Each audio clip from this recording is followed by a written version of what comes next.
Hello, hello, beautiful people of the internet. Hello, Seawave, Squigs, Lost Guardian, Rufin, Good Boy George 1, Antiwian, Lizard 7173, Ruben 6F, Metawrecker 13 Kill, Eagledub. Welcome, welcome one and all to the continuation of the run. Owner of Slurg recovered from that necro fight. Yeah, so the last stream ended with a fight against some necro savants that, I realized, so two things. One, we did get extremely unlucky with the surround on D and Dice and the resolve checks all failing, one after the other. That was kind of insane. That's why we don't skip resolve day. But the other thing is, we didn't really build D and Dice to be like a frontliner or someone who's meant to be surrounded. I kind of positioned him the way I did because of the armor he was wearing, not really thinking fully about the fact that he doesn't have underdog. He doesn't have a ton of resolve. Really, I should have had that position, those ones in the back that were going to get surrounded. Why would I not just have that be like Disco Nick? Right? It should have been Disco Nick and the Chaucer. So that was a pretty big positioning mistake on my part in doing that the way I did. What I did was dumb. That's all there is to it. And almost got punished for it. There was an attempted axe murder. D and Dice did a big ol' round swing. In the area, there were 3 Necro Savants, 1 Ancient Auxiliary, and 1 Pigeon be Pigeon. None of the enemies got hit. All 3 Necro Savants and the Ancient Auxiliary, just fine. Pigeon be Pigeon, got him right in the arm. So yeah, that was less than fortunate. So yeah, maybe it was only 3. I thought it was 4. But yeah, even though we gave this bro like heavy armor, he's not meant to be positioned where we positioned him. That was a mistake, and one that nearly cost us. So current situation is we are spending a lot of tools to fix stuff up, but it's not bad. We otherwise had a lot of really good fights in that last stream. The big Nomad Sea of Tents that was like squeaky clean. We fought a ton of Nomads, and honestly the Nomad fights were overall pretty great. They were really clean. Kind of makes me tempted to do another pass, but we'll see.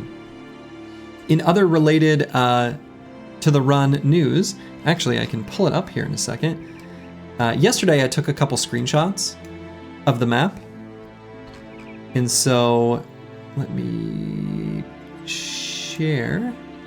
Yeah, so here's I can't zoom in on this unfortunately the way I did it, but just to give a general big picture idea, based on the spawning rules for the Witch Hut and the, based on that, basically, I created a map that should more or less loosely contain all the areas where the Witch Hut could be. And so all of the areas you see on screen with the purple highlighted trees, those are the areas where the Witch Hut could spawn.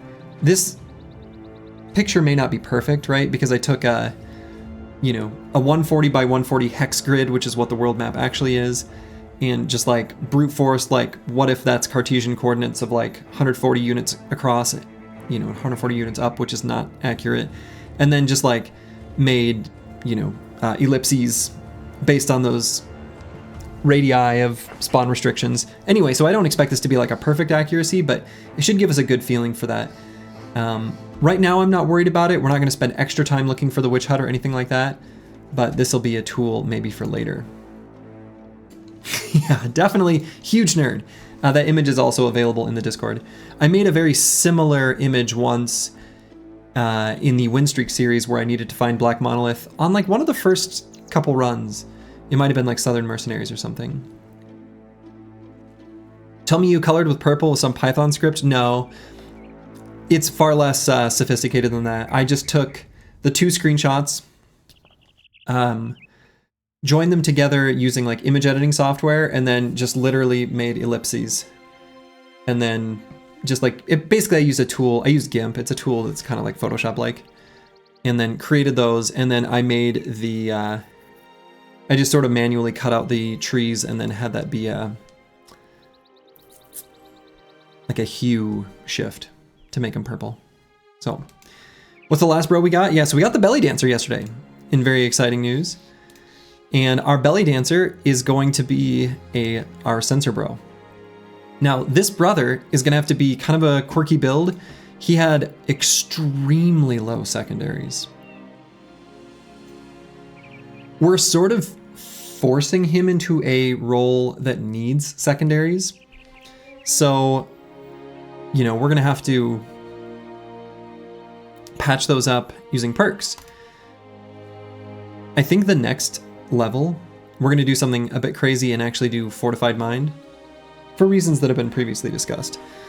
But the final build here on Pigeon be Pigeon eventually will be, you know, Colossus, 9 lives, Pathfinder, Fortified Mind, Gifted, Flail Mastery, Berserk, Nimble, Battle Forged, Killing Frenzy. Those are going to be the final perks. We're going to have this bro be Nimble Forged because he's going to end up with low hit points, and that's just kind of how it's going to be, kind of how it's always going to be. And I think Nimble Forged is kind of a way of making up for secondary stats, and we're going to be pushing for Fatigue. We have several extremely good, like Nimble Forged type pieces of gear that we're going to put on Pigeon be Pigeon, and then we'll move some of the heavier pieces onto other bros. So, you know GIMP, but you don't know anyone willfully using it? Yeah, I'm sure there's better tools. I only use GIMP because it's what I'm familiar with. It sort of sucks. It's very frustrating. I hate the way it does file navigation. I actually think it's kind of a crappy program, but it's what I know. Same thing happened to me with video editing. I always used HitFilm, and then HitFilm went under, and now I need to learn DaVinci Resolve. I just don't want to learn something new. I just don't. So, yeah, the discovery radius not being your vision radius is so unbelievably annoying. It really is. So, anyway, we are going to eventually be looking for the witch hut. You know, we did recently explore like this area, and we explored this area, and so I'm going to be loosely tracking those. You know, we explored this area, which was on our map. This area, which was on our map. We can explore this area, which is also on our map, and then we can sort of cross out that center. If we go back to that picture, we can see that there's, you know, a decent amount. Yeah, I don't know, maybe it's hard to see without zooming in. But, you know, there's big chunks of the, like this forest over here too, that I don't think we've explored quite that thoroughly actually. I think these areas that were down here are pretty explored. But anyway, we'll see. For now, we're just going to be running around the map and doing some fights. What's going through my mind right now, from like a medium turn strategy then, is one, we want to try to find more bros, because more bros is more power. We've still got plenty of time left in the whole, you know, the run, but we are gonna, you know, need to keep pressing forward to accomplish all the things we want to within the time frame needed. And so, yeah, if you find the hut, will you do it immediately? Probably not. The witch hut is more easily done with a few extra tools. Wooden clubs that we're gonna get from sticks.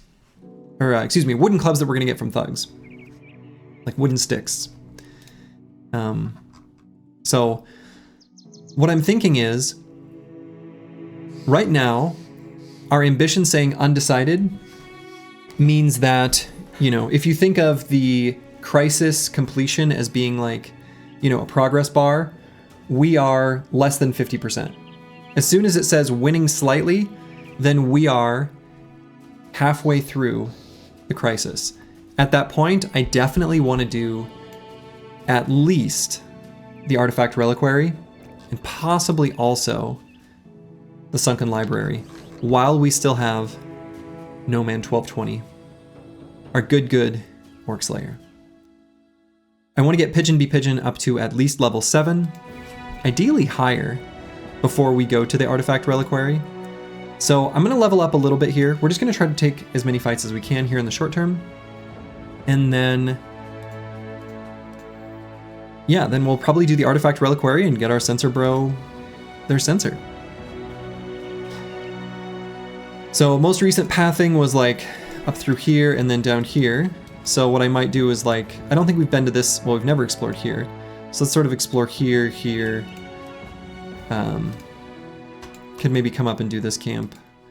We'll just sort of clean out this area, and we'll see what level we're at and things like that. You should be able to do the reliquary safely if you keep low level bro benched. I mean, if he's wearing heavy armor, isn't he also just still safe?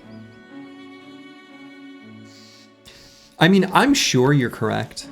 And all of the people saying, like, you know, the artifact reliquary should be safe and all these things, I agree with you. It's more just my own inexperience that makes me reluctant. I'm pretty sure the heavy armor still protects you pretty well from basically everything in that fight, other than the miasma.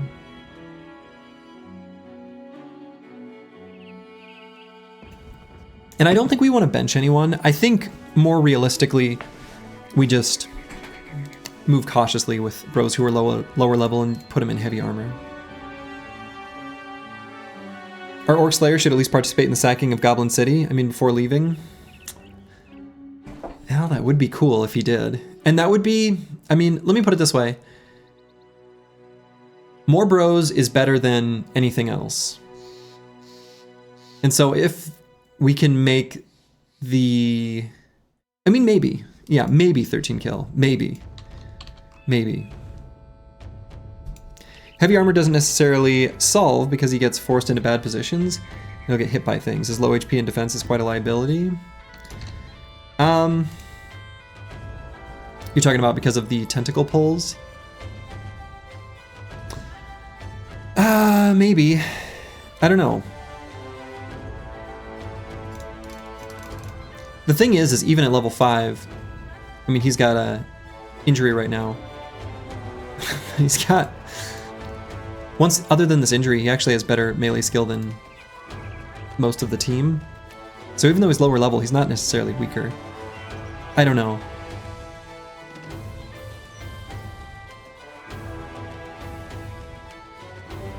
We're not going to put him next to the Grand Diviner, right?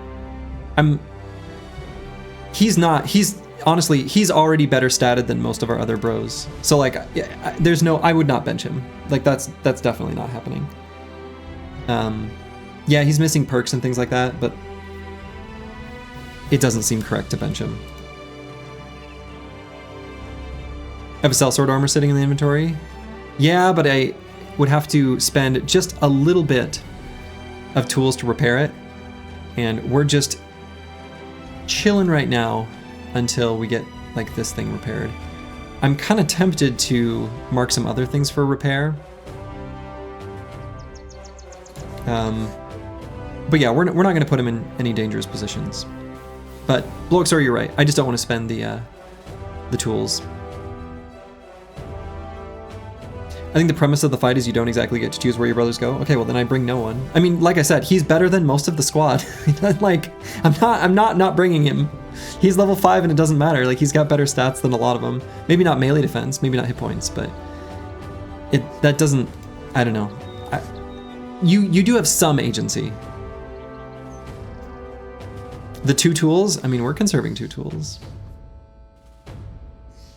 Yeah, I don't know. I think we just keep him hanging back, right? We give him a reach weapon. We've got rotation on a few bros. Like, we're just gonna level up a little bit and then take him to the fight. I think that's seems like the most straightforward. He's not gonna use the weapon until we get him leveled up anyway, right? So I think it just doesn't. Yeah, I don't know. If we're going into the fight, we're taking him. I think that's just the smart move. There are other far more vulnerable brothers.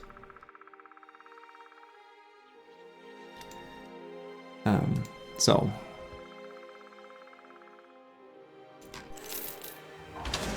Okay, we found camp right away. The Undone Fortress. So these are often undead, but occasionally other things. I think we're ready to rock and roll.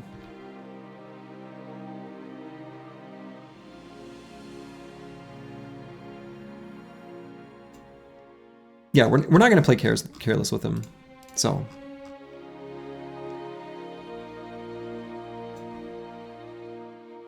And how's our other armors looking? Pretty good. I think we're in good shape. I'm kind of tempted to mark this for repair as well. Sir Roland's Grandiosity. Very tempted. Is there anything juicy to gain from the Witch's Hut or just a fame location? Just a fame location. I mean, it does give you a dagger that's pretty good, but yeah.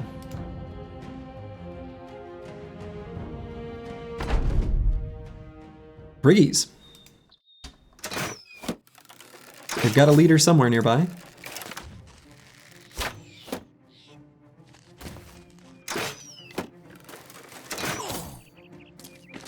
They've got 5,000 brigand marksmen. Throwing weapons. Alright, so that's their leader. Not a champion.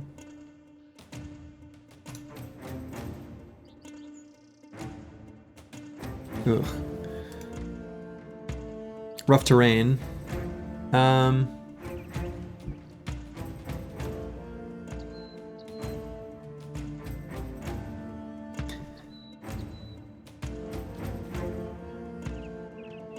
Let's get... No, Lost Guardian can't go there either. I guess we'll...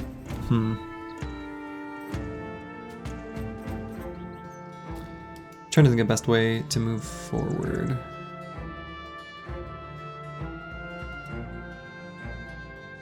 I guess we'll put these two here and there. Seems kind of bad. Chilean Raider, hello, hello. Just dropped by to wish me a good stream. Well, thank you. Have a good one.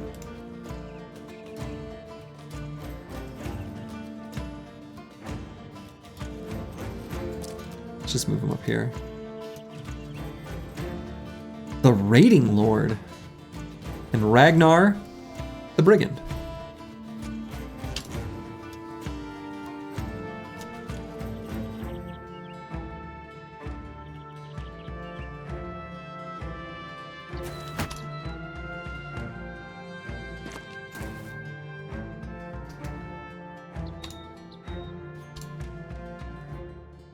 Okay, so only one of these bros is shield walling, which sort of sucks.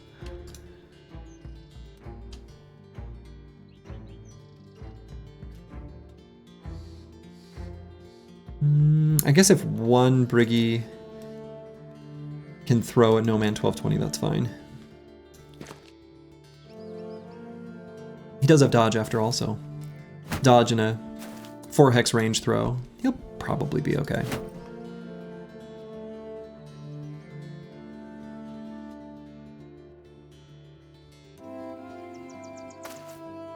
So we can use a little bit of ammo here. I think that's okay. It's a lot of enemies. So we'll put squigs here. That way their ranged fire is focused on Lost Guardian, I guess. Which, you know, works well enough.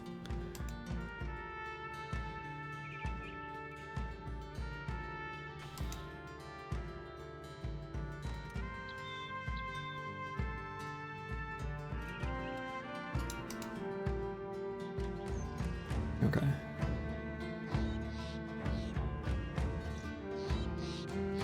Sort of figuring out the layout of the battlefield here.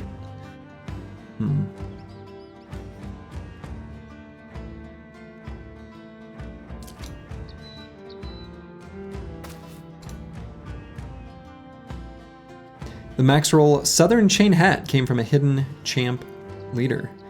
Yeah, yep. We got some really, really nice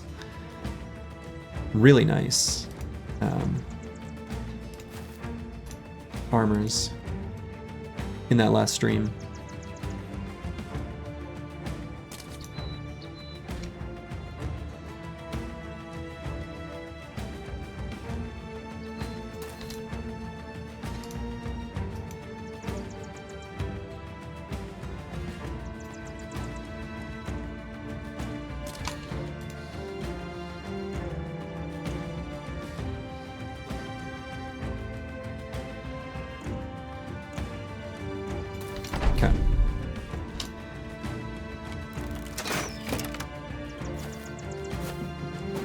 A lot of enemies. It's a lot of briggies here. A lot of throwing weapons. Luckily, we've got a lot of fearsome. So. Grib, hello, hello. It's going well. Just fighting some briggies, as you do. Yeah. I don't really like where Falsers is right now, actually.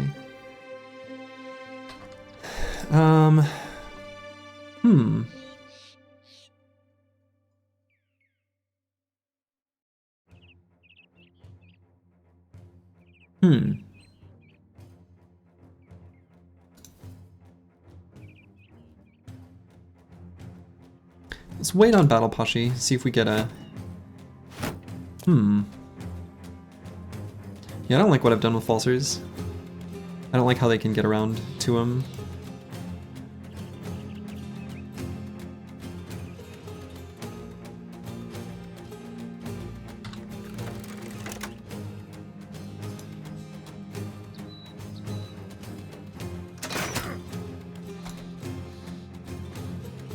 So let's see if we can do something about that. He's tactical feeding?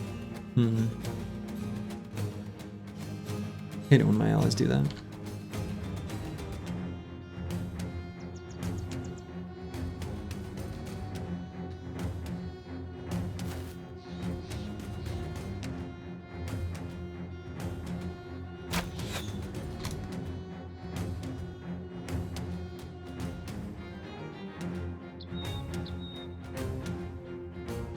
The problem is this rock being here, this boulder.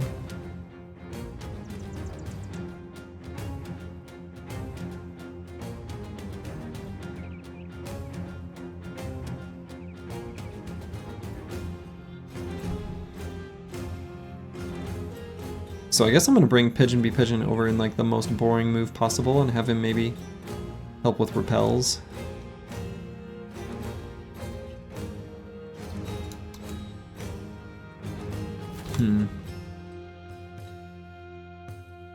Pretty weak.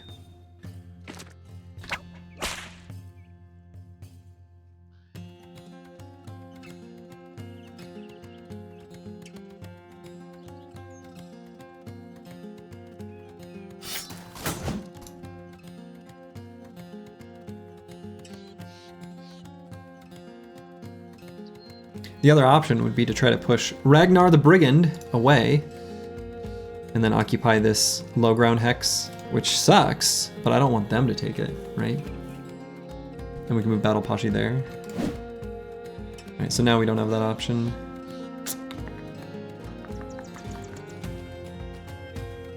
I mean, I guess I could still push him. Alright, well, guess not.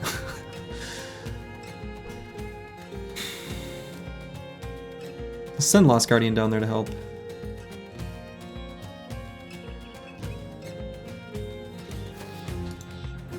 Excuse me. Yeah, Lost Guardian.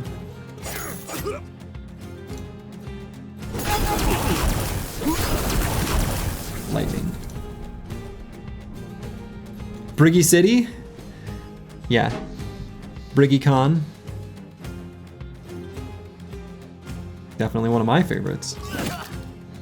Alright, so that should set up the kill for No Man 1220.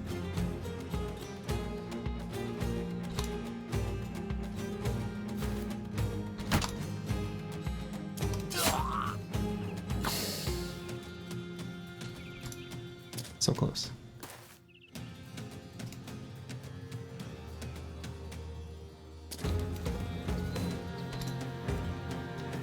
So yeah, I guess as much as it pains me, I think I am gonna put like Pasha here.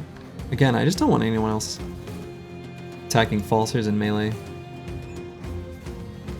I don't know, maybe it's not so bad, but I just kind of don't like it. I could also do a reap here, which, I guess if we got Lost Guardian coming, maybe it's not so bad.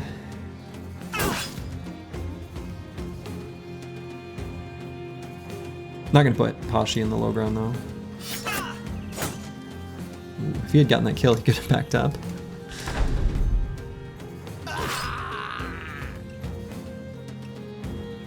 Alright, I think we can safely lunge here.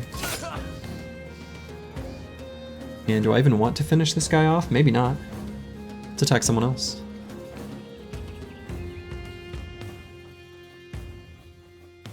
Maybe attack this guy. Looked up what a group of brigands is called. Of course, it's called a gang. Felt dumb. I guess, you know? What else would it be called?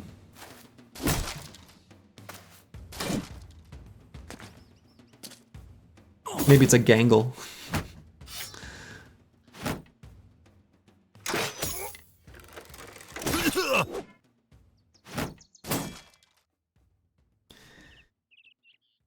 All right, so let's try to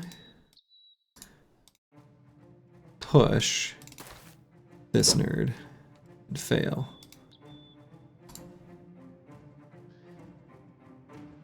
Why is this button not working?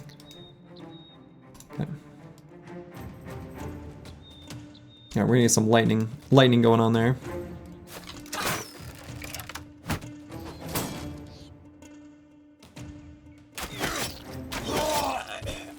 God, this warbow is so good.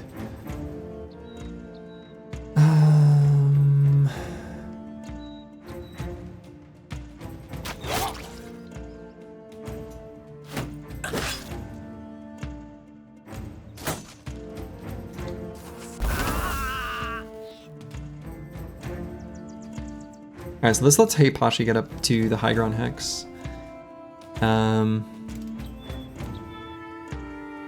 So I guess we have to do that. Don't love it. I don't love it. I actually kind of hate this spot for him, but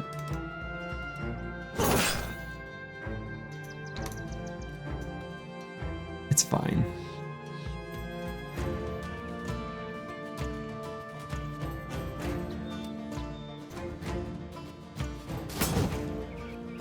Sir.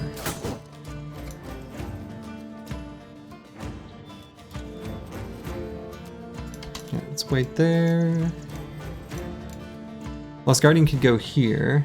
Could also just send him to this low ground hex. I guess he's defensive enough. May as well get in there. Help the part of the battlefield that needs it.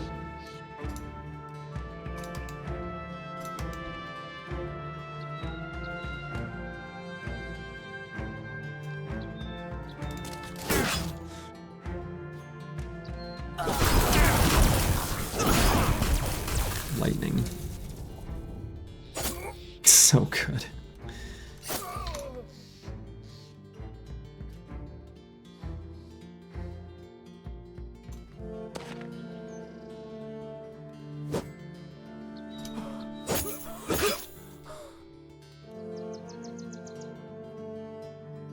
Oh my god.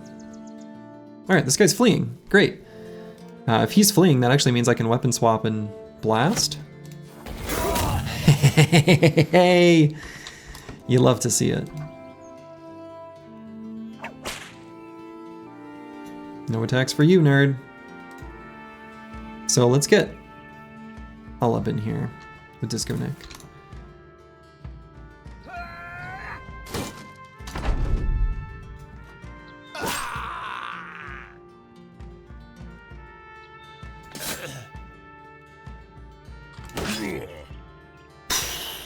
That's pretty good.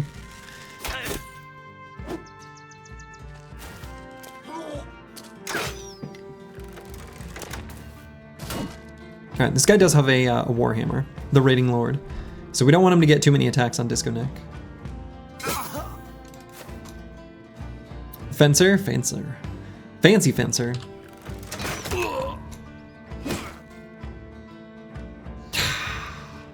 What was the hit chance there too? 9, and he used Destroy Armor? Oh my god. Disaster. Yeah, right in the tools.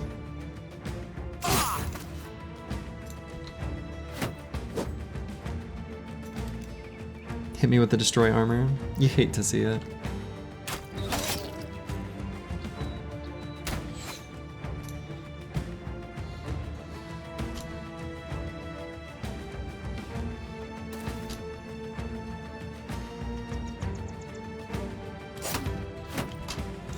Let's shield wall. Prevent that from happening again. The thing is he even was disarmed, right? It was his single attack that he got, and boy, made it work. Get lightninged. Yeah, let's get as much of a surround as possible. Alright, good. No more attacks. A lot of nerds are gonna die here.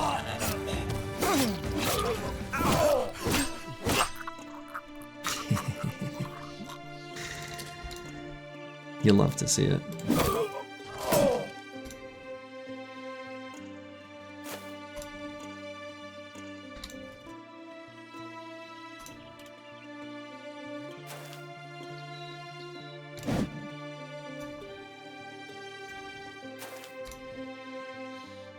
Harvested, little tool harvesting. Yeah, I like that. A harvesting.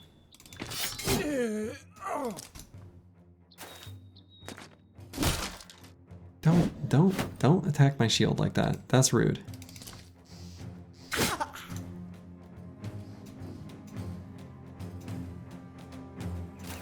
Alright, Falser's, he's got violence on his mind.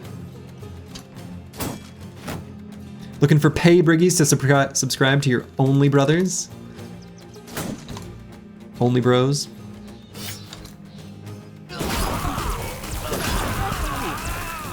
I'd be a happy subscriber.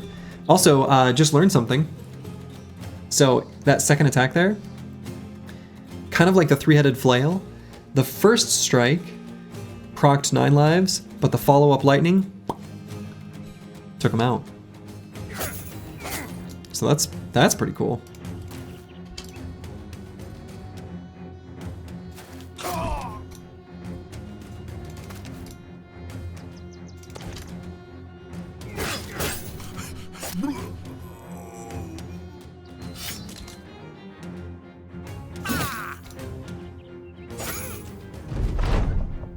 Alright, so that nerd's getting away. Nothing we can do about that one.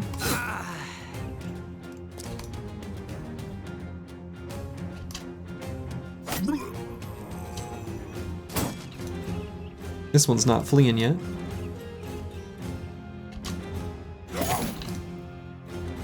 But he should soon. You would think. There is a lightning sword that can attack him. Surely he's afraid of that, right?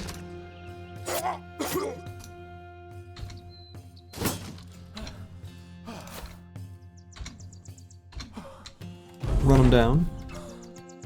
And I suppose we may as well give the kill to Pigeon Be Pigeon here. Alright, I think there's just one nerd running away. Pork, the other white meat, right. Okay, that was a lot of enemies. But Pigeon Be Pigeon gained some good experience. Boy, look at the damage on No Man 1220 this fight. Crazy. Kind of got hit in the tools. I don't think this made up for it, unfortunately. We got another Warhammer, and pretty high durability. It might not be a bad idea. Someone suggested this on YouTube, and I think it's correct.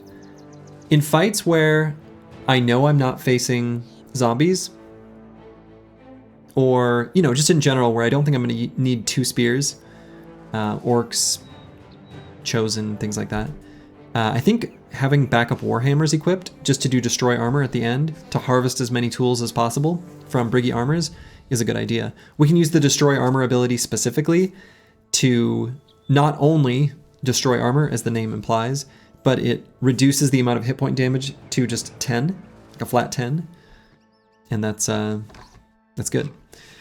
We've also got a noble sword here. I feel like if the ranged bros, if our throwers, if they get enough melee skill, they might graduate from the fire lance to noble sword. What number is that? Maybe 60.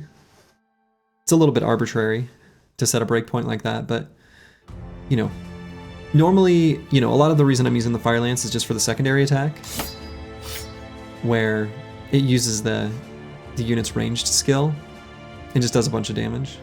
But an argument could be made for the noble sword. Do the sword lance bros have quick hands? They do not. You think they already have enough melee for a noble sword? I mean, yeah, maybe. It's only a 10% hit chance difference between the fire lance and the noble sword, so. Yeah, not even minus 20. It's actually like minus 10, right? Because the fire lance gets plus 20 and the noble sword gets plus 10. Your plan for the witch hut might be swords and shields. Should be more than enough damage to get rid of the beast, and the swords won't be too dangerous to your own bros. Scimitars to be precise. I think that's a good, that works pretty well as well, Rufin. Sticks are still nice, just to stun your own units. But swords are also excellent because they're good against the beasts, and if you've got heavy armors, they're not going to be good against you. Alright, so let's still peek on one of these mountains nearby, see if there's any other camps in the area. Oh. I heard the sound. Briggy's over here. I guess it's this camp. Yeah, so we don't need to fight that. We can find where these Briggies are coming from. We can step on this mountain. So yeah, we don't want to do this camp though, I don't think. We want the greenskin invasion to last as long as possible. How does the 15th bro look like stat-wise? Oh, he's good. Low secondaries, but just good stats in general. This is our 15th bro here.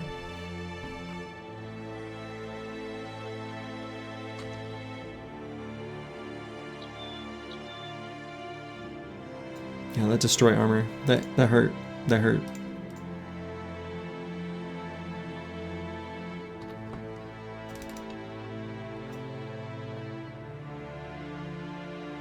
He's rolled good enough to be better than pretty much every starting bow? Yeah, pretty much.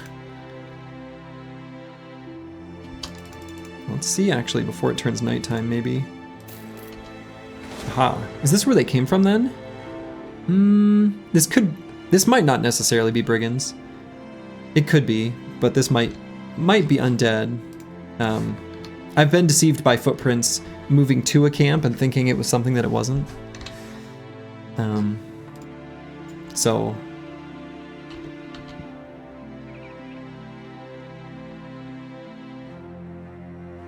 could be undead, could be briggies. It's in the forest, okay, not the swamp. That's kind of nice. Yeah, we're gonna have some damaged armors. I think that's just kind of how it is.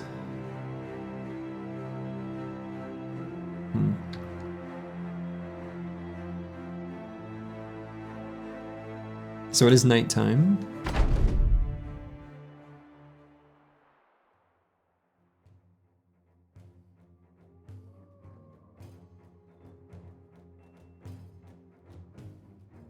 It's very quiet. Brigands, okay.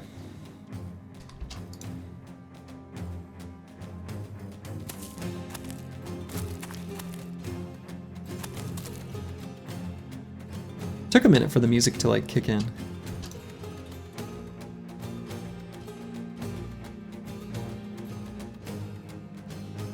Okay, so let's move forward and shield wall. It's important that we do this so that when we have to move No Man 1220 forward before the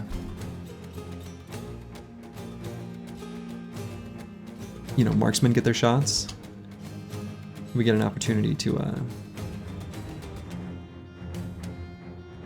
absorb that initial volley.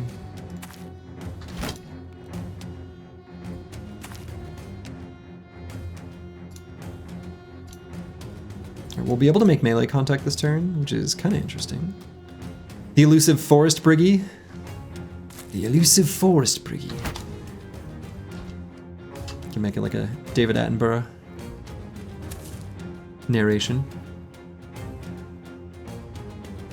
I'm gonna put No Man 1220 up here. I don't know if I'm gonna like him there, but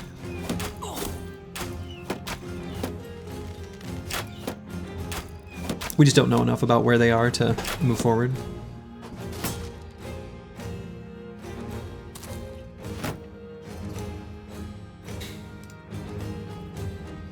Okay, so let's get the ranged fire focused on Boilerplate instead of Misha Twitcher, I think.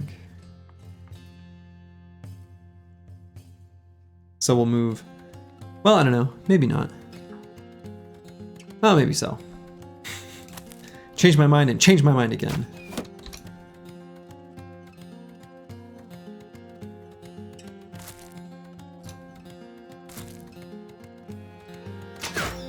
And I'll even change it again after that, if I have to.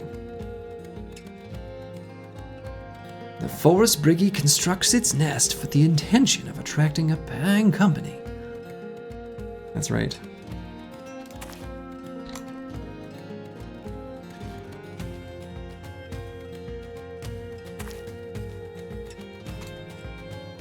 Alright, in case there's any spillover, we'll have Pigeon be Pigeon. Chill over here and protect Falsers. D and Dice can move forward. We could move him up there. Do I want to? Maybe. Maybe Insane Killer 013 should be further forward. Love the Hedge Knight attire of that Briggy leader. Sigurd the Marauder. Cosplaying as a Hedge Knight. As you do.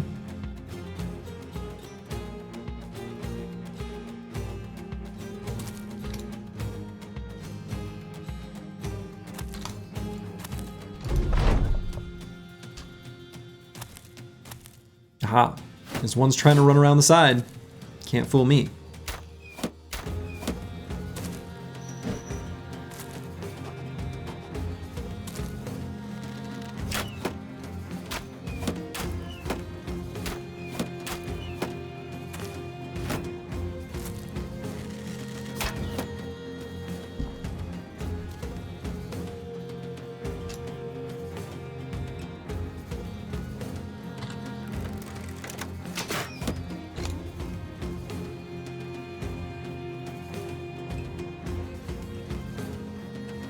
Let's wait on Battle Pashi.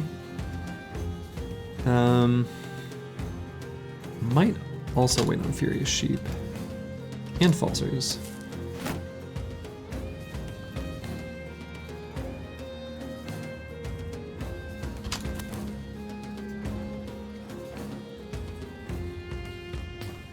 So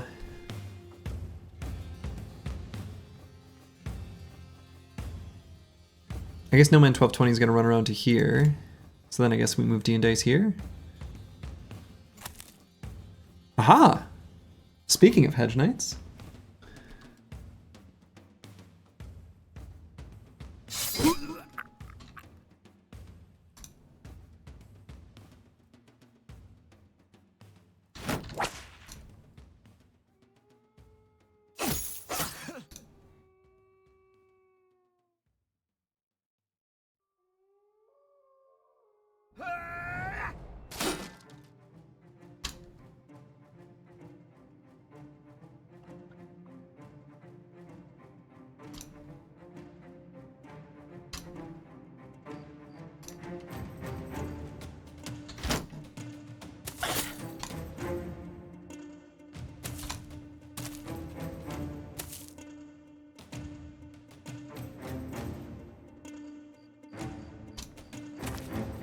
Alright, so we can get a reap here that might get a kill.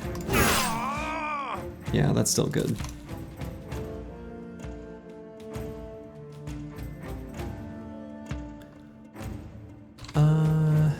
Just do this and whatever happens, happens. Okay, not much.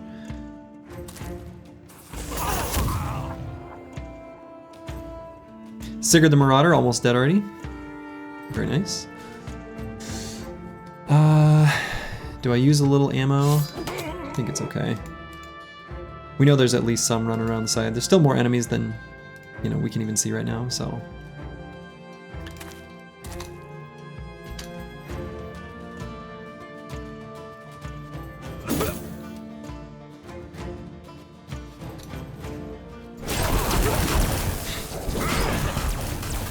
Lightning sword. That will never get old. I'm gonna enjoy that for the entire rest of this campaign. Like, the lightning sword will bring me joy for the next 100 days of this campaign. The joy, we just won't stop. It will forever be good and wonderful. You think you had the lightning sword once ever? Yeah, I've only had it a couple times. I don't, maybe also once actually.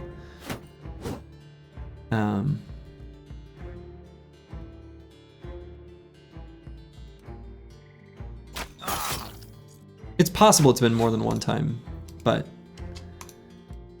not much more. You only had it once in the big win streak? Then I've probably had it twice total, I think is what that means.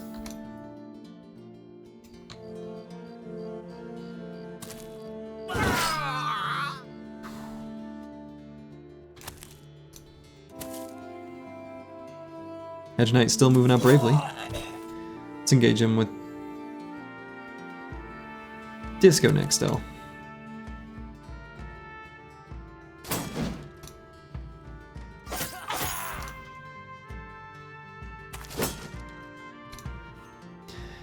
The cannon materializes the holy word of the run and evangelizes it into the bodies of heretics so that they may contribute their tools and flesh.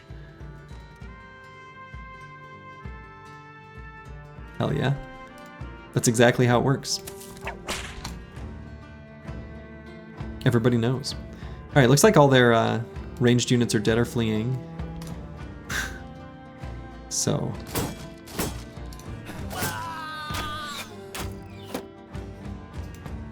Well, almost all.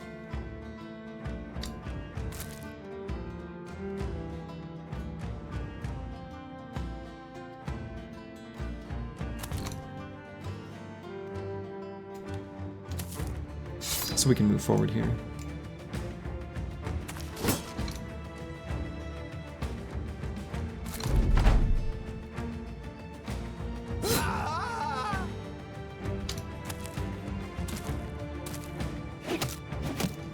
Military pick stepping up, yeah. His first attack was a destroy armor too, and it missed. Praise Dovcool.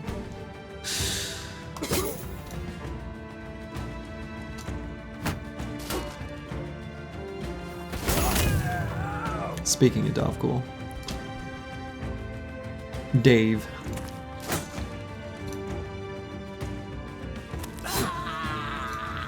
Lovely.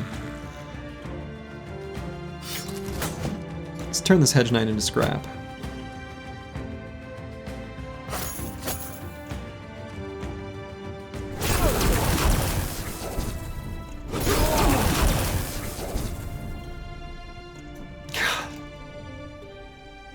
So good.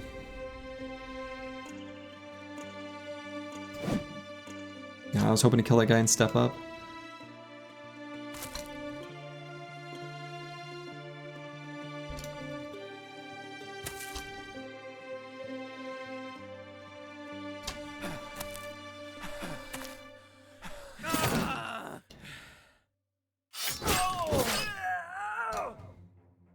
Fencer's so good.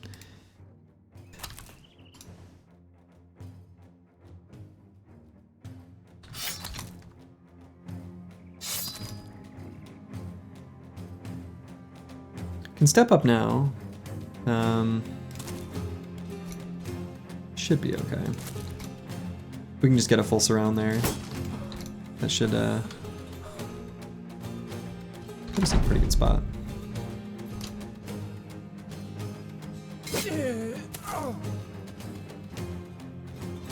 So we can see all 5 of them, so we know we can run around that way if we want.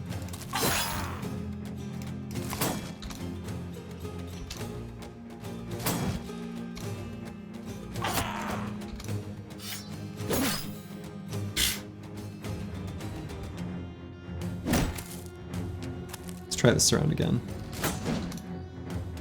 This team of completely ragtag, low stat bros have really come together to be like this highly specialized and complementary group of killers. It's been really satisfying to see them from the beginning to where they are now.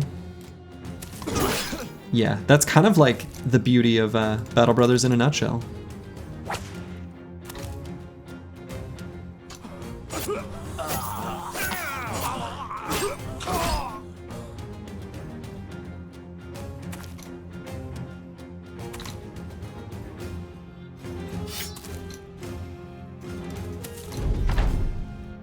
Just missing a dog somewhere. Do we have 15 dudes now? Ha ha ha ha. Aha. 15 dudes. You count correct. 15 dudes there are on this squad. Lovely. So let's make sure we fully toolify this fool.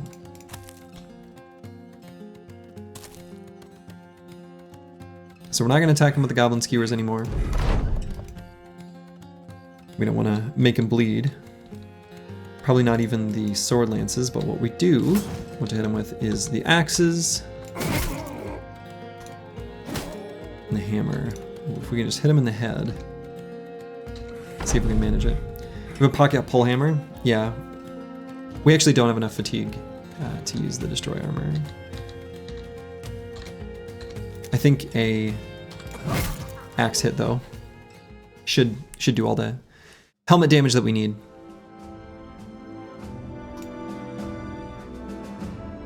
Ooh, okay, I'm very happy with this. A famed nimble armor is like super welcome. This is great. This is wonderful.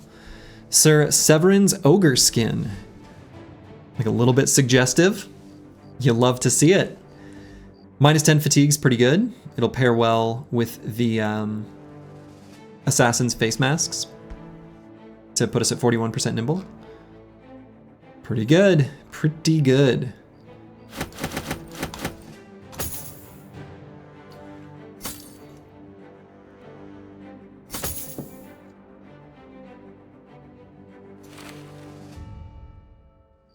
And then what can we like leave behind? I'm sure there's some stuff we can leave behind.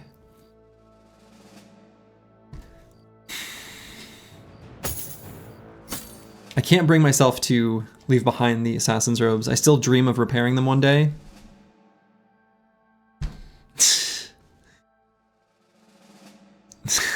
It's not gonna happen, but I dream of it. I dream of it.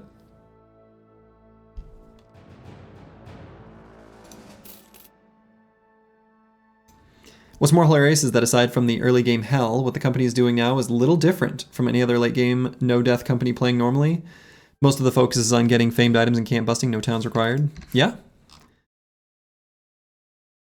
It's Battle Brothers Outdoor Boys crossover we've been wanting. Finally.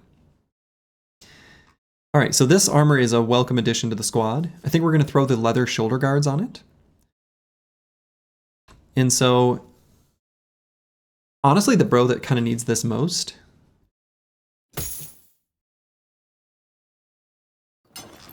is either Battle Poshy or No Man 1220. It's crazy how similar those are. Let's actually give it to No Man 1220, though. The Curse Breaker. And I think in our veteran levels here, I don't think we pump up initiative. I think we just go with like hit points or resolve.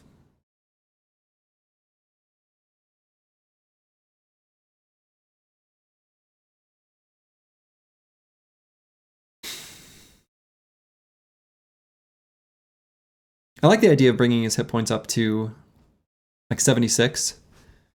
Something that's divisible by 4. That feels like the move. It'll bring him up to 95. Resolve is good, he's a flanker. Yeah, I thought about it. 57's pretty decent already though. And we're never gonna put him in terribly dangerous positions. I realize we have done that a little bit so far, but we're gonna be more careful. And we're gonna replace this helmet.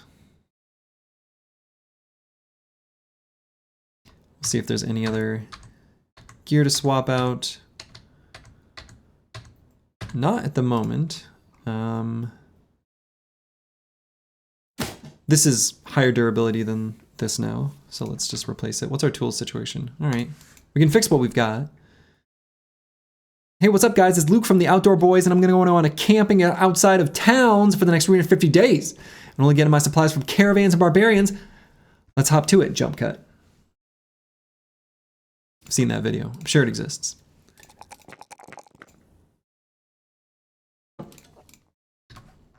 Okay, cool. So yeah, let's maybe make our way up to the tilted stones. I was gonna call that the titled stones. That's not what it's called. So our next event, we should also kind of plan out, I wonder, maybe let's see, it's day 246, it's about to be 247. Maybe like one full day moving through here. And then we can try to end up on the outskirts of Streakland on day 248 or so. We can hunt for another bro in this region. And so if that's the case, we want to make sure we end up with at least 10 spare tools and 50 ammo.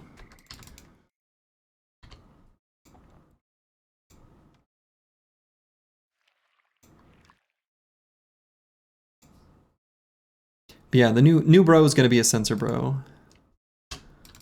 We got a lot of stuff going on up here. Little group of briggies. Let's step on this mountain quick just to get some vision. Ooh, okay. Long last keep.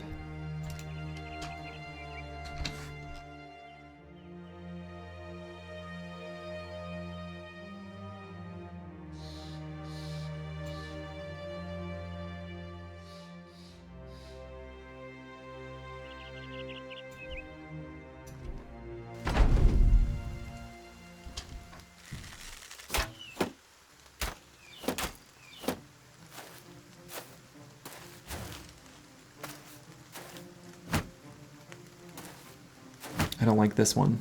This little sharp thing, this throwing spear, it damages my shields. It hits them right in the tools, and I kind of want it. I don't know if we're going to be able to get it. Probably not. But I don't like it.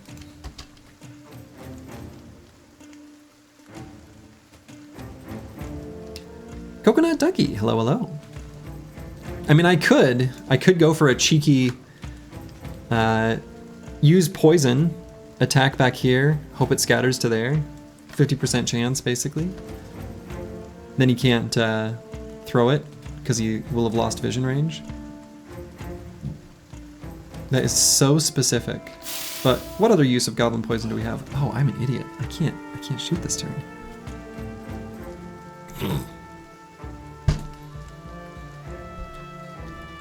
Four plus 3. That number's bigger than 9. In case anyone was curious.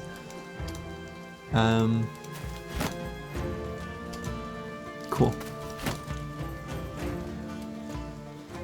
I know you were all curious about that little mathematical magic there. Very complicated calculation.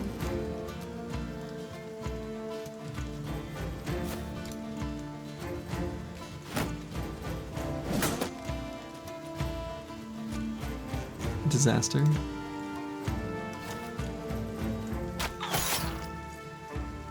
Got him in the head though.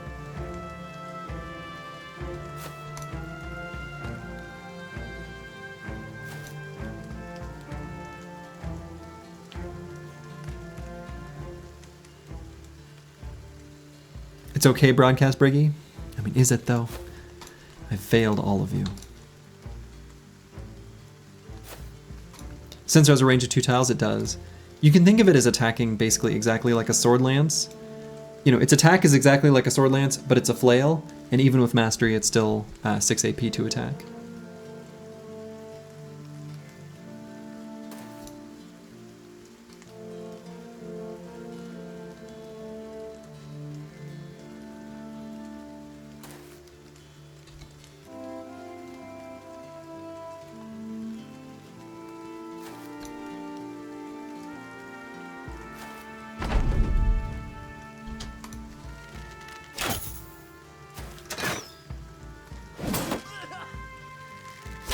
Live, laugh, bonk, bonk. Yeah, that's a good motto. Unfortunately, we will let those throwing spears hit us in the shields, right in the tools. Now we've got like a poison attack. He's poisoned though. That guy too.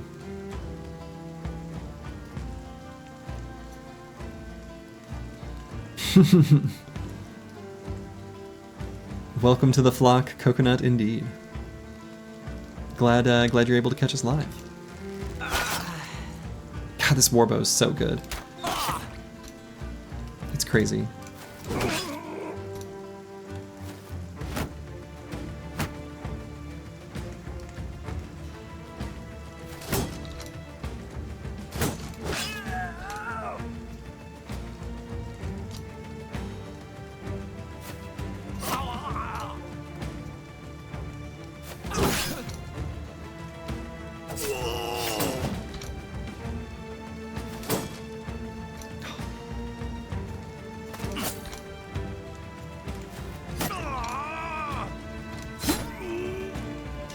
Hey. Is that a famed warbow? Yeah. Not just any famed warbow. Like a really good famed warbow.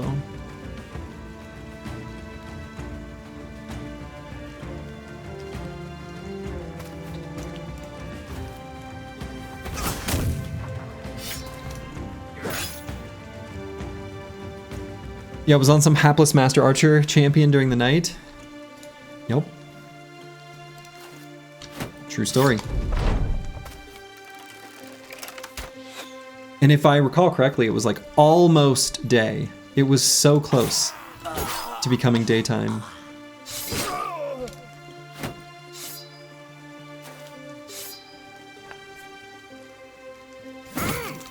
By the way, more quick hands usage on the fencer there.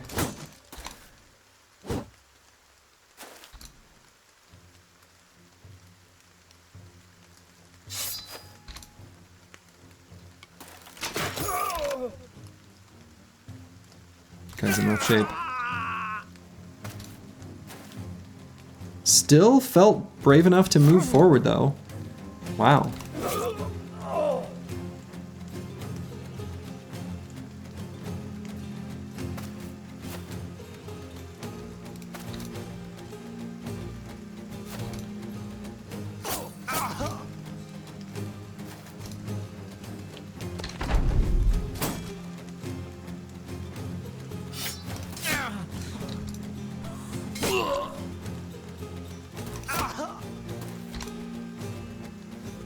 Okay.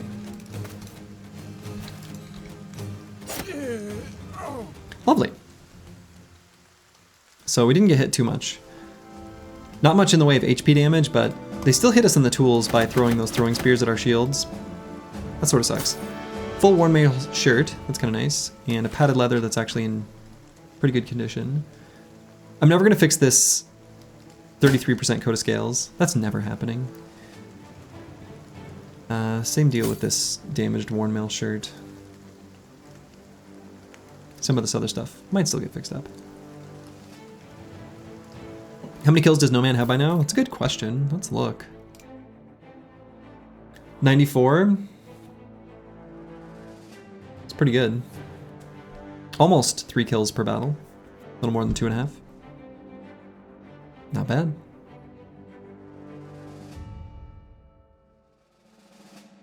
Yeah, 20 days, 94 kills, 36 battles. Pretty good. Pretty good. So yeah, we're gonna be spending some of the tools fixing up these shields that got chunked. You hate to see it, but 'tis necessary.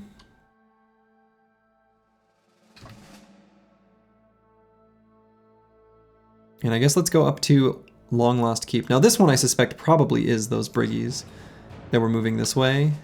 I guess this was also Briggies. So we should still be ready for potentially Ancient Dead.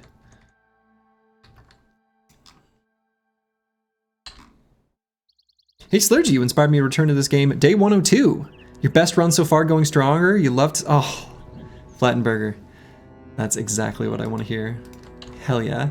Glad you're enjoying.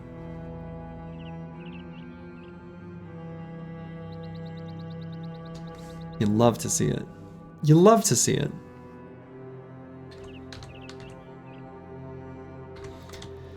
Alright, we're still fixing up some of these armors. But they're higher durability than any of the ones we might wear in the interim. So I guess I'll keep them like as is. You know, there's an argument to be made in some situations, like easier fights, where we can, you know, swap to something else, and then if that gets damaged, we just chuck it, and then the one that we've been wanting to fix up, we just put back on. Especially since I want to end up with a 10 tool surplus. This is zombies though. Interesting terrain. 36 enemies? That's a lot.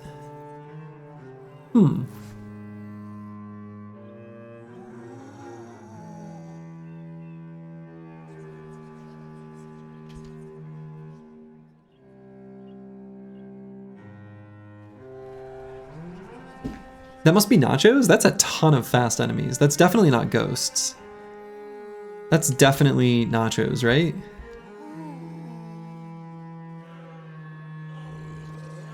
It's gotta be nachos. Oh, okay, they've got two groups. There are so many of them, they're gonna spawn from 2 locations. And there is a necro. Whoa, this is a huge camp.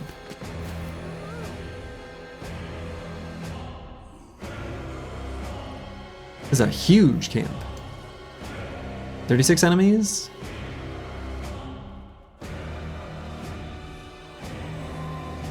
So let's run like boilerplate there, spear wall, Disco Nick like here, spear wall. We'll run the Chalicer all the way down here. And then maybe the top of the formation, we actually like faintly retreat. Just so we don't let the formation kind of get caught out. We'll let these zombies take a while to get to us, and I think that's gonna be better.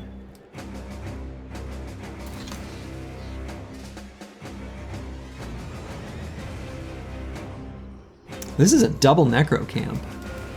This is a double necro camp, and that was what? How many ghosts? Holy shit. I mean, it's definitely not nachos. Nachos don't go with the necros. Good lord, this is a big camp. This is a big, big camp. So we want the...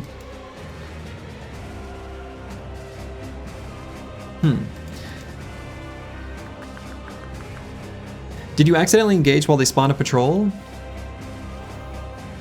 Maybe? Yeah, it's not nachos. Those are gonna be ghosts.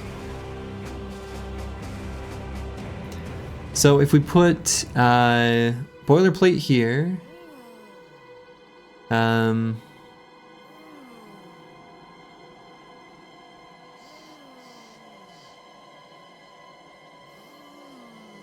Battle Pass back up, Disconnect, I guess, just to here?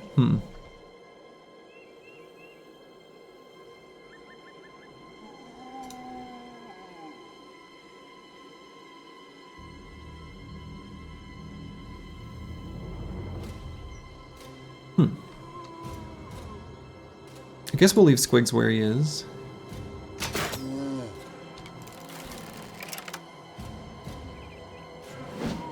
Chelsea are gonna put in some work. Yeah, I suppose so. It's a lot of enemies. It's a lot of enemies.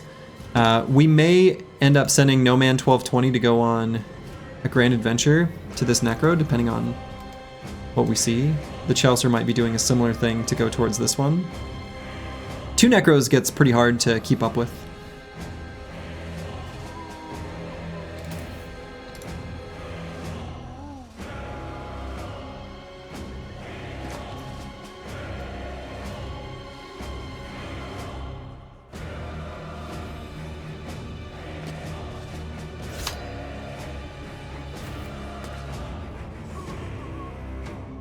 And the Chaucer's pretty ding-dang durable. So, and our Undead Necklace is here on Boilerplate, so we're happy to have him further forward.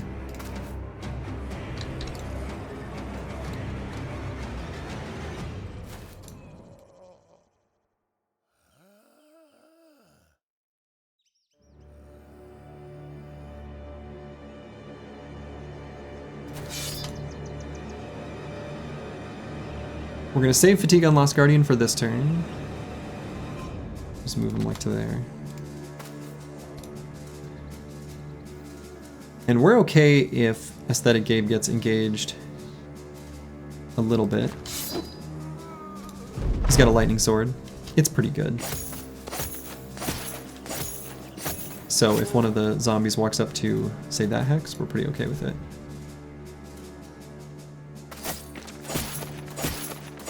Gonna be a serious endurance fight? Yeah, it is. It is.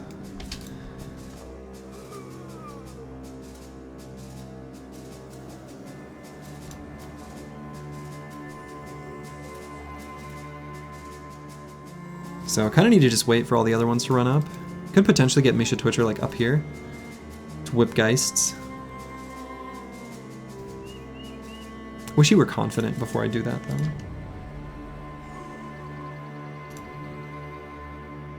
We don't like big, difficult German words here, so we use itty-bitty American words to replace them. Yeah, exactly. You know I can't say whatever this word is. Or the other word that we're replacing the other word with. You know?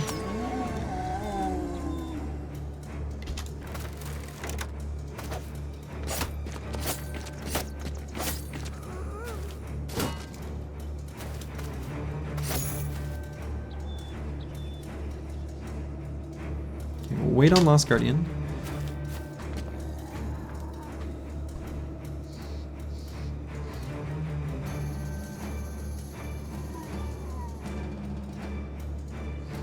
I like the fact that I can attack over these ruins though.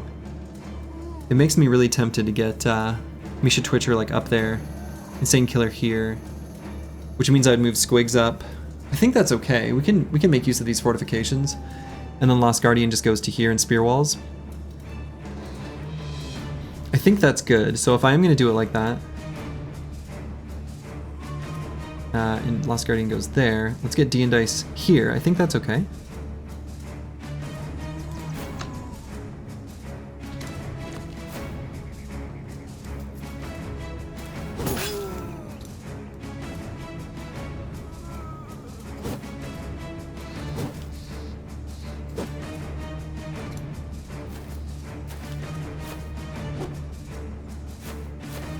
If the Chaucer goes to fleeing down here, that's honestly, like, almost certainly just fine.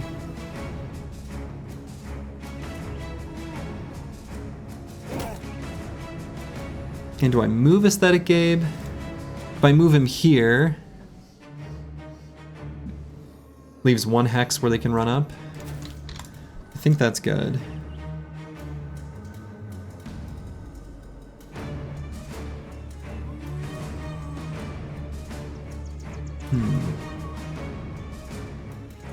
Nabucodonosors? The Nebuchadnezzars? Yeah. The Matrix hovercraft thing. Yeah, so I really want to kill this specific zombie. But I suppose I just don't. I don't know. We just deal with the resolve checks from these two zombos.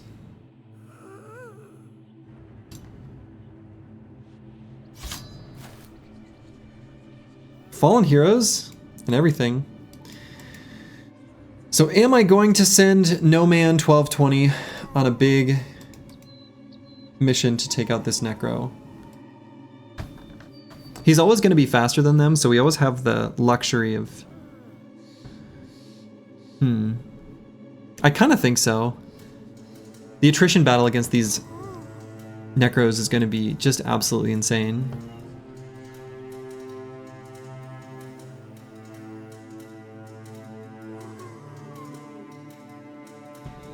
So I kind of think we do send No Man 1220 over to deal with that guy. And if we go here,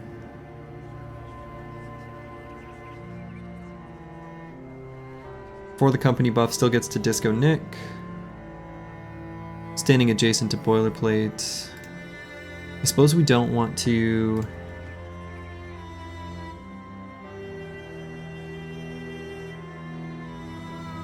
No, we can still get Misha Twitcher to there.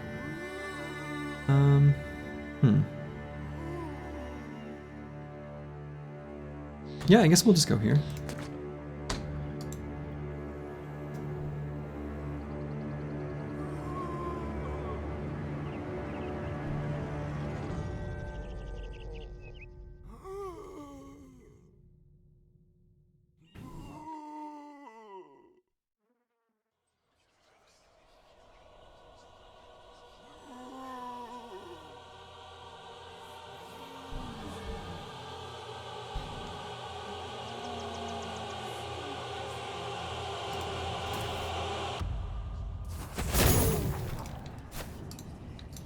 I think that's okay. Ugh.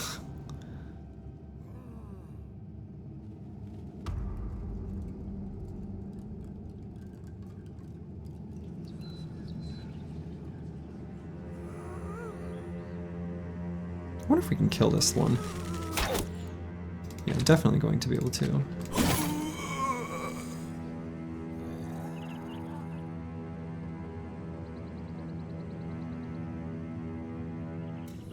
So then we can move Disco Nick up to there. Do we want to move Disco Nick up to there?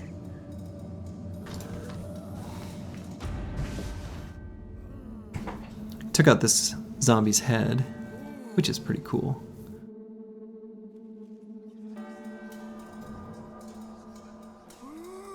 Yeah, I think we move Disco Nick there. I think that's fine. Does the Necro have to choose between Reviver and Power? No, he's got enough AP to do one of each.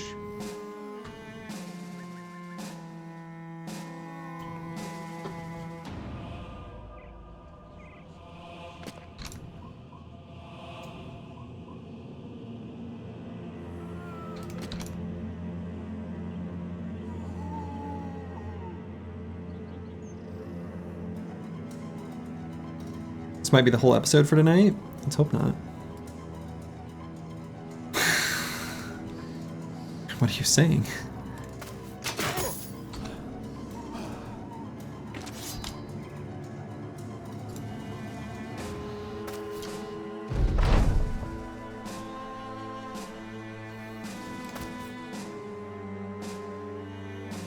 So let's at least move to there with the first half of our turn. See what those nerds do. My god, there's more ghosts up there. Holy shit.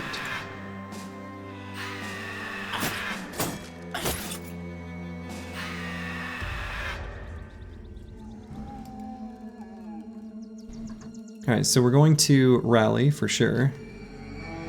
And just end turn, save fatigue. Falsers, simply reload. Battle Poshy, please hit. That works. We can also maybe take out this Geist with lightning, potentially. At least the ghosts are running to their doom? Yes. At least the ghosts are running to their doom. Still two more up here, though. Good lord. Let's...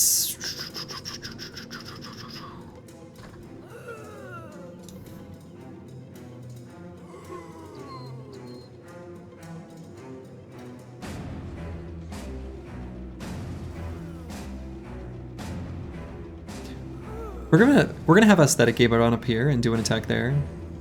The lightning might hit the Geist. So then we're going to battle Pashi attack someone else. In any case, another zombie might bounce off and occupy that hex, so...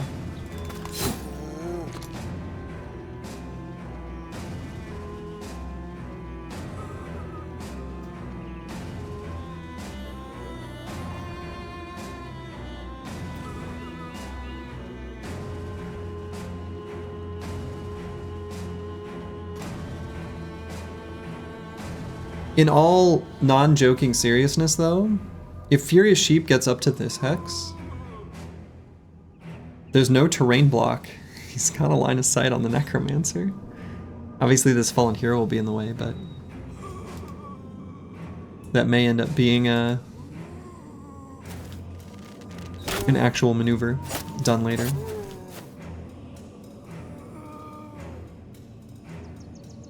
So I think we go for these Geists. Those are the most important things to hit. We're gonna go here and back up so Insane Killer 013 can go try. You promise you'll snipe? Okay. Counting on you.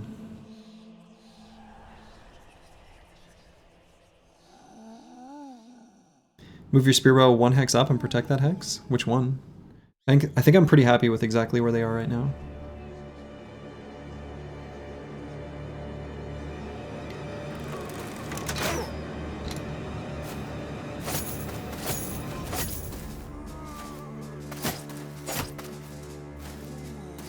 Where you want to shoot from? We're fully covered. No one can get through to there.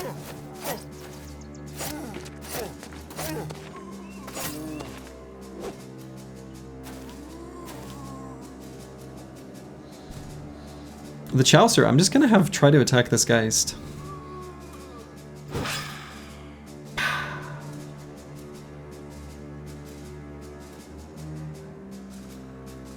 And do I try to just run out of zone control and try to get to this Necro? That's the other option too. Honestly, yes. And we're gonna get Aesthetic Gabe here. Boom.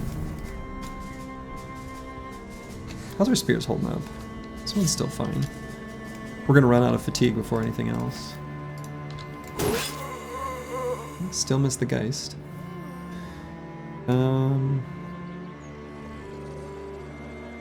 Can leave Insane Killer here.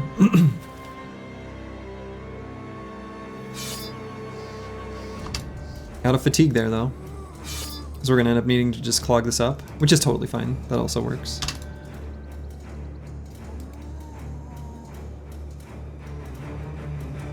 So we can go to here. We're faster than this guy for next turn. So we'll run up through this hole.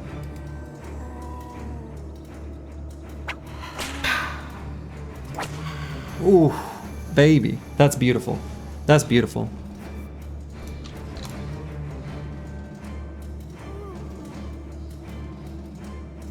Or Berserker flank? Yeah, basically, honestly.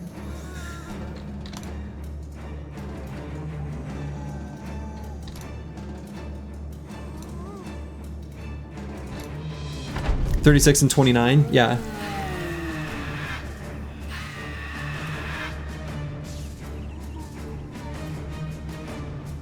Alright, so we need to be at least 3 hexes away from this nerd.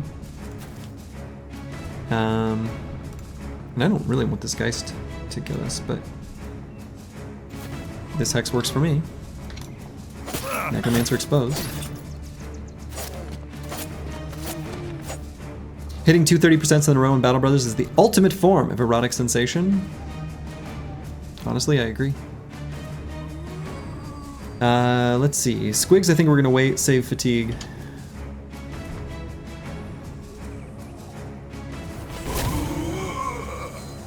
Beautiful. So now most of their fighting force is actually like up here.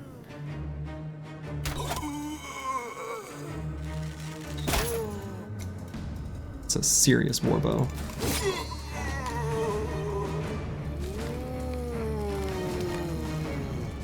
We can peek out and attack this Geist and back up.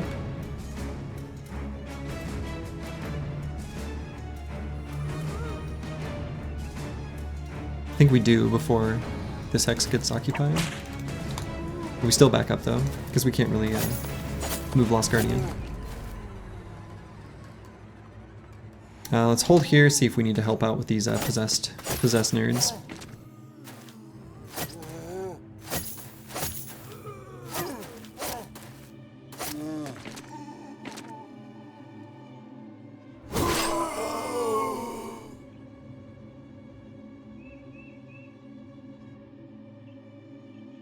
We can maybe move Battle Pashi forward and do another Reap.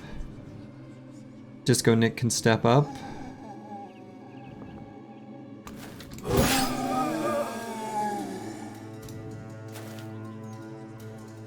Like I still had a turn. Rude.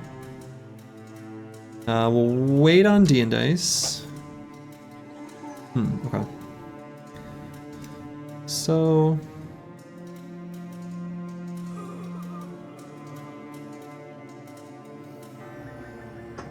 probably try to take care of this guy who's possessed. With like Insane Killer, Aesthetic Gabe, etc.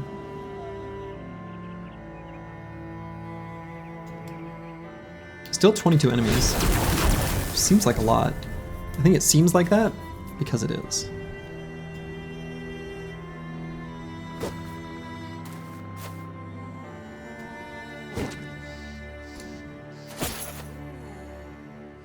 How's our spear holding up? It's okay, but we may as well swap it.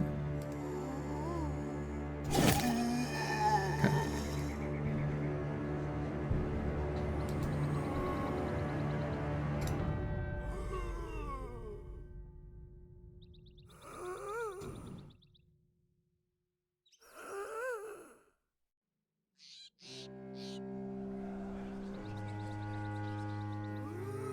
Do I even spear wall here on Disco Nick? I think I just walk forward and attack.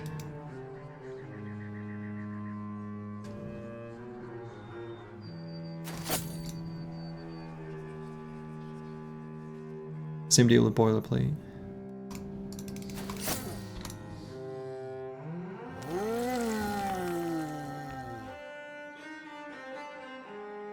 Still save fatigue, however we can reposition and get just slightly further forward.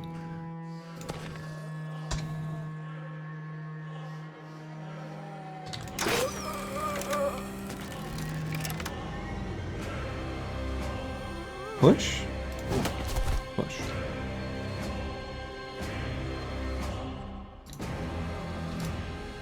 Still have another spear wall there.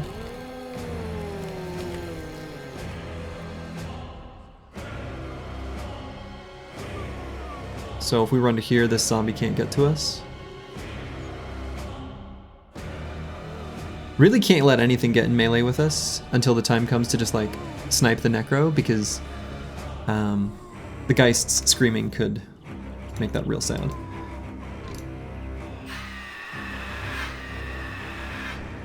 Yeah, zombies can't get to him, then you can lunge. Exactly. That's the plan. I think it's gonna work out too.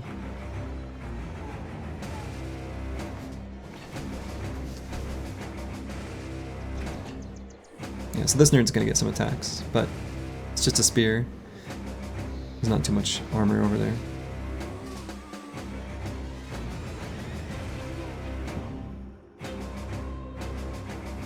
And I guess we'll just wait there.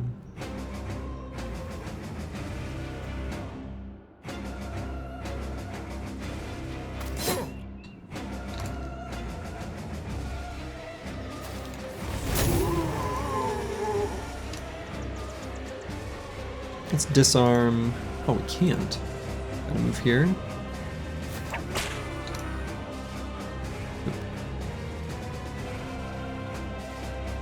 What's our ammo situation? 5?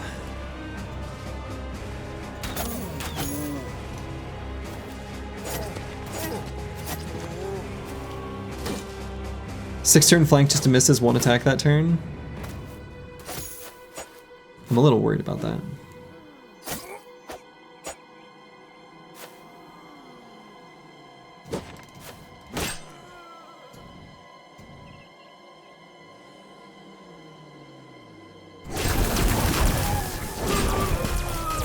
Lightning sword.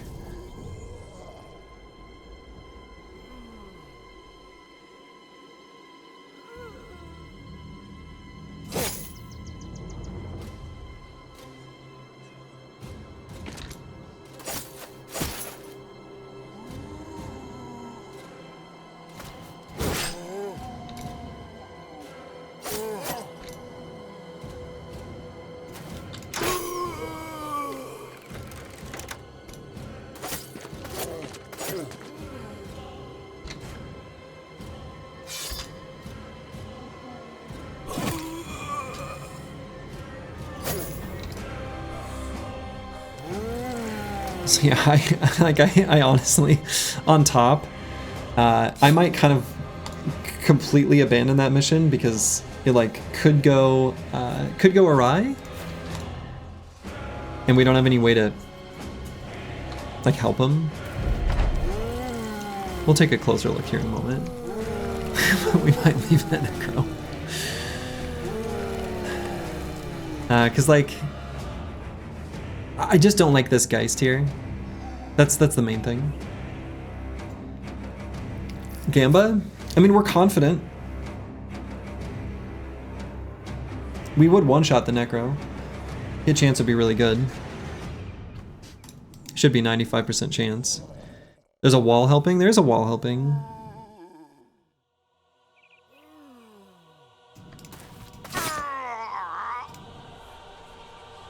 Okay.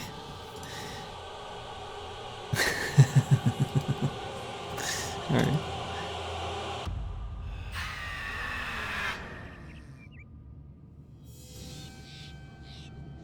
Mission Impossible theme? Yeah. Alright, Rally didn't catch. Maybe could have gotten closer, but...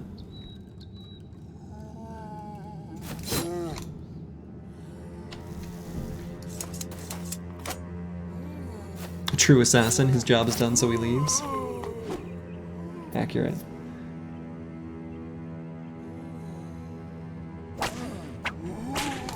No attack for you.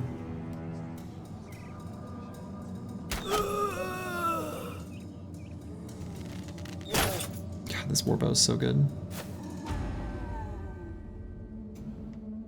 Alright, so there is a zombie in range there. He will probably be able to just kill it, but...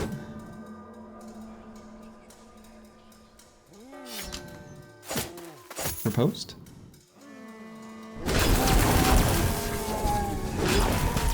A little lightning on the ghost. Lord Helmchen Deluxe, thank you for the Prime sub. Much appreciated. The deluxe version, wow.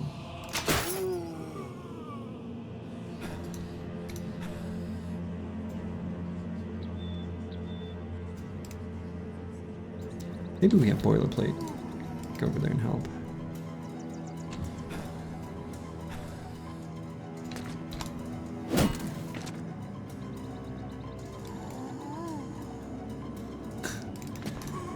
I guess I should have indomed, huh?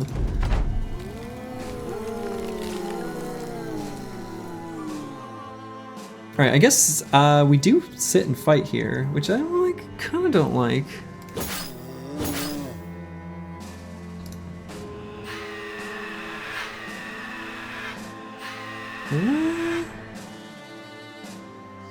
We're gonna get up. We're gonna find some way to get up there.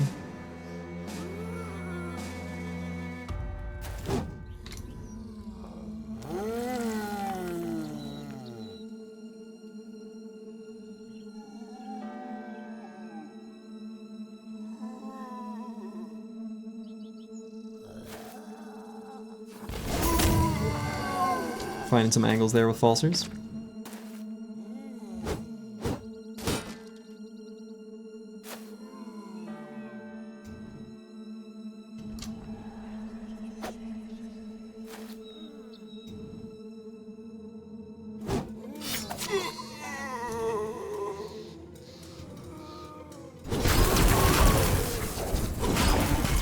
Lightning. The lightning is such a huge power spike. Ooh, that was a pun. The lightning is a huge power spike? Oh my god. I made it funny. I didn't even realize.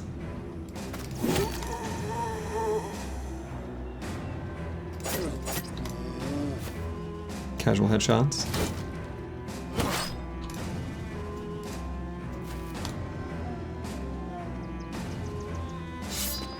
Lightning give good brain chemical? Oh yeah, very good brain chemical. Many chemical.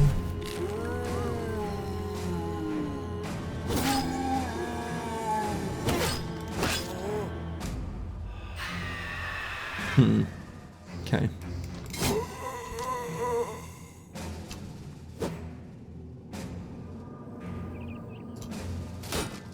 So we gotta get up there and help him out. Which we're on track to do. Rescue squad is on its way.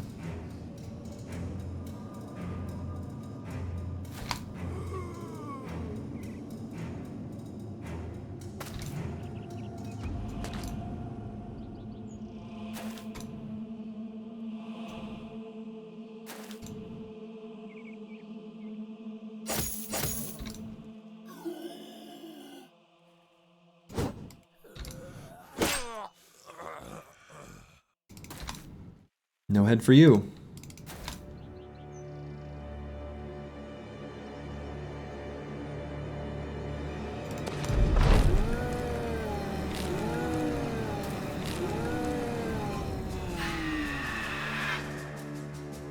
So we can't quite get up to be in range to apply the For the Company buff. We can move up 2 hexes and rotate curse word. We can also just simply use ammo with them. So I think the play is get up here for next turn.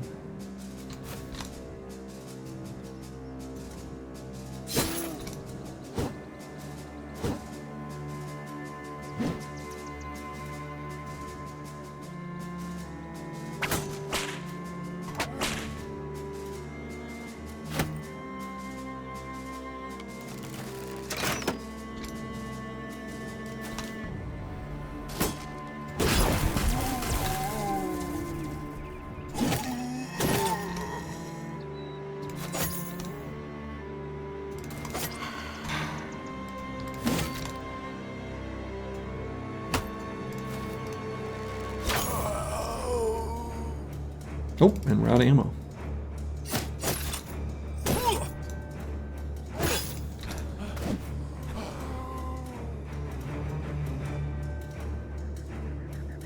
These falsers up there.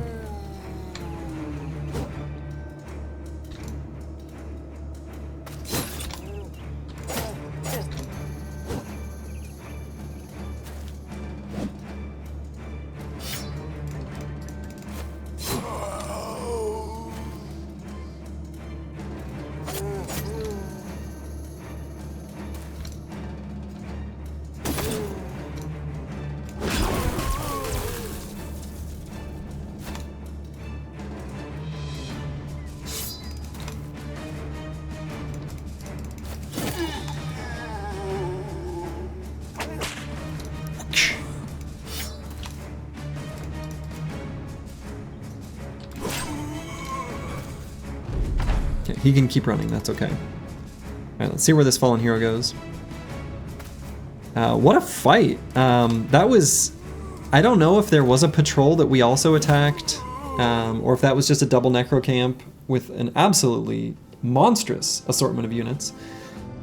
In the end, we took not that much damage, and... Ooh, baby. And we are rewarded. God, I don't know why we're only getting armors though. We are not getting, we're not getting weapons at all, which is weird. But hey, we'll take it. Like, great. You have the exact same, getting mostly armors. Yeah, I mean, it's a good thing, right? It's not a bad problem to have, but...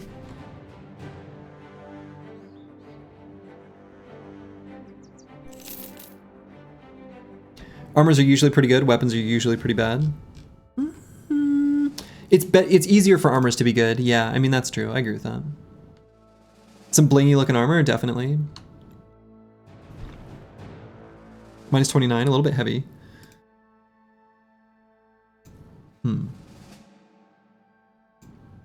It's a fully fixed up armor, honestly. Yeah. From a tools perspective.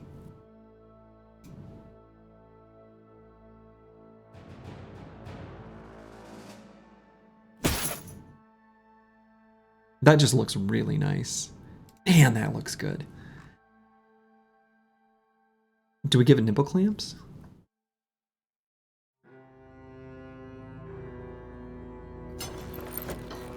Yeah, they even look kind of good on it.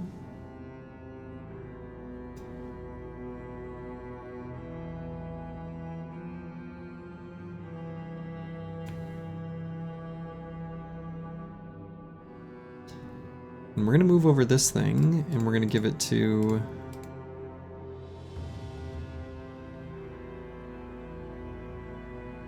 someone. I guess pigeon be pigeon. Boy. Nipple status equals protected, yeah. Can't have a pierced chest. Okay, so pigeon be pigeon. On this level, we might do something that's a little bit weird. Most of the perks that we want are all down here for this build, with the exception of gifted, which we're gonna do at the end, depending on level ups, right? So we're gonna patch up what we need conditionally. And we also just want +3 melee skill. So we're gonna be taking gifted, but I wanna take gifted later to know where we allocate it. So on this level, I think we could do Flail Mastery, but then we're not going to get any value out of it unless we equip that named Flail, which maybe we could do, right? It would be okay. You imagine that each time a company passes a city, the folk are all thinking, how in the world are these hobos so rich and dripped out? They don't see us for very long. we do still beat up peasants for their lunch money after all. But I'm kind of thinking about just grabbing Fortified Mind. I think that's going to be a perk this bro is going to have. It's, again, awkward because we're multiplying a low number, but we are also multiplying the For the Company buff that Squigs is broadcasting out. And I think this brother's just going to need it to not break to Geist Screams, Horrifies. I think, you know, later in the campaign, the biggest threats to the squad are Resolve attacks. Again, Unholy, you know, Ancient Priest Horrify, the Geist Screams. We are going to have to do the Witch Hut, and there are some very tempting ladies there that we must resist. And so I think we're going to grab Fort Mind. When the Orc dude leaves, does he leave with his gear? I actually don't know. I'll look it up before it happens. It's not going to happen in this stream.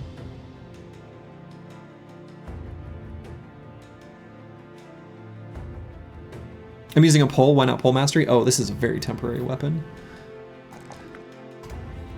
And so we're going to grab fatigue. We're only going to be able to get away with this low hit point value because we're going to take both nimble and forged, and we're going to equip something like this armor plus this helmet. We're going to sort of pilfer them from our allies. So the belly dancer strangely resisted the ladies pretty well, or did they? You know. Now we're going to keep pumping Resolve on Insane Killer. Again, most veteran levels, it's going to be melee skill, melee defense, and Resolve.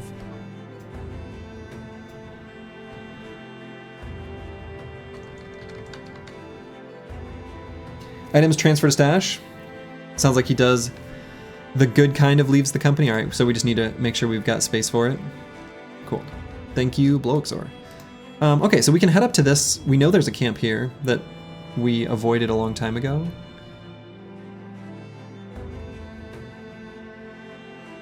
We're still on track to clear this area before returning to Streakland.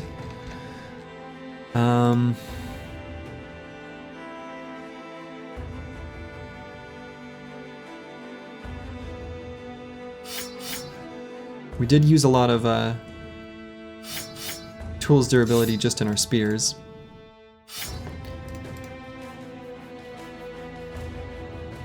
But otherwise, I don't think there's anything else. We've been fighting so much. Like, even weapons. Right? Yeah.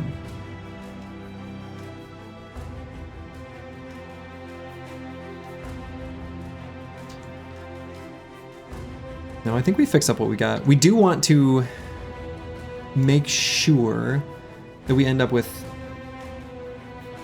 10 tools after this fight, / other fights, but before we end up hanging around here.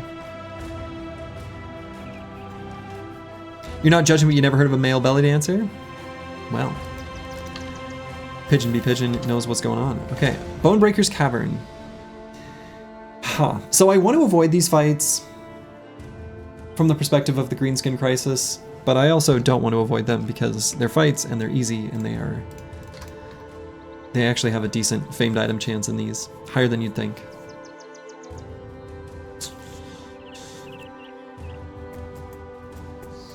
We are less than 50% progress. I'm really not sure whether I do this fight or not. Like,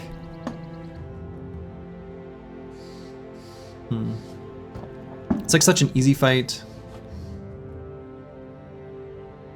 There's not really much for like tools reward or anything like this, right? Orc Cave.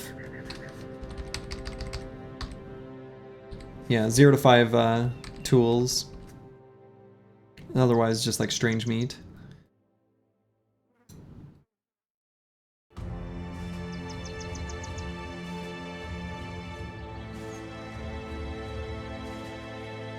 Trying to stretch out this Greenskin Crisis as long as we can.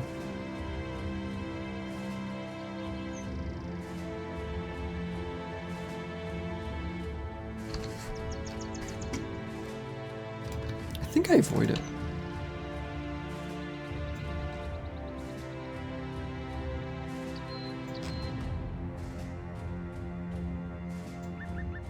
Let's go to the Tilted Stones.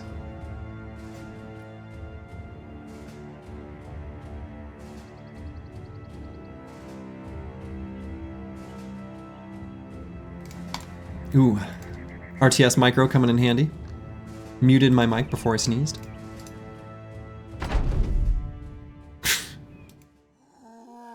Another undead camp.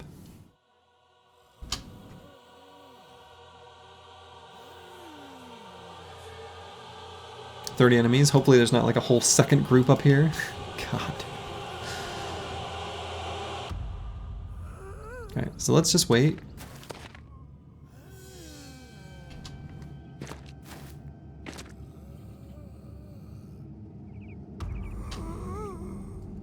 So we technically could go here and spear wall. Boilerplate, again, is the one with the undead necklace. But these two hexes look pretty good.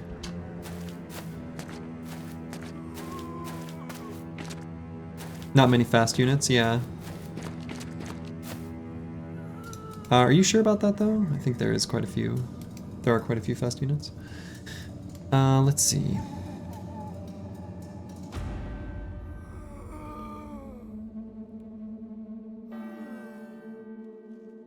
These could be nachos. I'm just waiting for the nacho camp, you know?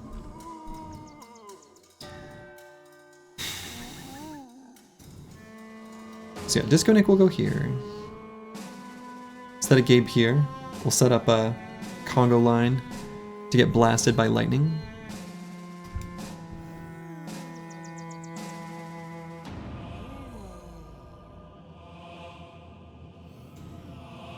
So yeah, maybe Lost Guardian, Boilerplate just here and here. And we have this squad just sort of deal with the spillover on top. I guess that's fine.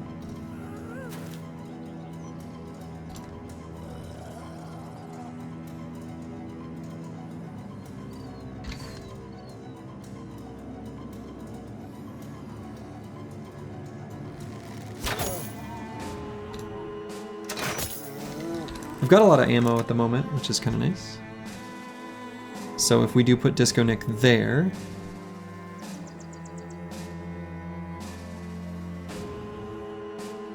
let's see.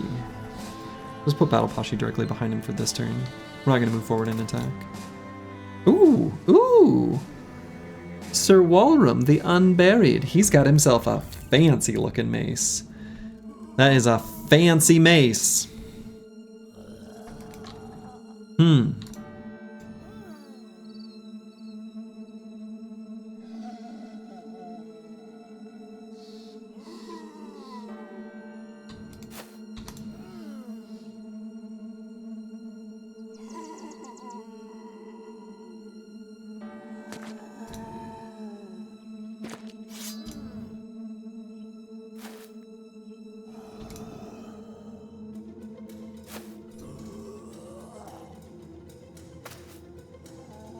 So if we're gonna put Disco Nick there.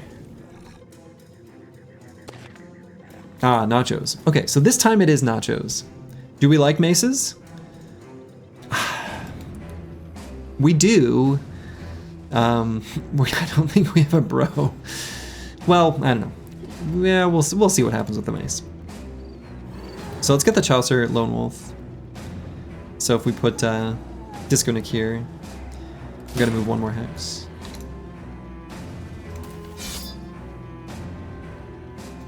Yeah, we can get Insane Killer like here. Be in reaping position.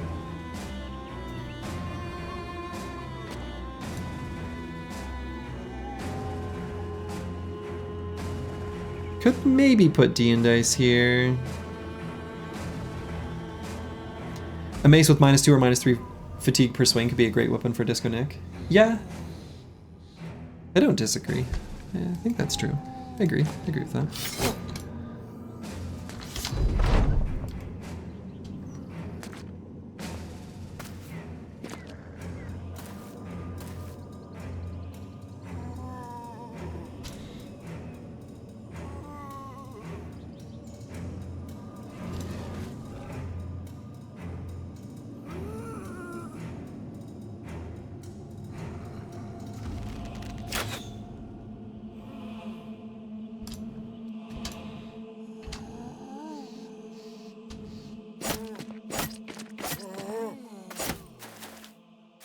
He's one of like 2 bros with the melee skill for a mace. Yeah. True.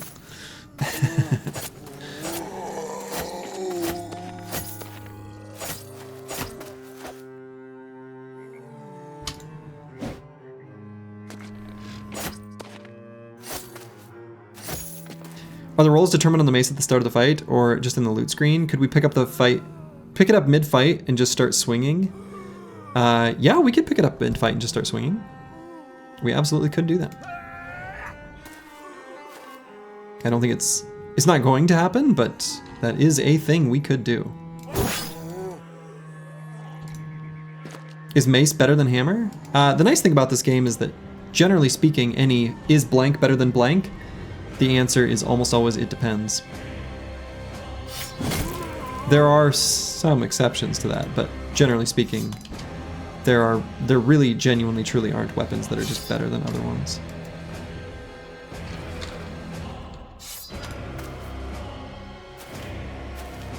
One-handed axes?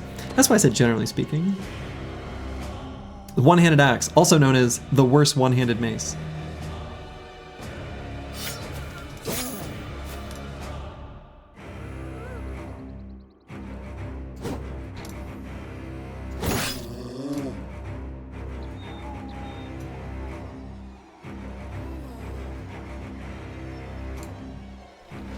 Let's do the attack where we can get a kill.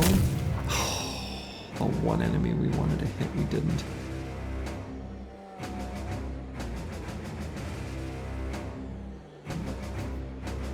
Oh, press the skip turn button.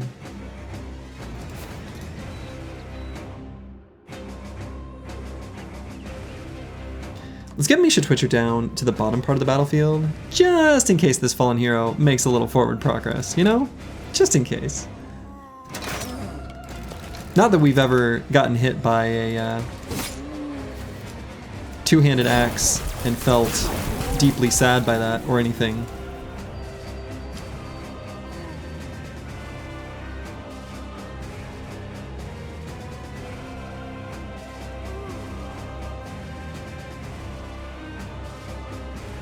And I don't think I attack this zombie. I think we'll kill it before it's a chance to go.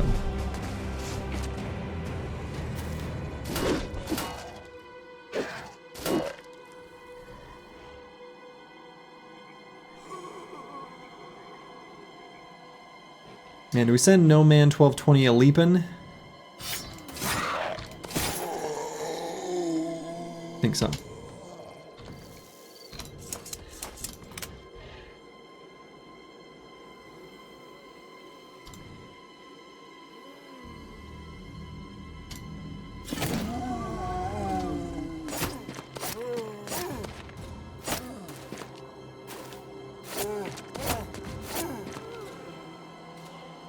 Yeah, purchasing golden dogs is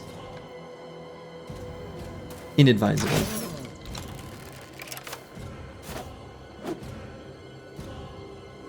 Too expensive.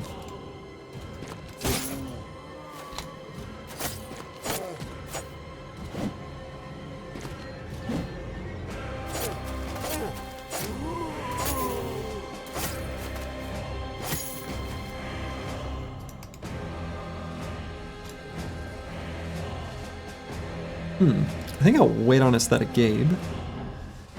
We want to give the lightning a chance to bounce, you know?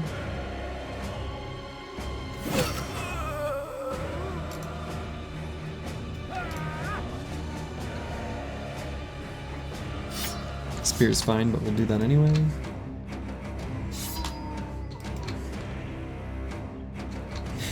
Spear's fine, but we'll do that anyway.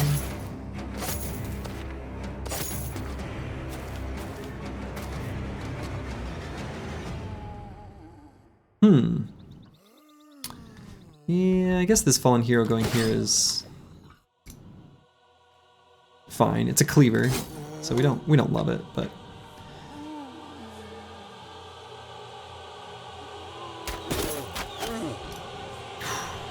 so good. We'll keep Misha Twitcher down here. We're gonna be ready to maybe disarm Unburied Boy.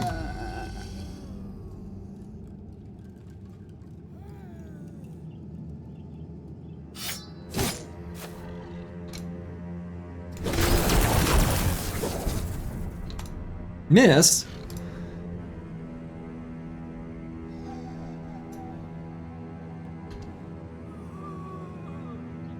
And I don't think I attack here again. I think same deal as last time.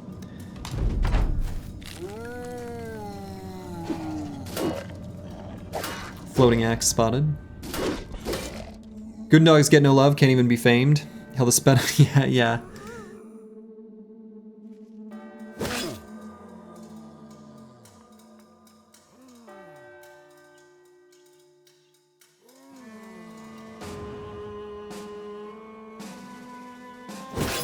Guess we just attack.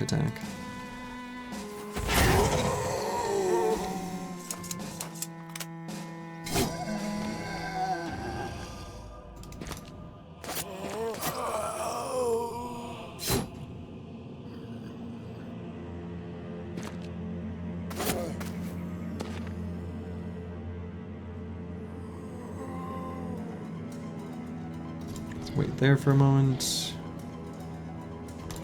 Wait here.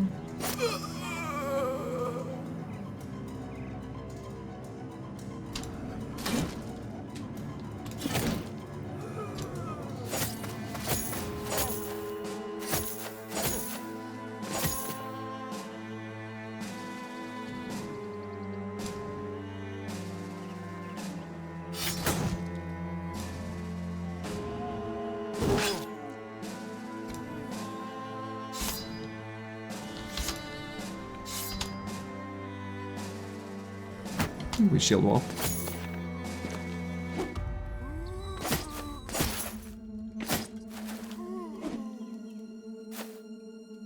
Where's your famed bear claw hammer?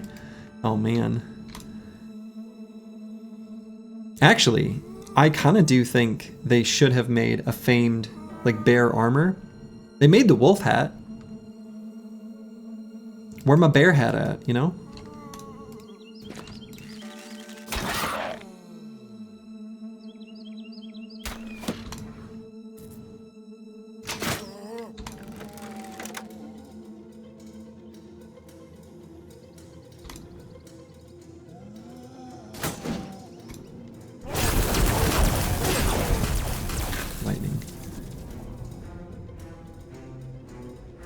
Ooh, a polar bear hat? That also sounds pretty cool.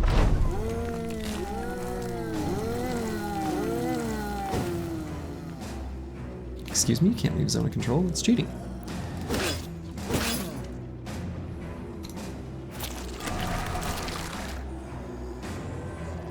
Nacho just got a snack.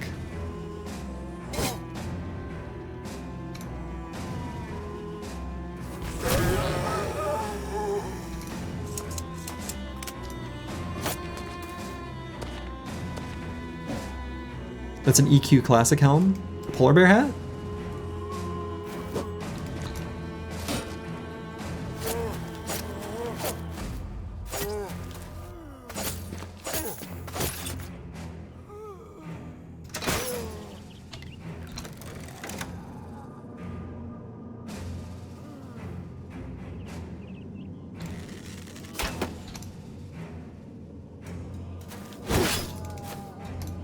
Barbarians can wear them? Cool. Makes sense. Seems on brand.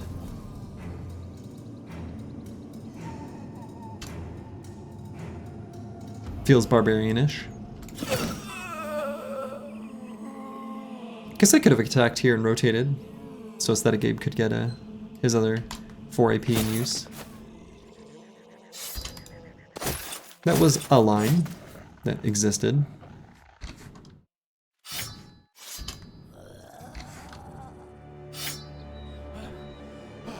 Oh.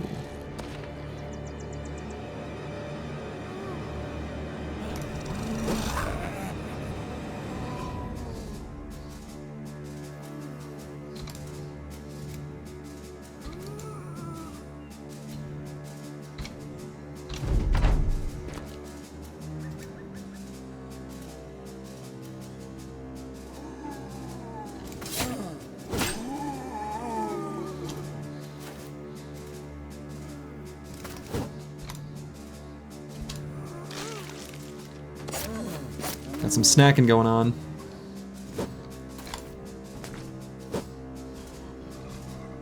I could go up here and blast to hit 3 or 4. Pretty good. That Nacho's decided he doesn't want to fight anymore.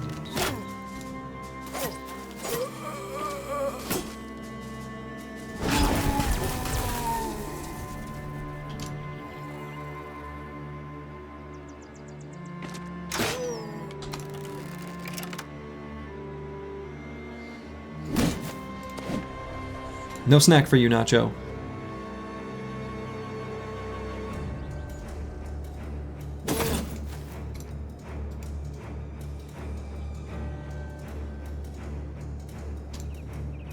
Alright, let's see where these fallen heroes jump to.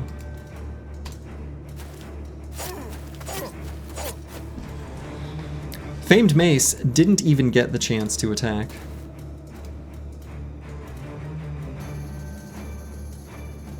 I guess it still maybe has a chance. The bow hurts? Yeah, the bow is kind of crazy. The bow is seriously cracked. It does serious damage. It's serious.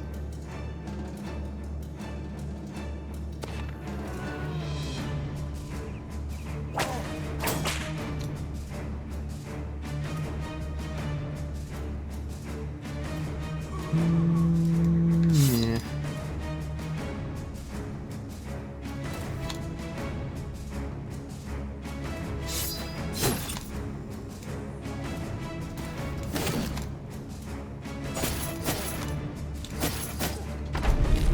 The run provides, the run provides.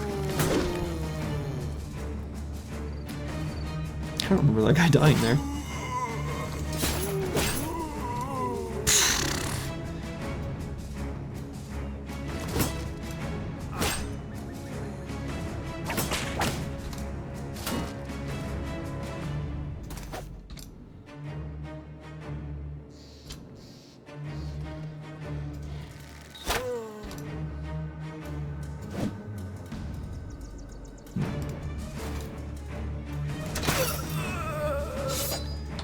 Ka-ching! The little ting-ting-ting of money. Make a good brain chemical.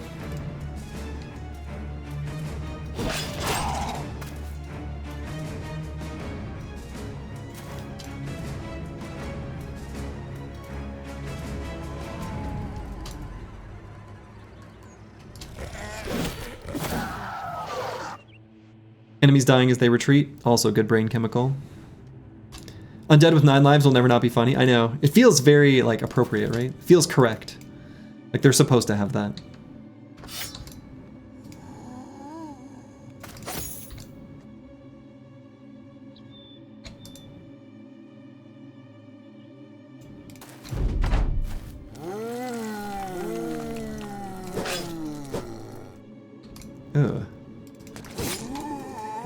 to actually get in there and occupy that hex dump.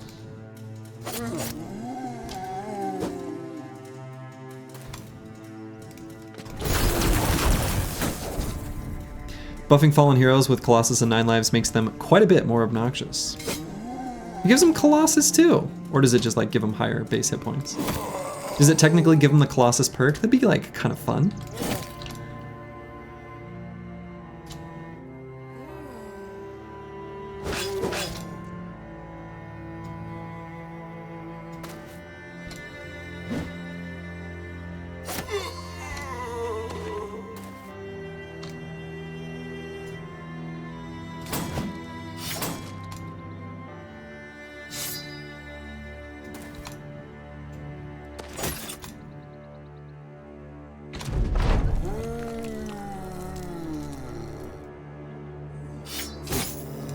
Champion status gives them resilient and 9 lives.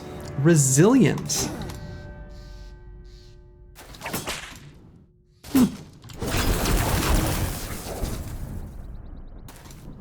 What is resilient called in the game files? It has a fun name. I can't remember what it is off the top of my head. It's not the word resilient, it's a different word.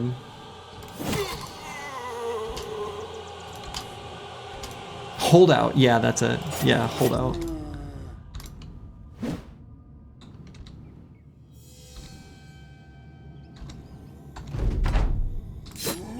Okay.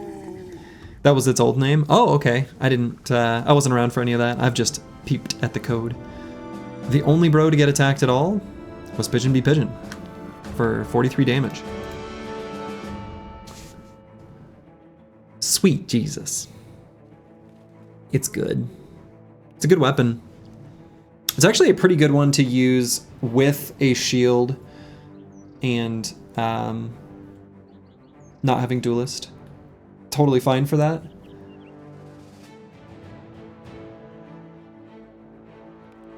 Huh. Who needs destroy armor with this baby? Yeah, I mean yeah.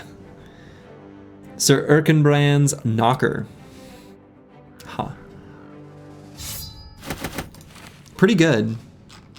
We're gonna find a home for that. I don't know where or who or what.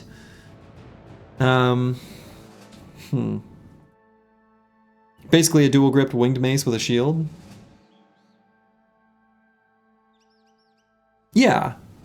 Only with even more armor damage.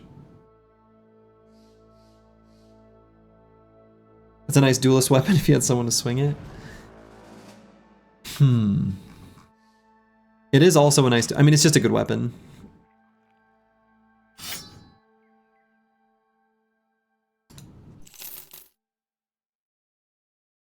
No bowls or spoons for our cereal? No, we gotta eat with our hands. It's a pretty good weapon. I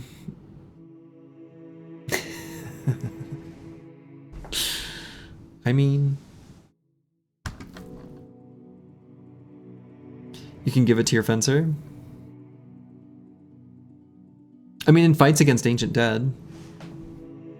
In fights against Ancient Dead, I think it's actually...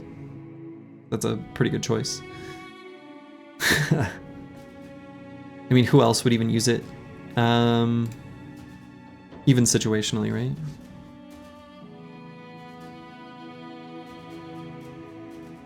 The sword legit runs out of durability. Yeah, I mean, it's pretty low right now. How's our new recruit doing so far? So far, so good. Just training, just leveling up, just hanging out in the back with, you know, a jagged pike, and then some cracked out forged gear. Normal stuff.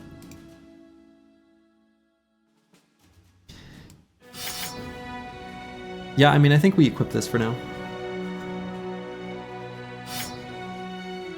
I think it's true though. Like this is actually on the verge of ruin. And this is actually a pretty okay bro to use this. We haven't leveled his melee attack at all so far? Oh no, we definitely have. We've leveled it every single level. He has an injury right now. Cut arm. This is 63 is That would still be high for this squad at level 6 anyway.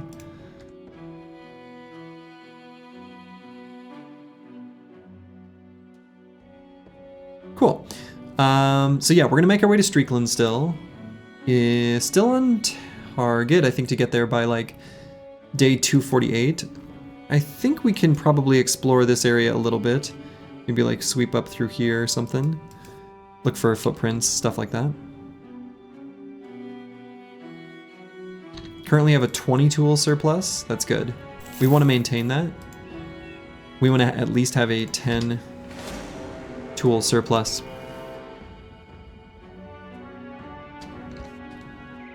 And the reason we want that is so that we can get the Thief in the Night. Alright, we're gonna keep taking fights. Boy, if we can get to some grass. Oh, I don't want to fight him in the forest. Get over here. Let's see, footprints coming from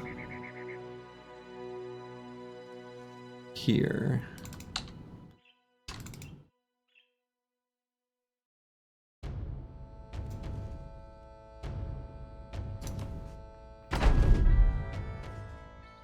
So we're gonna fight him on our, you know, open terrain here. Ooh, we can put Furious Sheep on a pedestal and legit probably snipe the Necro back there. That sounds too much fun to not do.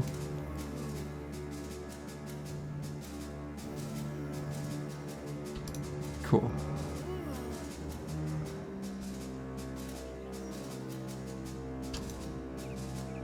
Yay. Yeah, yay. Get some Necro snipe. You love to see it.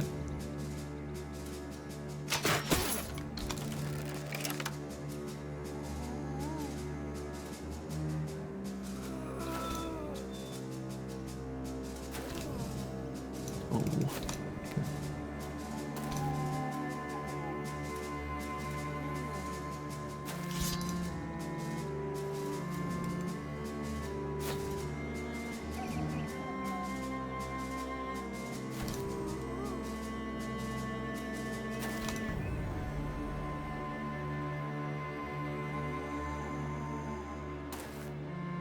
Oh, let's go there.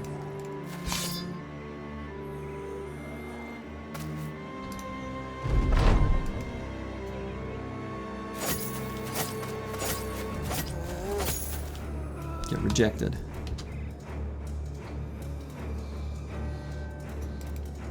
Just wait till he possesses.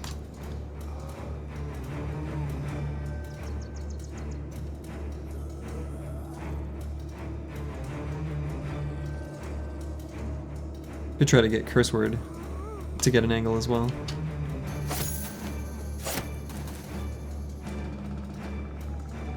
Which legendaries have we done so far? These ones.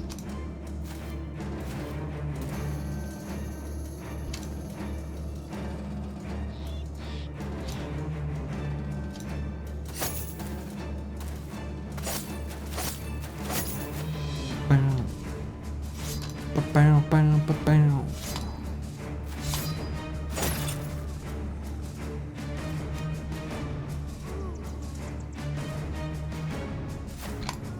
Necro Sniper. Heading out.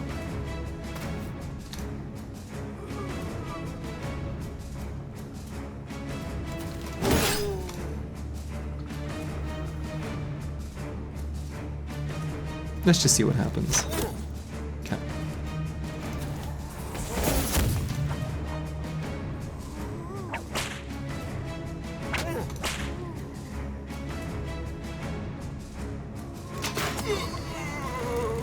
And here it is, the mythical situation where Bullseye is actually relevant.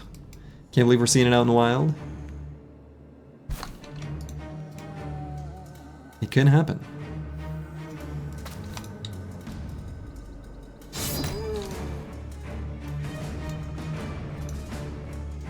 Wow, I really can't see him? Seriously?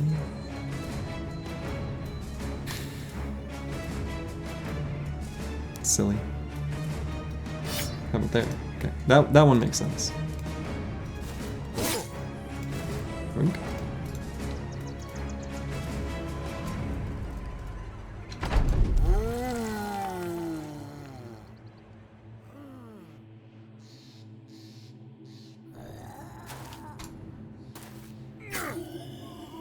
Really?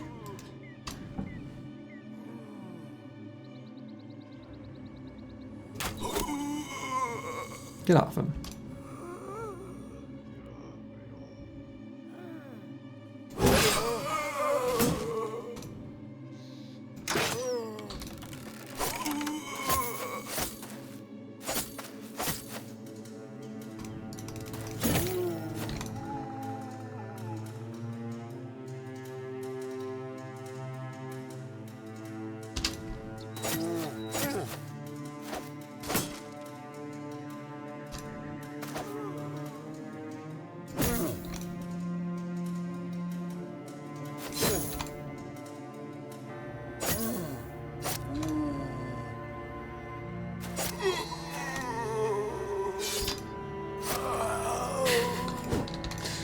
Good try.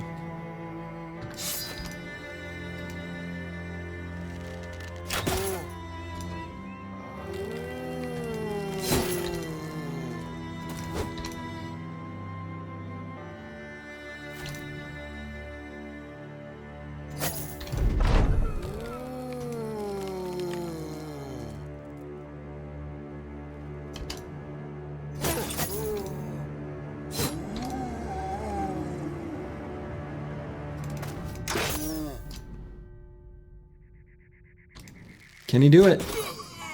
Can he try again?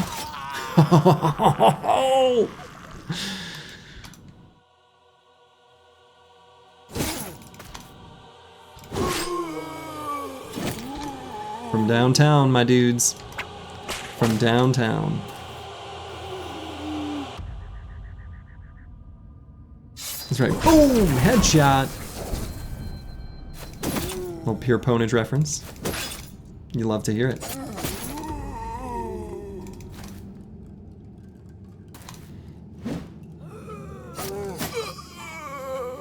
Yay again? Yeah, that was a good one. That was a good one.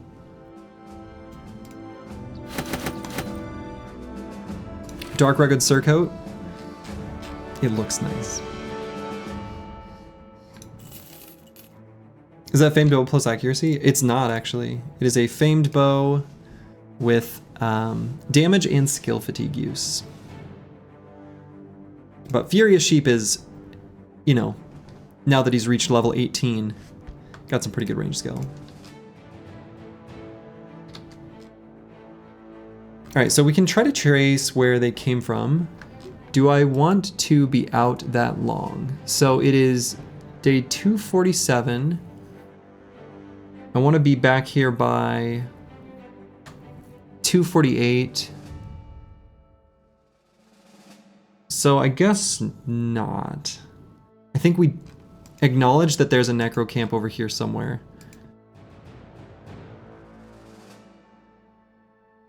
And we'll just like explore this area for camps. Try to get to Streakland.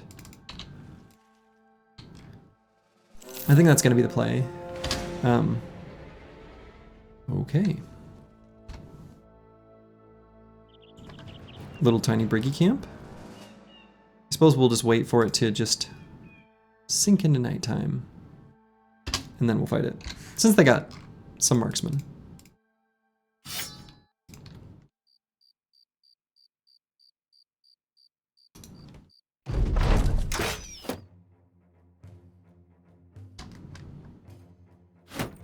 Do these tiny brig camps have any chance of shinies?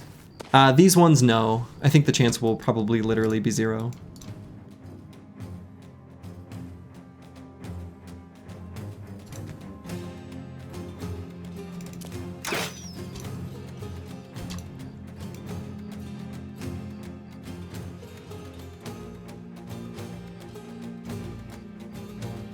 Hit with lightning?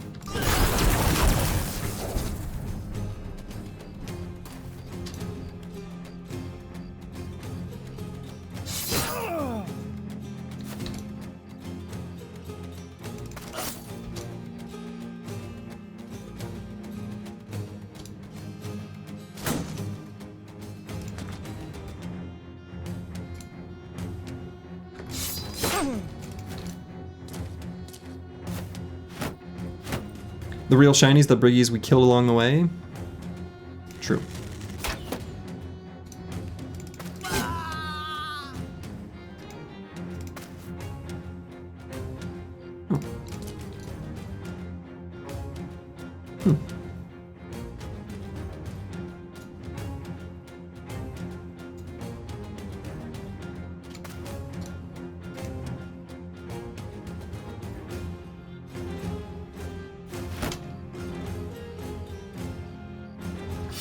We're not going to use any more ammo.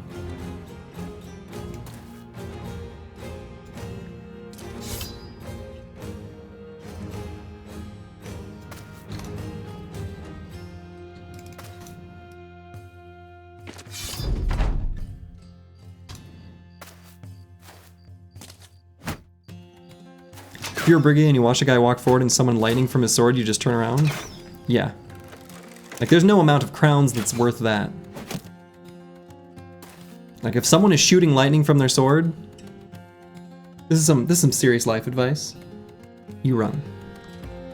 You don't fight that. There is no cause that is worth that. Or if there is, your chance of survival is too slim, and running might give you the chance to, you know, try again some other time.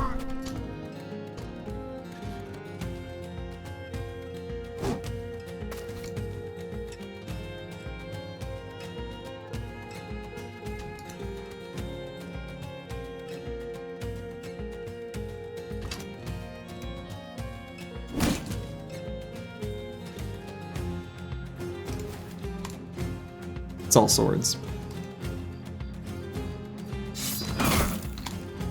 Ka-chunk.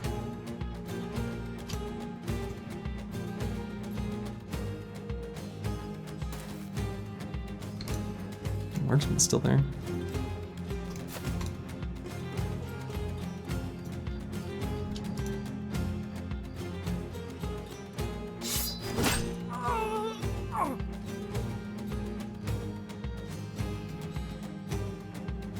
Move forward for next turn. It's not going to be much of a next turn anyway.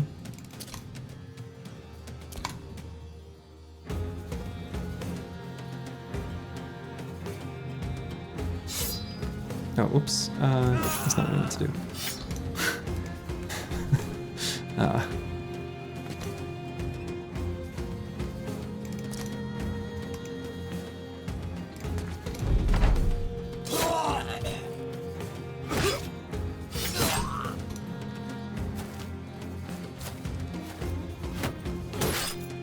Don't hit me in the tools, don't hit me in the tools, don't hit me in the tools. Ah, hit me once in the tools.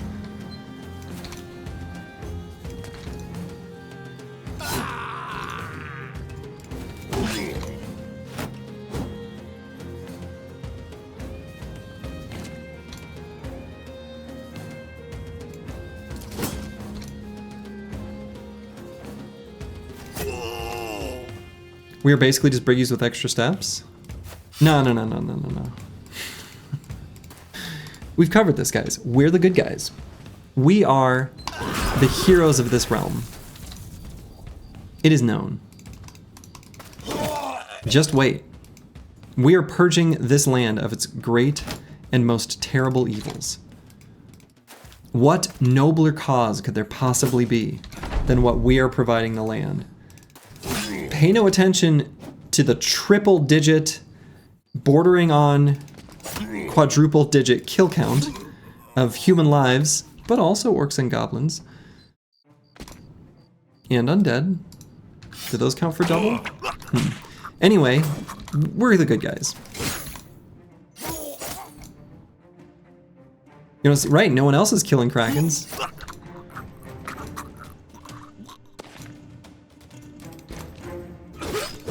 No one but us. You know, we're the heroes. We're the heroes. Got hit once in the tools there.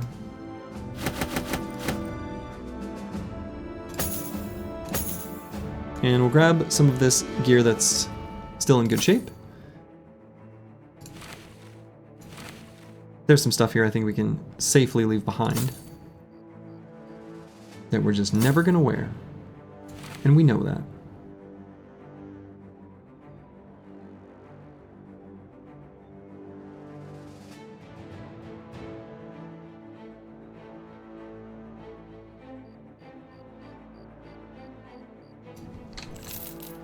Slow digit rest be real, it's gotta be the quad digits, right? So let's see, Battle Poshy prize the most? No, not quite. Not quite quad digits yet. All this busted up assassin gear, I know, it's sad. It's sad. I want to fix it, but I can't. Okay, is that gonna push us to... No, but close.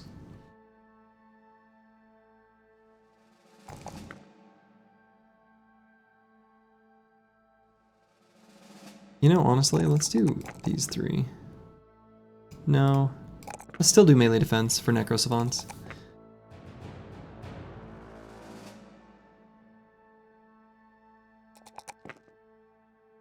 Oh, that did push us over the edge. Oh, right, because of the Sergeant Sash. Nice, okay. We're now broadcasting 13 resolve instead of 12. That's great. Our caravan seems to be full of chains and whips. You have a few questions? Chains and whips excite me. Isn't that the line from the song? You know, that one line, that one song?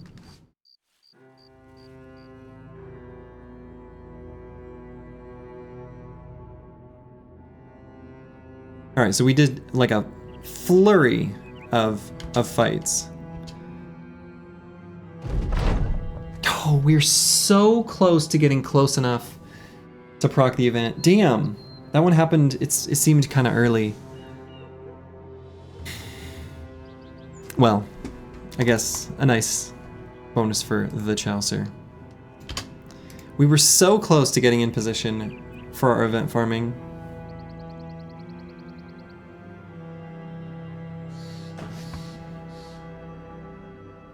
Damn. Yeah, lady, do you happen to know if there's a lizard slayer around? Right, okay, well, we'll update the event count.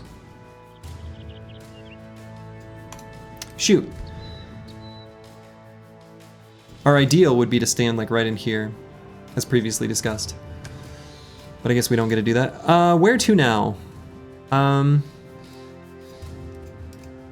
So previous journeys took us through here, down to here, cleared through all here, and here, and here. So we passed through here on our way to the witch hut, which was here. So actually, maybe this area back here we haven't cleared in a little while. Witch hut could be back here. Sorry, earlier I meant the watermill, which was over here somewhere. We could try to plan it where our next event is gonna be up here, Tangval. So based on where we're currently standing, I think that does give us enough time to like loop through here. Maybe look for some barbarians. And so if we do that, Pigeon be Pigeon getting close to like Nimble Forged, and then we can have enough strength to take on the Artifact Reliquary. We're still going to be in areas of the map where we're not going to be fighting greenskins, which is what we want. So I think that's good. We can take a peek on this mountain, sweep through here.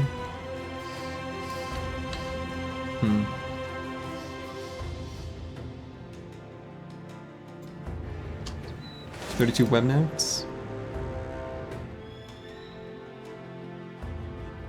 Okay. Oh, camp. Tomb of the First Men. Let's put them back where they came from.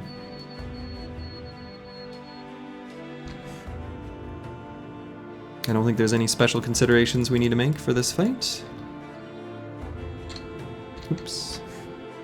I don't think we need to put this pocket mace here anymore. That's just going to slow us down by 5 fatigue.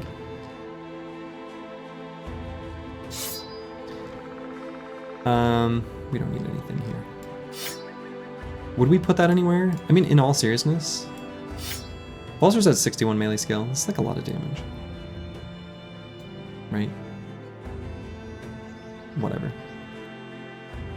Realistically, I think we could even put a Noble Sword here on Furious Sheep.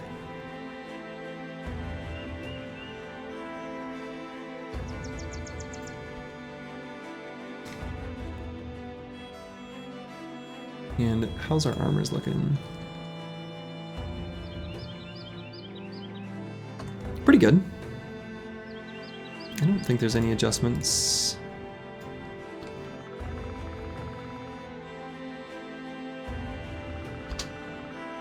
Wow. Okay, I'm gonna use the restroom and then we're gonna do this fight. Be back in just a second.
I've returned. Engage. 25 enemies. I feel like at this point, after that massive fight, we kind of need to like count them.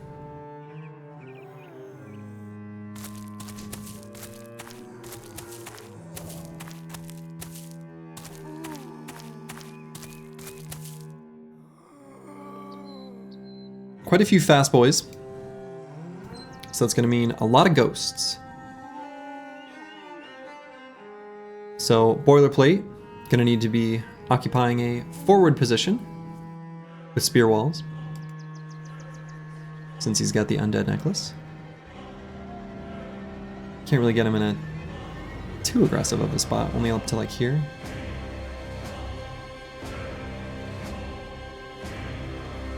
But I think that's okay because we could nestle pulsars right here with some pretty good gun blast shots.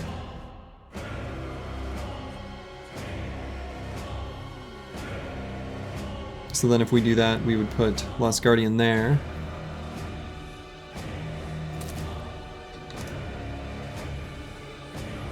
So that was what, 5 ghosts? If I was counting correctly, I think that was 5.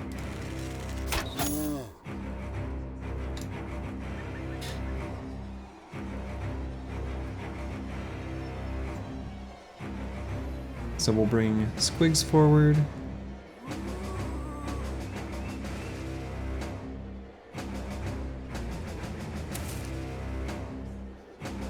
Okay.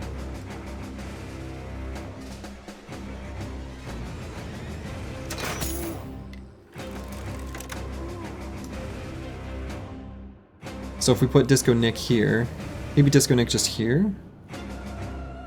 We're gonna have the Chaucer try to do some flankage. So I suppose Battle Poshe can go here.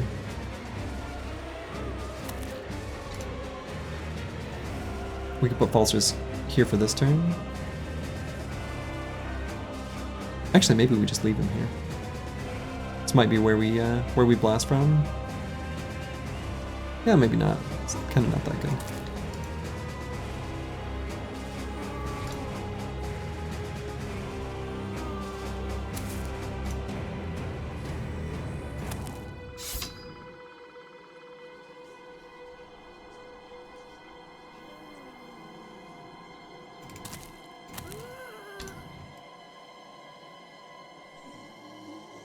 So if we're gonna bring Last Guardian up to there,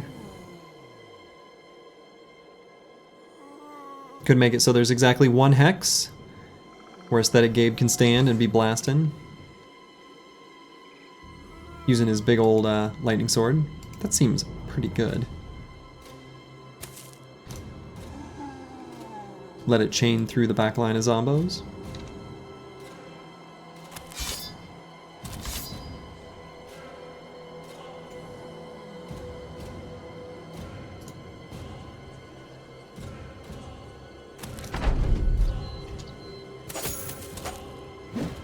Rude. Or chain through to the Geists? Oh man, that's the dream.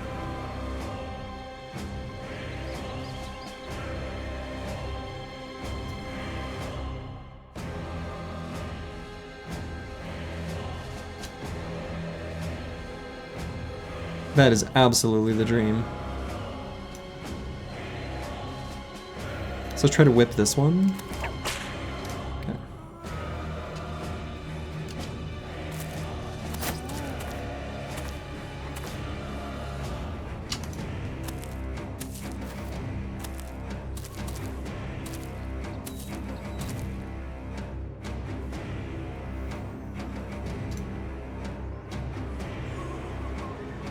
Sorry to disappoint you, Rebriggy. You've activated my trap card.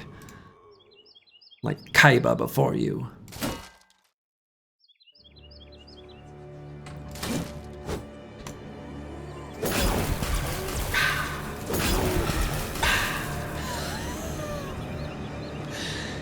The lightning chaining onto the Geists is so good.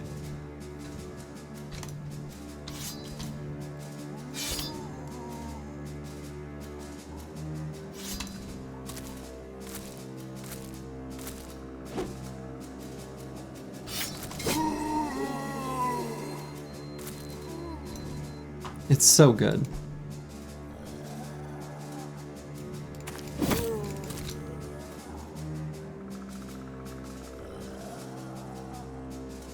Not only is it fun to watch and listen to the lightning do its work, but I love Slurgy's appreciation for it. I mean, it would be rude to not appreciate it, right? After all that work that the lightning sword did, and did for us, to not at least show appreciation, it's kind of taking advantage of it, you know? Like, it's the right thing to do. And we're here to provide the feedback, to provide the future benefits, you know? This is a symbiotic relationship.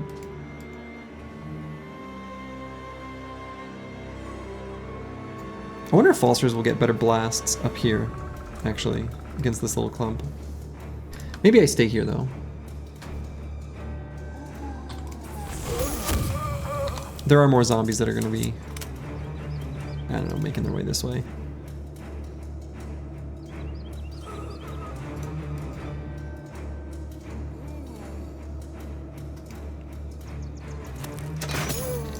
Move some of our other ranged support up there. Can move Insane Killer here and get an attack. I guess we do.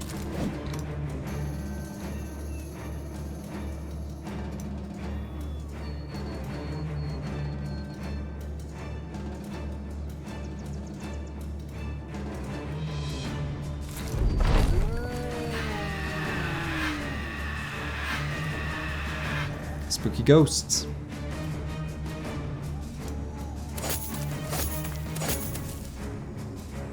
Lovely. We're going to chain that lightning all the way down through to this Geist. Now that's the fallen hero that I don't want to do anything. Why does the fallen hero have bodyguards? It does look like that, doesn't it? This is just like the northern gang, you know? They hang together. They unbrig together.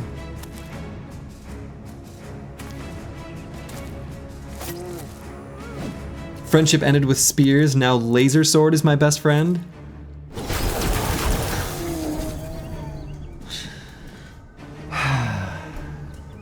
True.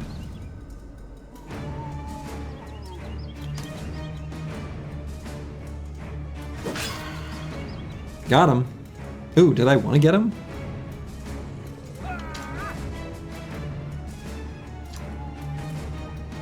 Immediate regret. Ugh.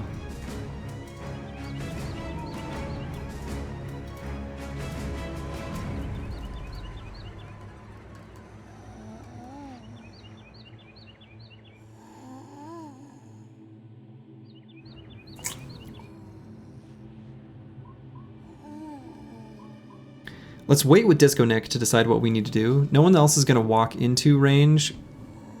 I suppose if he possesses him, it makes it harder to shield push. I bet it's a 95% even if he's possessed though. So let's just wait.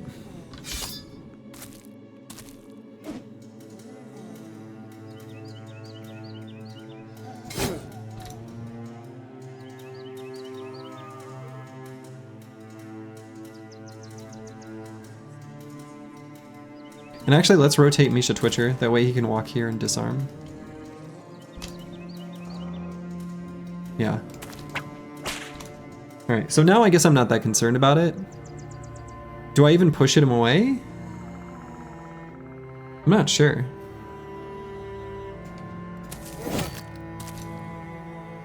Like maybe now I don't bother? Or maybe I do. Because he's still, you know, his attacks still build up quite a bit of fatigue.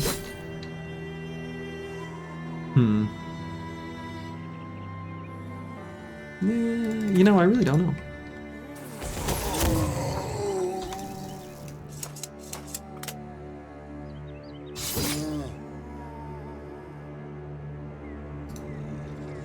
You should probably take the opportunity to focus down the fallen hero with spooky weapon in possession range. While he can't fight back. Yeah, but he takes substantially reduced damage while he's possessed.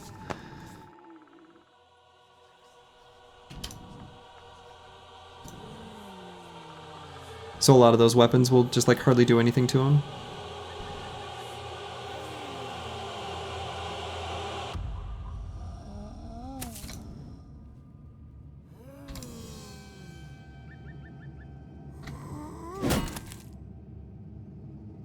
So let's just push him away.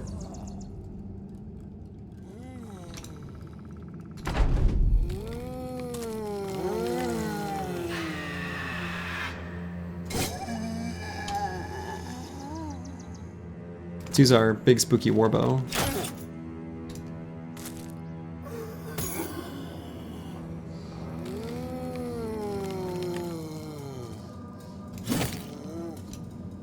Possession has a range?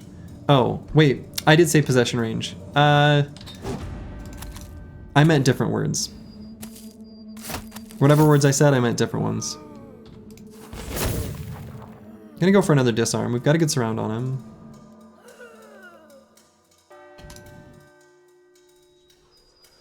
If push comes to shove, we can go for a repel as well.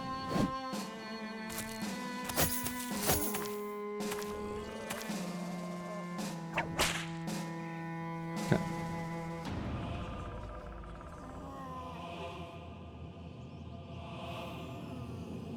Let's still move back for a second though.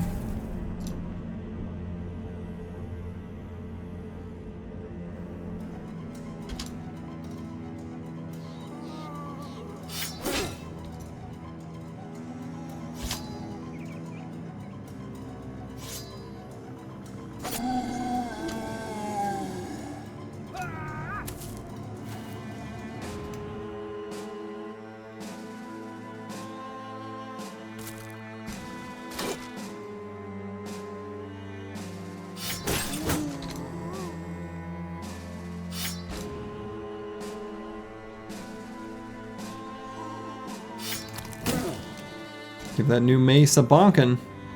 You know, give it a try out.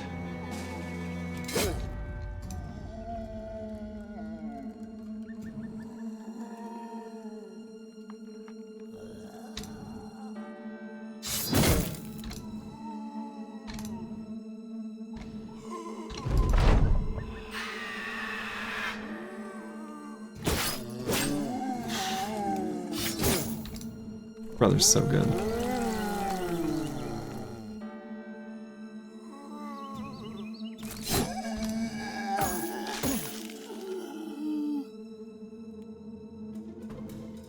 Fallen hero. Munchin. Crunchin' munchin'. Do we let him possess it intentionally? Since we have so many attacks lined up? Just so he wastes it? Kinda think so.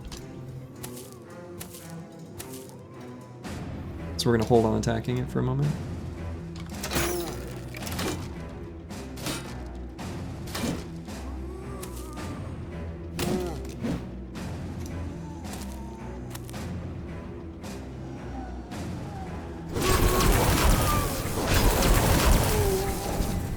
So good.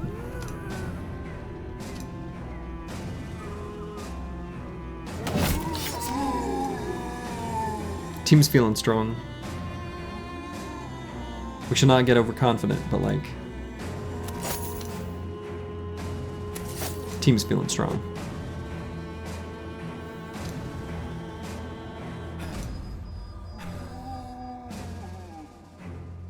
Overconfidence, yada yada yada. I know. A good thing to remind ourselves.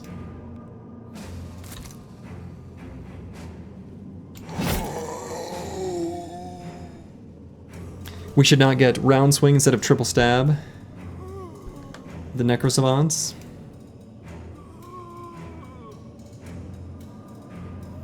I mean...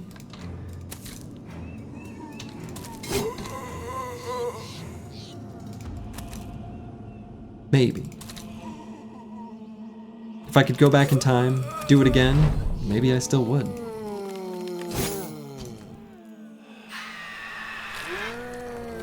Is it just you, or are nimble shiny armors easier to find at large briggy camps? I think that's just you.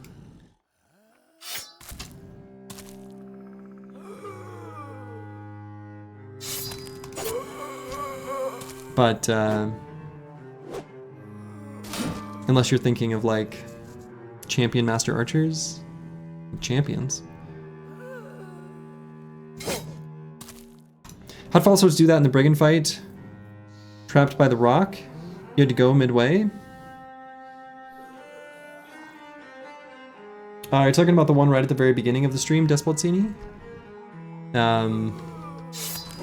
Good. He was fine. In the end.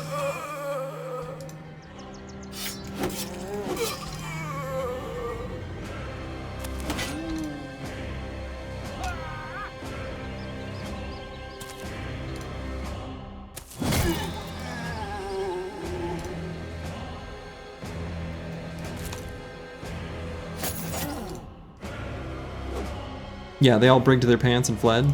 Yeah, basically. Spooked them. As you do.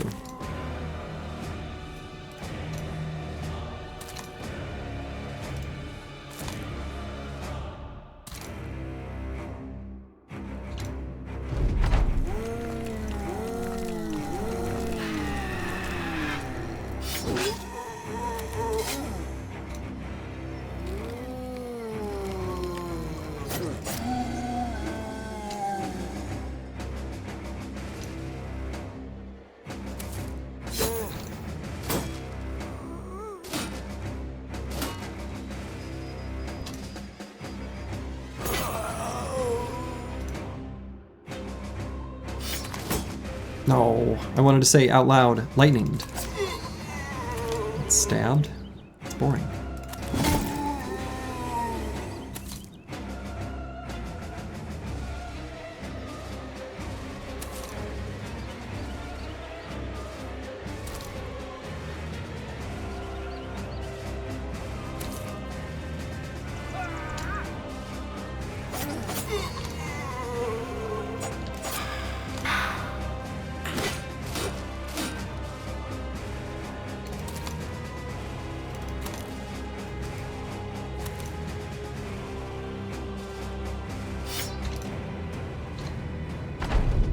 Okay, only 4 enemies remain.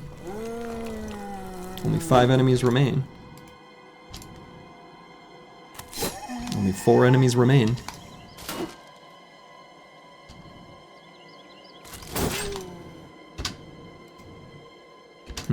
I guess we don't get close to the Necromancer on this turn. He put his human repellent on. It's super effective.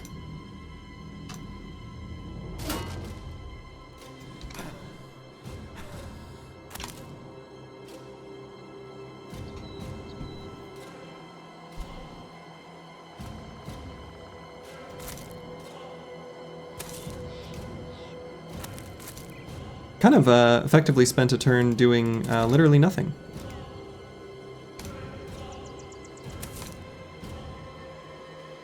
Just a little gentle repositioning.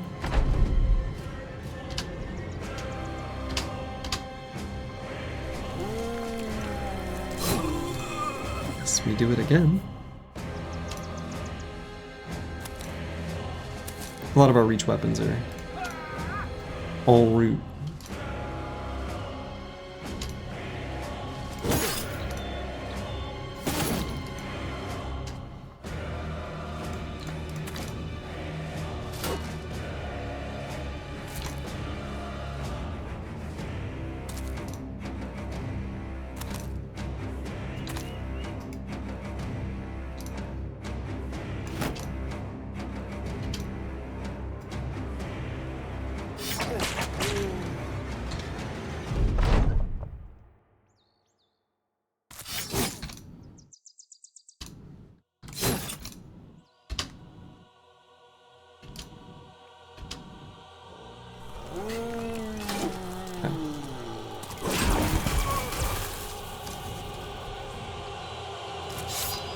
We continue to hold back.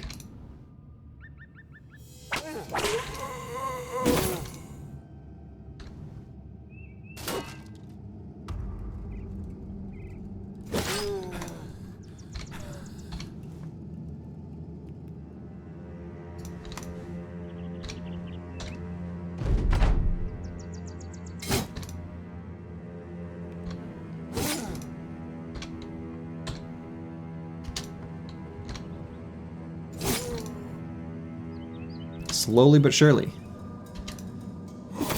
We're beating him up.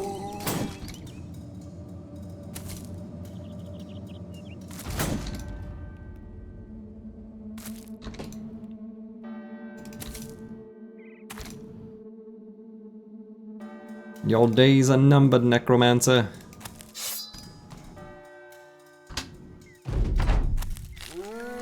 Oops.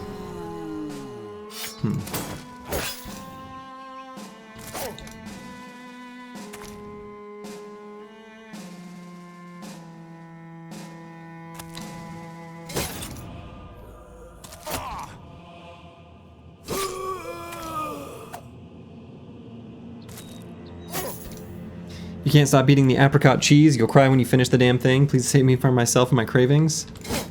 So jealous. Sounds so good. Honestly, just like fruit and cheese. Fruit and cheese. It's good. Fruit plus cheese.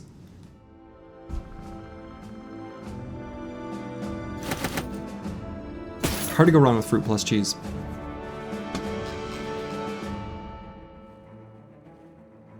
Cool. Not a very exciting camp reward. You're not a big cheese fan? Well, nobody's perfect. I don't think we took much damage. Cool. And if these undead run into the forest, I don't think we chase them. If we can fight them on flat ground, I suppose we probably should. I suppose this is just hills. Probably should. It's the right thing to do. When you come to France and Italy, you'll cry too, Slurgy? Tears of joy or sorrow? Like the hard-aged cheeses? 100+ day aged Gouda? Well, isn't Gouda a soft cheese? Or does it become hard if it's aged that long? I feel like I've only had Gouda in a soft cheese like context. Sorrow, you'll be in France?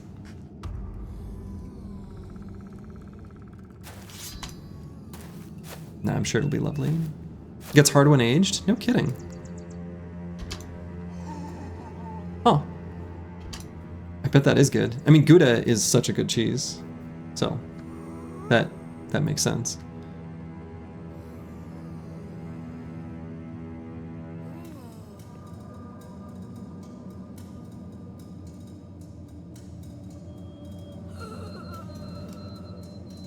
Blessed are the cheesemakers. Blessed are the cheesemakers.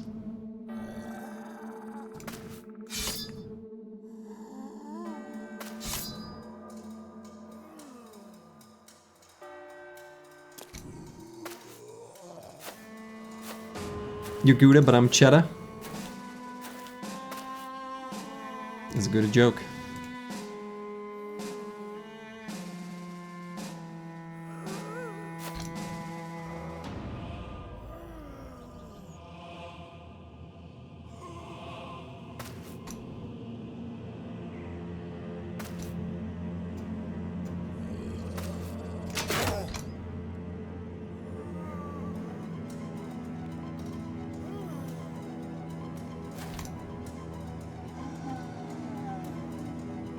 I mean, I guess Falsters could shoot from here. That's pretty good.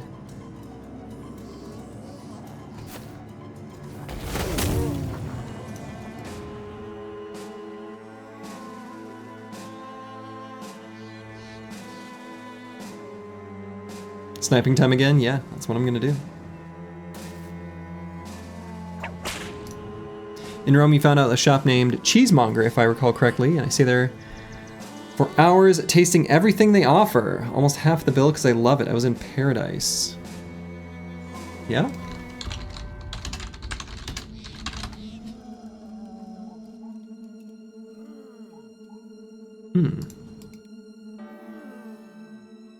Maybe I'll have to check that place out. I do love me a good cheese. And if I'm gonna be in the land of cheese, other than Wisconsin,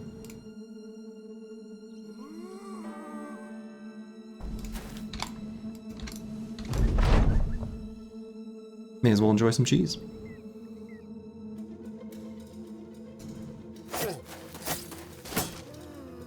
Do you have Kroger grocery stores up there? Nah, we don't have Kroger's here.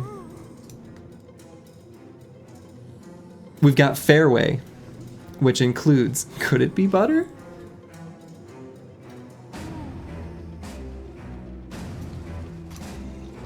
No, no Kroger's here.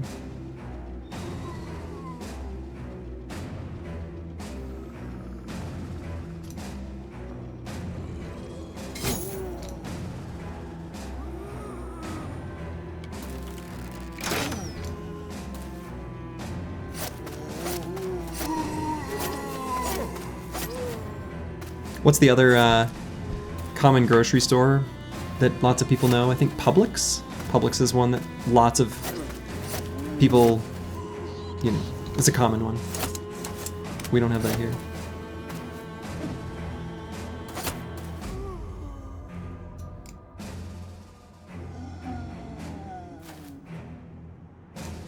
Can I really not hit that one? That's ridiculous.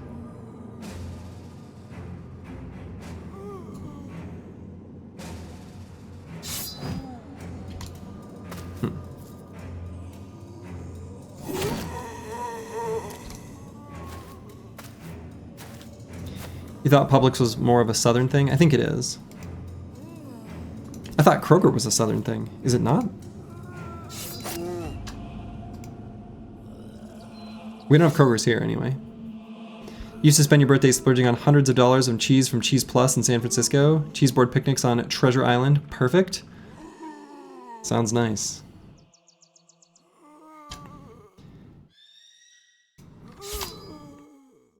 Just so you know, in France we've got PDO. It's called AOP. Find cheese with AOP in the package, and it's the real deal. What is PDO? There are too many acronyms here. And are these acronyms French acronyms or English language acronyms?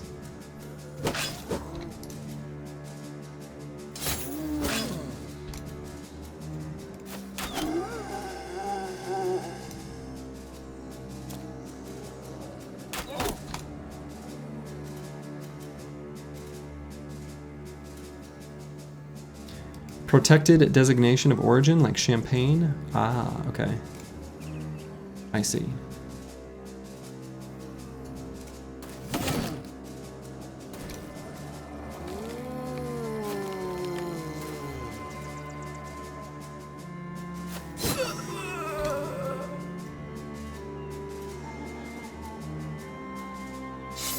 Yeah, I'll have to give them a try.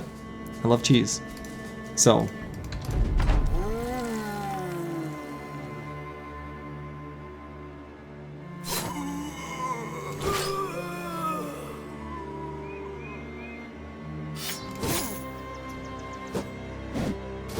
Protected designation of our origin. You thought it was a thing in America. Sorry. Definitely isn't. I'm familiar with the concept though.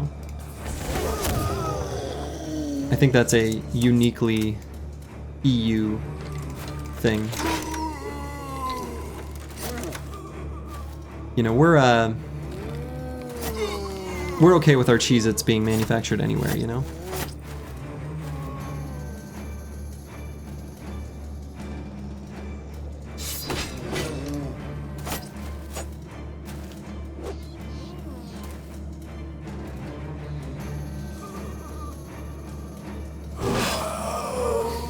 Beautiful. Here in the US, we just label it organic, which can mean literally everything. Anything, yeah. I kind of hate that even if there are like some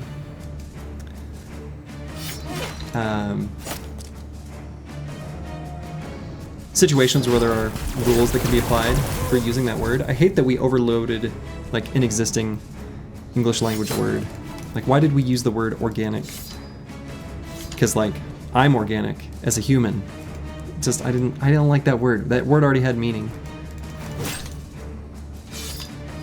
Maybe that's a stupid annoyance, but the annoyance is real. Okay, see you later, Necro.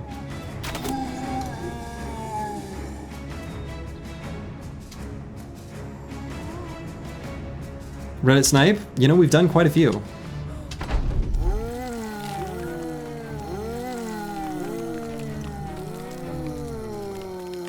No, yeah, organic is, the way we use the word here is basically meaningless. It's true.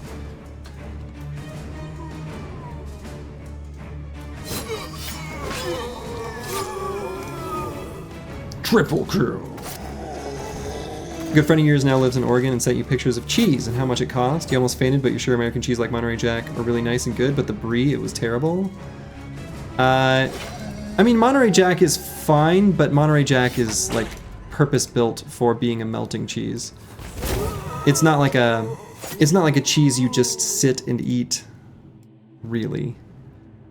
I mean, maybe some people do, but that's not like what it's for. The best cheese to sit and eat that is uniquely American would be like Wisconsin cheese curds.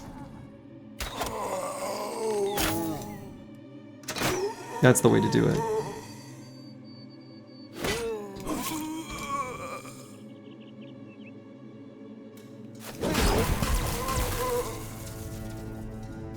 You have to say America has good melting cheese? I mean, American cheese is just like cheese with emulsifier, like built into it, right? Its whole purpose is just be melty.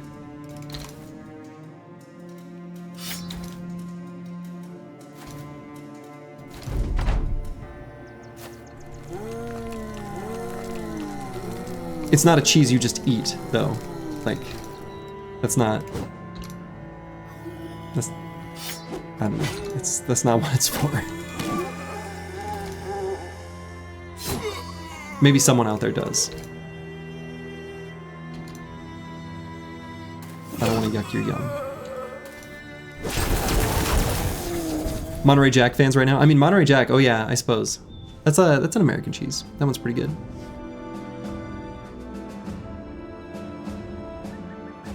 Is this an intervention?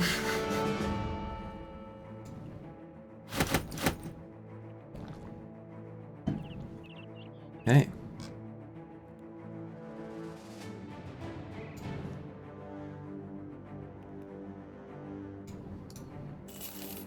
It's a cheese convention. So many good cheeses in the world. All right, Aesthetic Gabe is leveled up. We love bringing this number up. You love it. And we probably bring this number up. This number is pretty important to us. We just keep pumping that one. Munching on a craft single. Yeah, who does that? You're literally eating one of your hobo late night sandwiches, which is just 2 slices of American between bread. Should be legal as UK has good cheese, but you love your hobo sandwich. You know, I think as long, you know, if you elevate that just a tiny bit by just cover it with a, you know, little slather of butter and just pop it on a pan real quick, just a quick grill, just super quick. Make yourself a grilled cheese sandwich. You don't make your grilled cheese sandwich fancy. Don't Gordon Ramsay it. Don't desecrate it. Just some American cheese, bread. You could sprinkle a little bit of like dried Parmesan or something like on that. You know, you could zhuzh it a little, but don't go overboard. It's 2 a.m. Slurgy. There's still time. Now, if you want to know a uniquely regional thing too, where I live, has anyone here heard of a Juicy Lucy? Without looking it up. It's a Minnesota thing. Yeah, it's a burger. Yeah, it's a burger with cheese, like in the patty, like centrally in the patty. Instant mouth burn? Yeah, oh yeah. It's like a volcano. It's like the worst thing in the world if you don't know what you're getting into. But yeah, Juicy Lucy's are great. Yeah, in the meat. So unfortunately, you do have to, like, you don't want the patty to be too thick, and you do have to cook it maybe more than you normally would a burger, just to make sure it's like, you know, food safe but not lava. But they're pretty good. Had many Juicy Lucy's? Hell yeah. Make burgers filled with feta? Oh sure, do you take like crumbled feta and like mix it into the patty? That sounds good. That sounds really good. Damn, that sounds excellent in fact. I'm into that. I immediately support this decision. Oh yeah, grilled cheese with tomato soup? Yeah, that's a classic. That's a classic. I'm looking forward to my tomato plants. I've got like 5 or 6. And there are so many little green tomatoes on them right now. I'm looking forward to entering like shakshuka season, where I just go out to the garden every day, pick my lunch, make a shakshuka, like every day. Looking forward to it.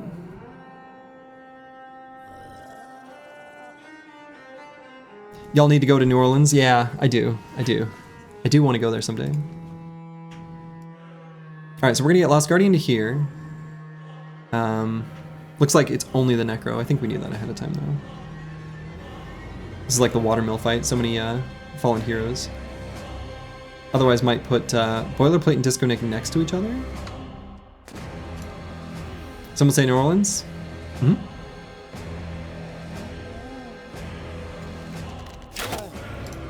New Orleans. Key to making a good grilled cheese is to mix some mayo with a bit of garlic powder and spread it on the outside of the bread and grill it like that. You know, I've tried that and I have read that tip and I don't know if I just didn't do it right, but I didn't feel like that made it better. I feel like that made it not as good.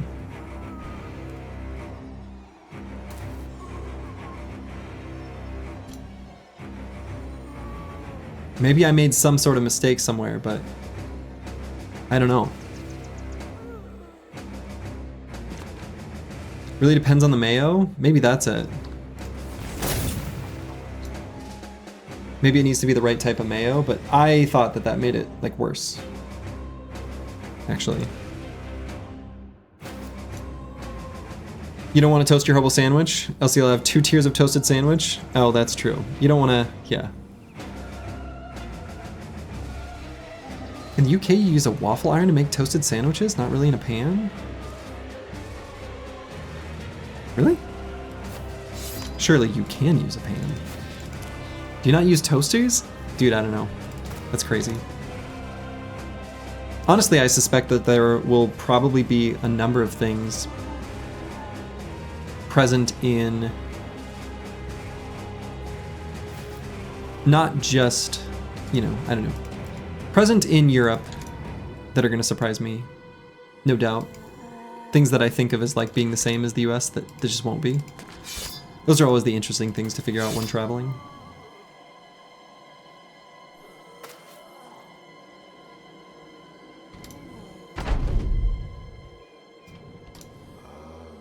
Like, why are your showers weird? You know, stuff like that.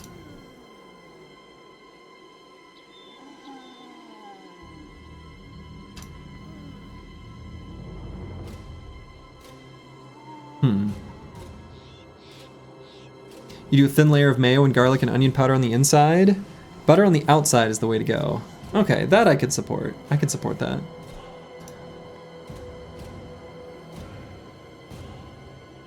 Why is the toilet piss back? I remember when my wife and I went to Japan, she was in the shower. Oh no, what was it? I was using the... Something I did just like blasted her with hot water. And it wasn't the toilet, it was like I used the sink. I was brushing my teeth? I don't know, I did something that like controlled the shower from the sink, and it... Well, we learned something that day.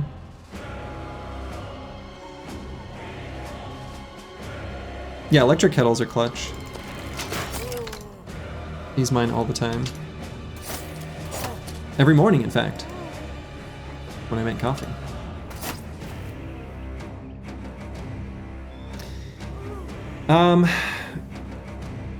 So Aesthetic Gabe, I'm kind of thinking I don't want... This Fallen Hero is going to act... Let's see, if this one goes first and goes here, I guess we're okay. So I think we can wait in this location, now that I see the turn order.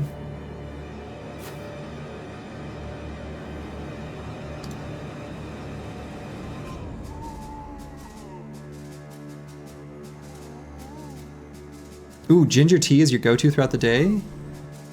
Yeah, that's... Ginger tea is very good. I enjoy a good, there's a Korean brown rice green tea called Hyunminokcha, which literally just means brown rice green tea. But that's a great, like, drink in the middle of the day. Just when you want something warm and nice.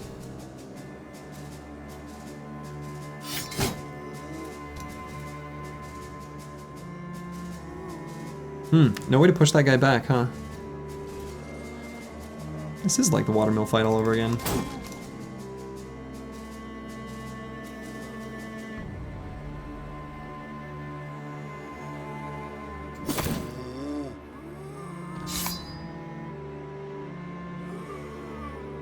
You also love a good matcha brew, but it's more trouble than you want to get into. Yeah. My wife got a whole like matcha thing. She's got like the cute little whisk.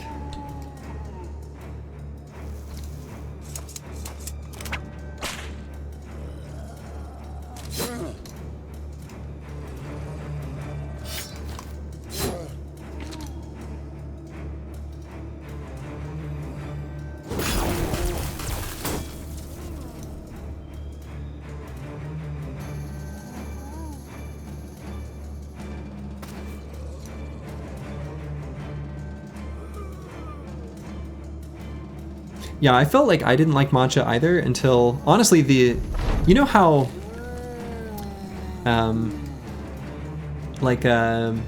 either a sweetened cappuccino or a cafe mocha or something like that can be like a gateway to enjoying coffee. I feel like for matcha ice cream, that's the gateway drug to enjoying matcha.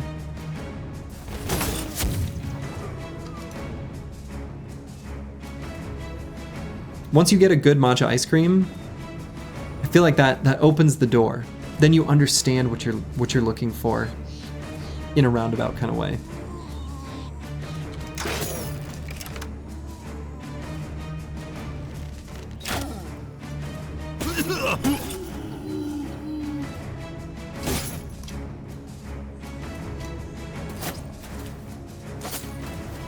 Matcha gelato in Lyon, France, that was just otherworldly. I believe that.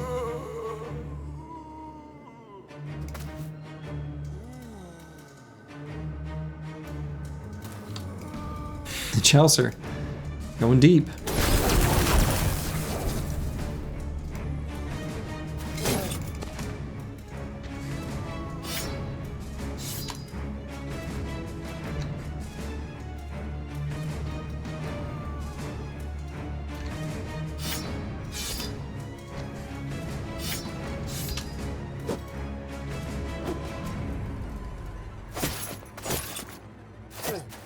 Yeah, matcha ice cream. I feel like that's a good gateway drug. One of your prior jobs for a company that specialized in market analysis specific to the culinary industry, and we got to go to a lot of international work trips to keep up with the flavor trends. Oh, damn, that sounds great. I had a friend who did something like that, based out of the UK. And he did a big flavor test, like double-blind flavor test of beer from a tap versus a can versus a bottle. And people actually preferred the can. Very slightly. Almost statistically irrelevant, but not quite. Thought that was pretty interesting.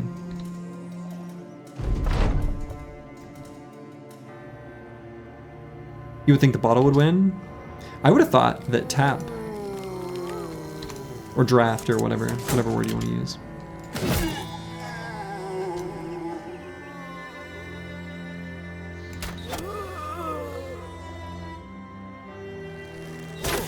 Taps are inconsistent. I mean, that's true. That's true, they are.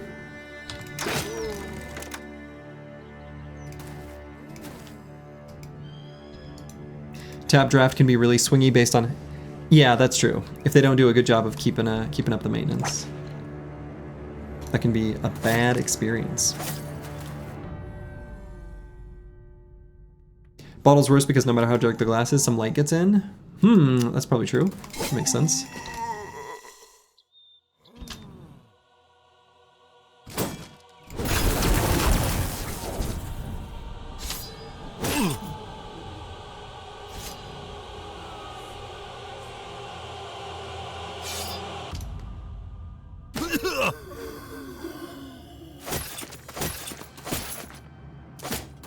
The fact that mom and pop restaurants in the EU make their pasta in-house just sets them apart. Do they really? Oh man, I'm excited. It's gonna be a good trip.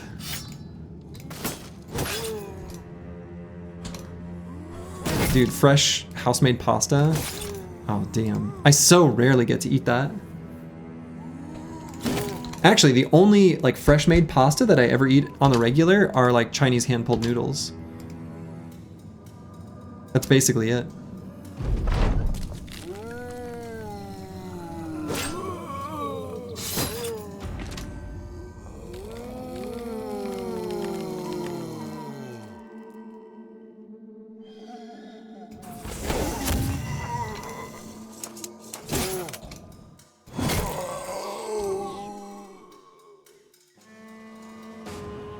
You're a big dough guy, why not make your own pasta? I only recently became a dough guy. I got a sourdough starter because it was gifted to me. So Baking Brother, actually I've went on some Baking Brother adventures. I've stopped, you know, spamming the Discord too much, but I've made several, I've been making a focaccia like every single weekend, and I've made like, I've made several things from Baking Brother. It's been pretty wonderful.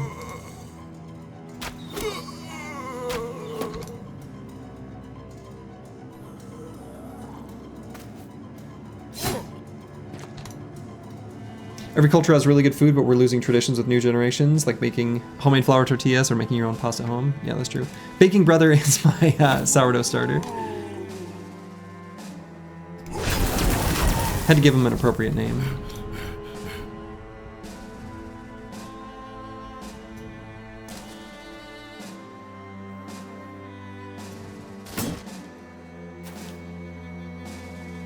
Yeah, I mean, I've already had my hot take that upset the entire country of Italy that I will make sure not to say while I'm there. That the cultural export, or what people think of as pizza, maybe not in the EU, but I'm sorry, everywhere else in the world I've traveled, it's American-style pizza that has made its way globally. And it's American-style pizza. It's like, that's what people think of when they think of pizza. For better or worse. But like New York pizza, it's pretty great. It's pretty great. Like,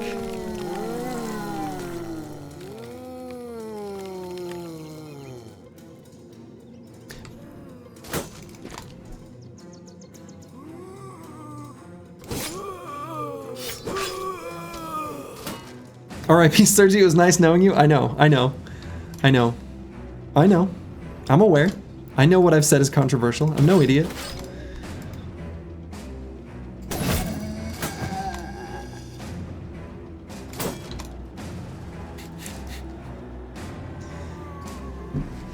The current world champion in pizza making is from Marseille. Yeah, I like both Tex-Mex and Mexican food as well. Like I like that they are like just different things, and they're both good for their own on their own merits.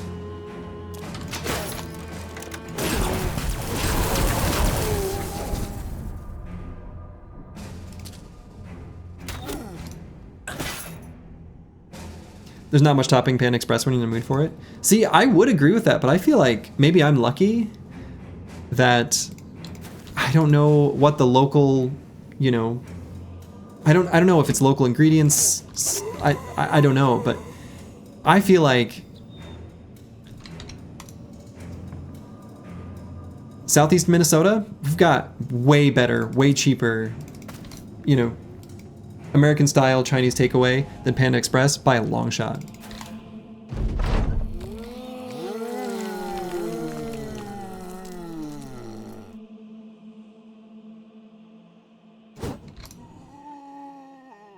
But yeah, I also like Americanized foreign cuisines. I think they're great.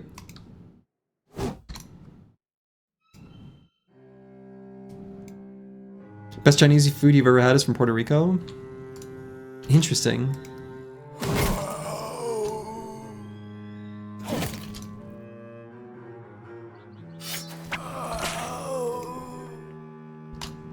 Justin Bieber was right.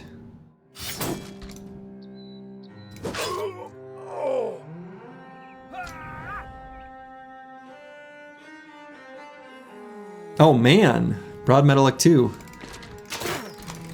Been to Europe, you've seen the pizza and they usually suck? Shots fired.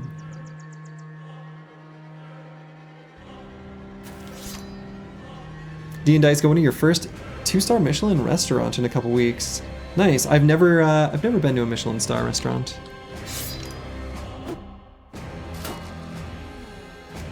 My favorite restaurants are usually like the ones that are super cheap. Best pizzas in Alaska? I think I remember you saying that last time, Curse Word. Last time pizza was brought up.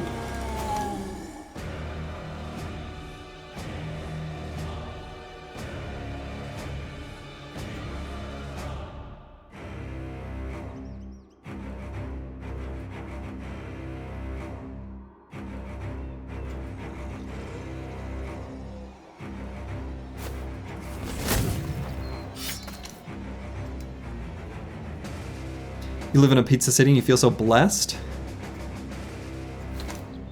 Sounds good. I lived in Madison, Wisconsin for a while, and I lived right next to a like wood-fired pizza place called Pizza Bruta. If anyone's ever been there. So good. But the problem was that I lived right next to a really good pizza place, and it was like the, you know, single serving type pizzas, and it was not good for my waist or my wallet, but damn, that was good pizza.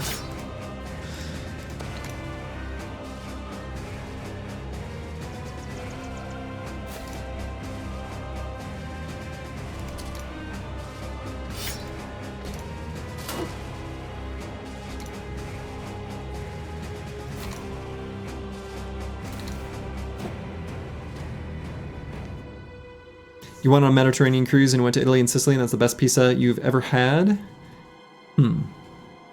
Best meal you've ever had was at a small town called Karlovy Vary in the Czech Republic.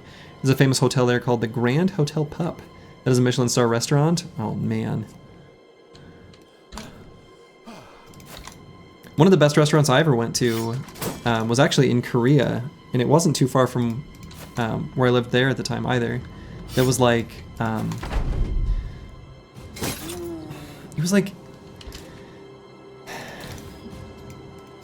a health food restaurant. What What was the name of it? I want to say like Namu was in it somewhere, like tree. Something... Oh, I can't remember.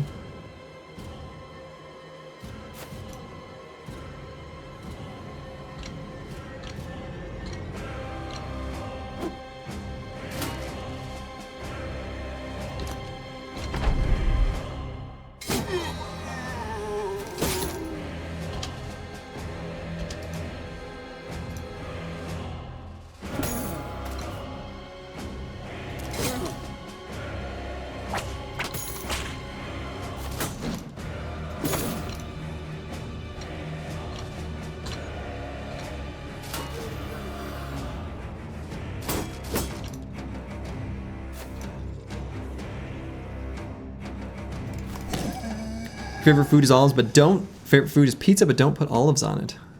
Interesting. Is this a don't like olives on pizza or just don't like olives thing? I love olives. So when I was talking to some friends about, you know, the fact that I was like streaming and whatever, and I was like, you know, I'm really enjoying it, blah, blah, blah. And they're like, yeah, this makes sense. Obviously, you know, that would make sense for you to do. I was like, what? What do you mean? And when I think back to it, in college, people used to play a game called Watch Scott from a Distance, where like at a party or social gathering, they would set up like a group of people to sort of sit to the back, sit to the side, and they would set up a situation where someone would walk up to me with like a plate of olives or cheese or something. And the game was just Watch Scott from a Distance, because I would eat an olive and like I'd be like, it's so good, like so expressive. And I don't know, people just enjoy watching that, I guess. So, you know, I've always been a very expressive person.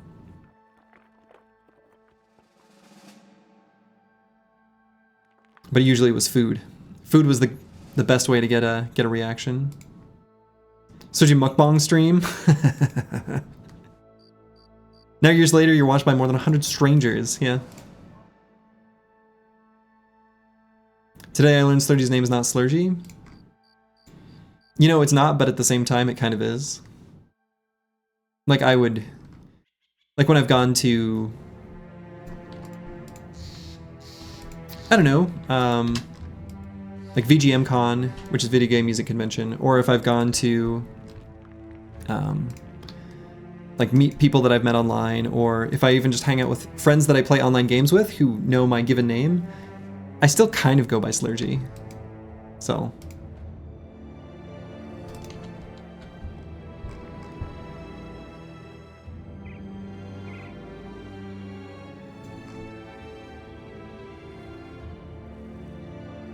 When you coach high school tennis, the guys called you Coach Squigs because they knew that was your gamer name? Nice. Nice. I mean, honestly, even my family would sometimes call me Slurgy. Like, I was given that name, like, accidentally when I was playing Winrisk, of all things. And my brother had the keyboard and he just, like, smashed the keys. Out came Slurgy. I was, like, 11 years old, maybe not even that old, maybe younger. And I kept it ever since.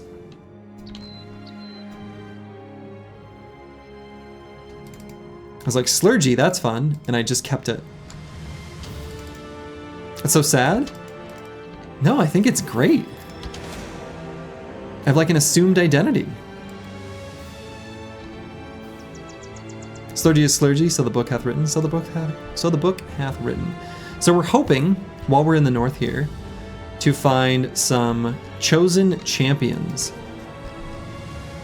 I think famed two-handed weapons would be a very welcome addition. Honestly, chosen champions just drop good stuff, just in general. So.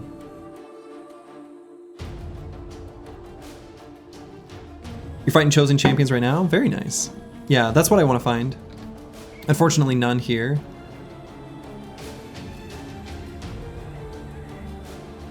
You've been using Chaucer since '94? Nice. Yeah, it's cool to have a a long-lasting gamer tag. I don't know.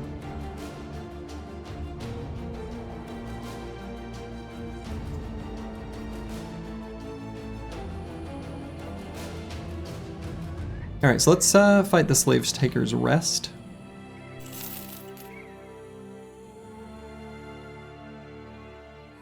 And then we're going to look to, after this, move up and maybe look for a Barbarian on the road and or Kingsguard and or Thief in the Night and or whatever.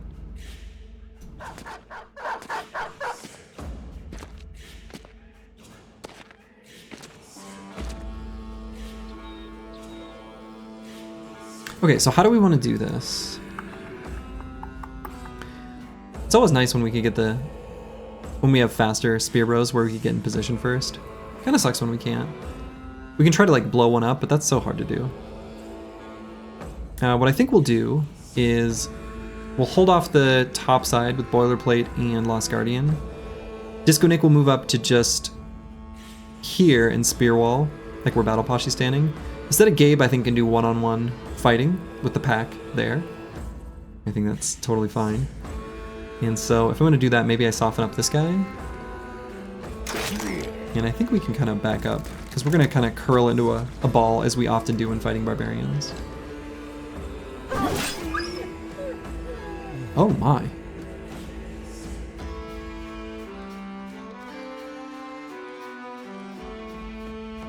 Actually, I guess that'll let Disco Nick go here. That was unexpected. Okay.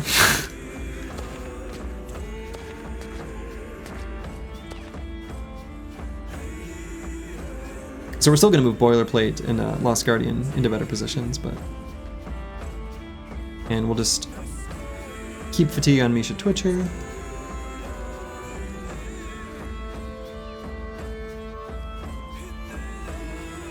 So back up here. And just intern.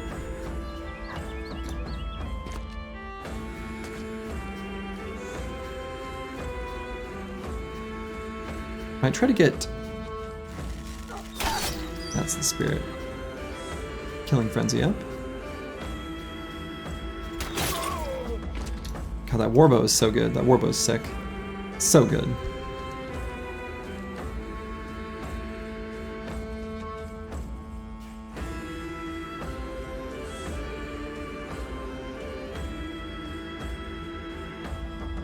The proper French baguette, just raw dogged, cannot be beaten. I'm so looking forward to like a fresh baguette. Oh, it's gonna be great.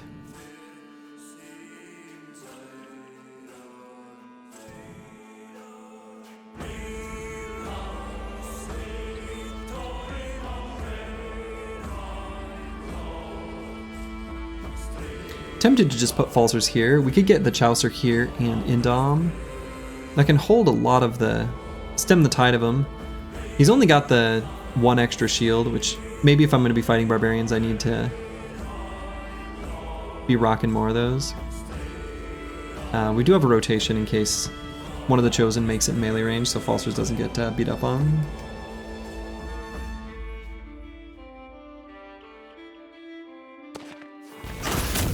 So, I think I'm okay standing here.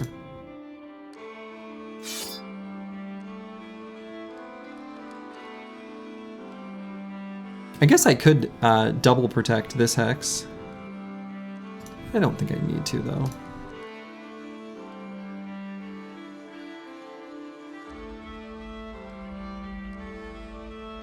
So we're not going to have Aesthetic Gabe doing lightning stuff quite yet.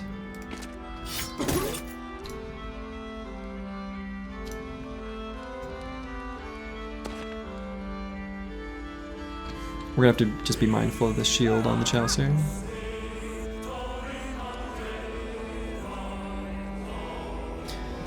So D and Dice and No Man 1220, I think we're gonna have them back up further.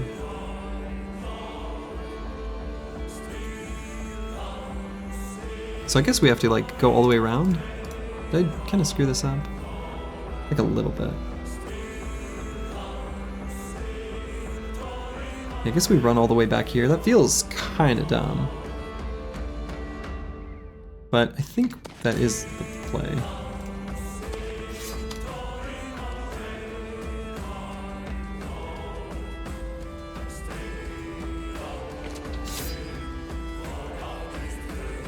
So then Insane Killer 0 and 3 also can't attack.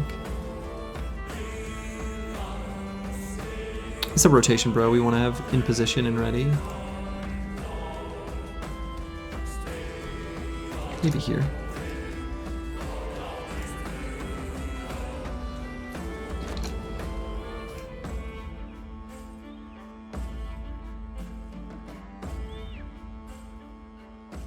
I think I can go there.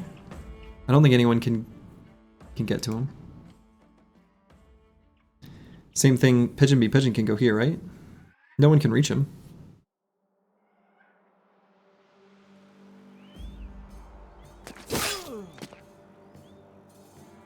All this bread talk is making your hobo sandwich feel particularly hobo. Some good bread talk.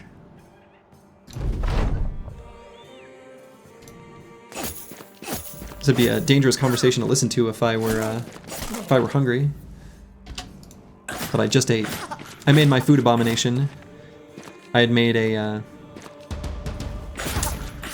special hot dog topping for a hot dog party. A hot dog party being a bring your own hot dog topper. And use that as the sauce base for my pizza. It was okay.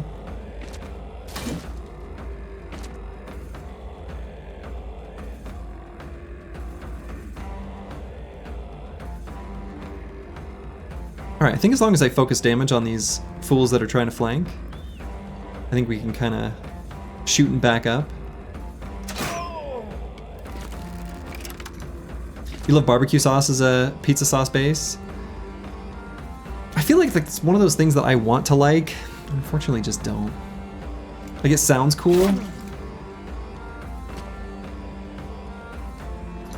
but I end up not liking it.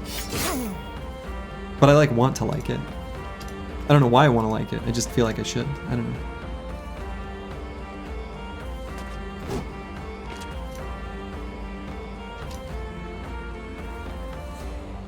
Now Pigeon B. Pigeon we need to be a little bit mindful of. He's still kind of a fresh boy.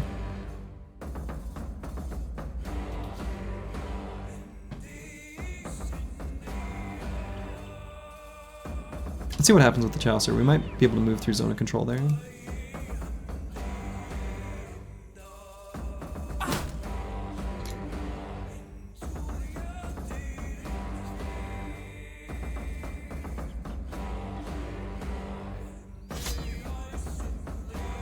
So what I'm thinking is, in Dom and move down. Shield's still in good shape. There's only one axe here. Okay.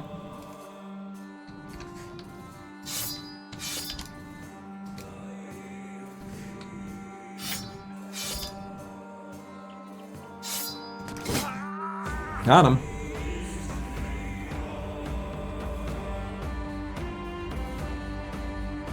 I think I should be faster than the Chosen. Even though I waited. So I think I get an attack and back up. Do I want to though? Maybe I just stay here. Maybe just stay here.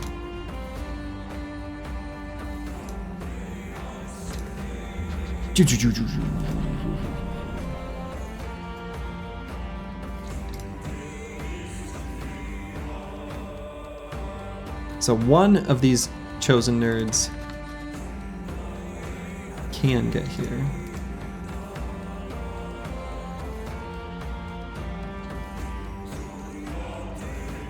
Insane Killer doesn't have an attack. Just move here. And Pigeon B. Pigeon can move and attack now, so I guess we just do right there.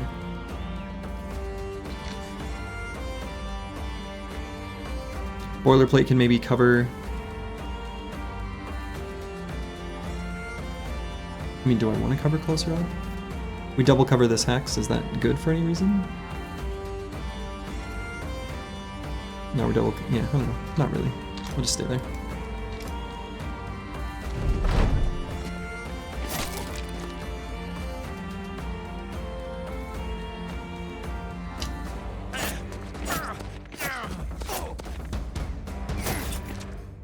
If you have a Casey's General Store near you, order the bacon cheeseburger pizza. Even better, if you've got a Casey's near you, order a breakfast pizza.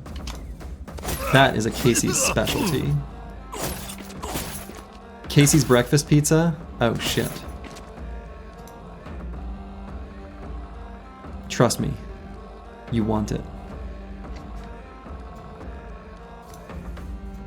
Those are amazing in the taco. The taco pizzas used to be amazing. They changed how they do it. I'm less of a believer now compared to how they used to do them. Check shield. Yeah, we're gonna have to update our shield situation for next turn. See you later, nerd. Let's see. Who do we shoot with Furious Sheep? Maybe get Berserk Frenzy from this. Perfect. Running away. Yeah, we did lose the other fancy shield exactly this way. Yeah.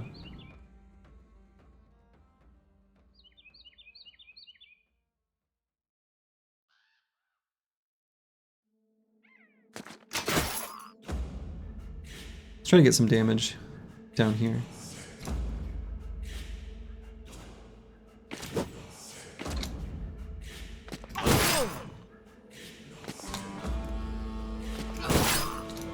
It's a lot of damage.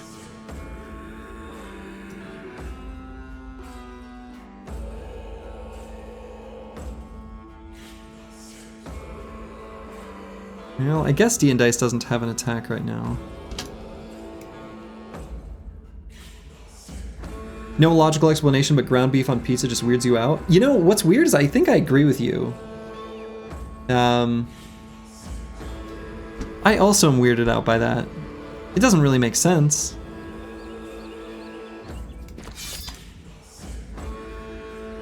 But I feel the same.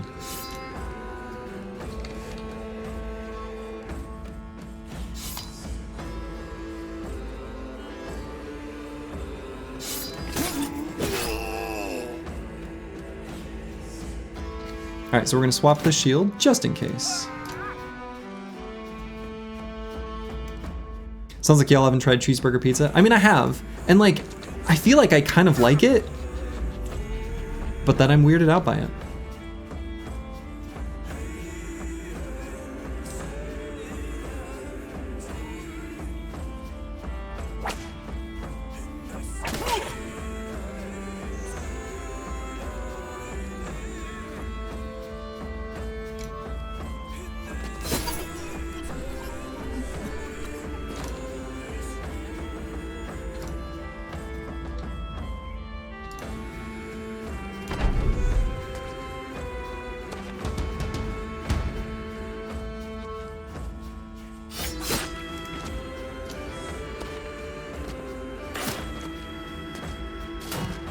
What's on a cheeseburger pizza that wouldn't be on a cheese pizza with beef? They add like, some places will add like onions, things like that. Often it's like a bacon cheeseburger pizza too.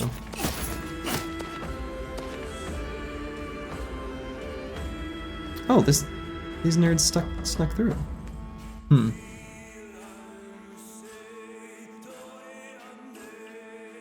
I think we can... Let's attack there.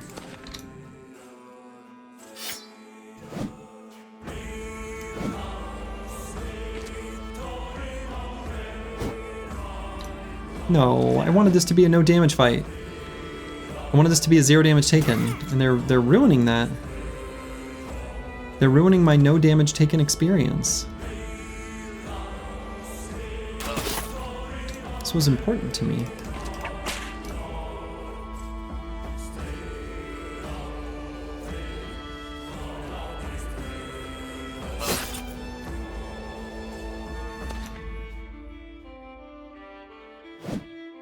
Come on, hit him.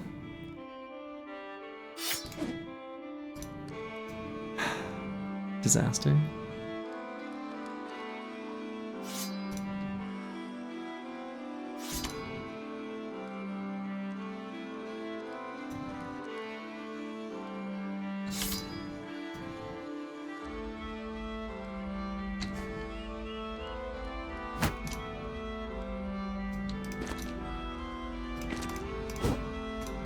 No, nobody hit him. Nobody. Every attack. May have fatigued him enough though.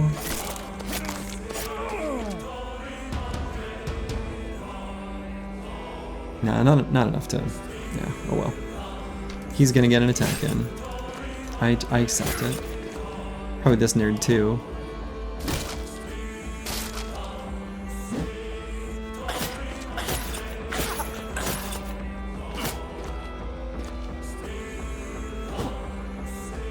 Oh, hit him!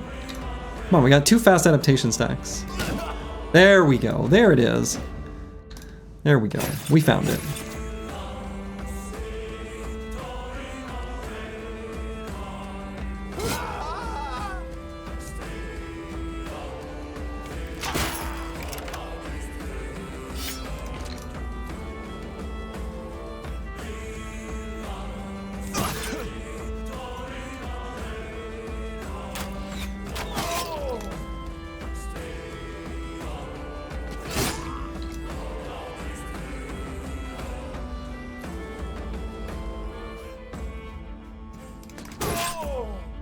Whoops. That's not exactly what I meant to do.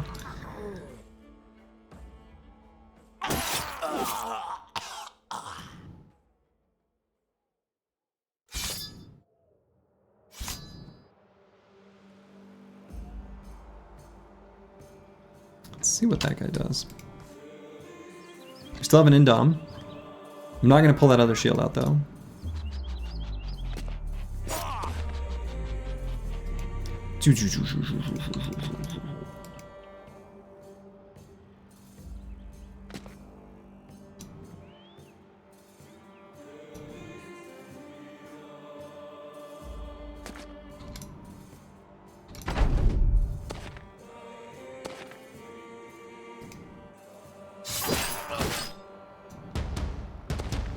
Chorizo's using a lot of Mexican cuisine. Yeah, chorizo's so good.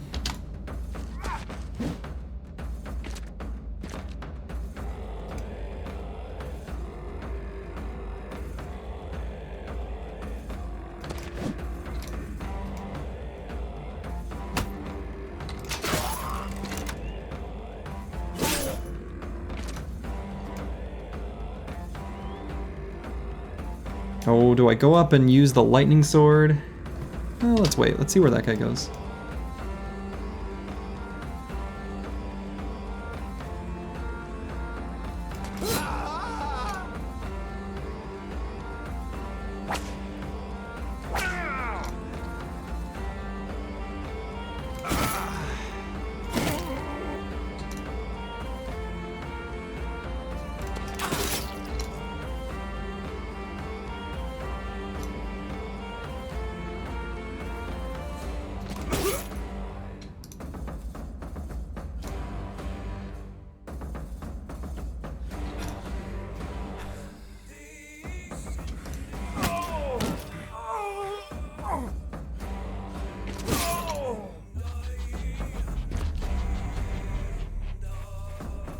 Yeah, we're gonna have to get these boys lightninged.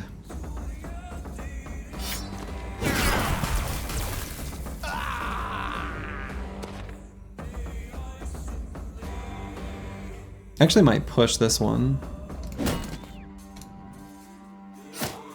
Thought being that he can't attack No Man 1220. So they're gonna get a couple attacks in. Almost a didn't let them attack us at all combat. Excellent. And all their attacks missed. You love to see it.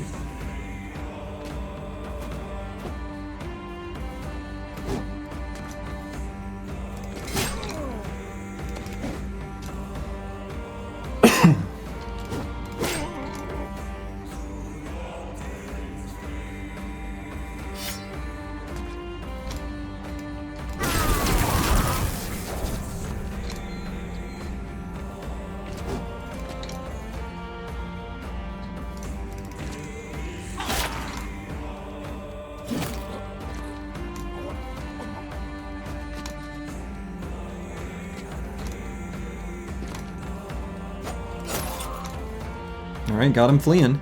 There should be a ton of tools from this fight. The only one who gets away is the drummer. I think we, other than shield damage, did not actually get hit. I think? Did we get hit even once? Oh, yeah, the Chaucer got hit once. nice little pile of tools. I guess not so many. Obviously tools positive. Though we did lose an entire shield, which is fine. We'll just replace it with a different one.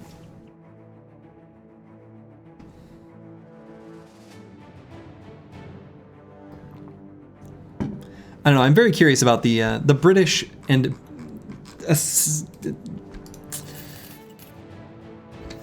relationship with beans. It strikes me as strange. I suppose now that we're in Barbarian land, I should just have 2 shields here, even if we've got less fatigue to work with. 95% rusty axe is nice. Oh, I forgot about the rusty axes in the drop pool. Shit, I should have grabbed that. No, Panics G, you're right. You're right. I should have grabbed that. I should have grabbed that. That was a mistake. That was a mistake. All right, sensor be sensor. Pigeon be pigeon. And we'll take a high roll in one of the other secondaries.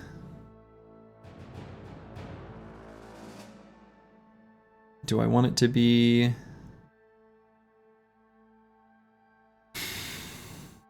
HP or resolve?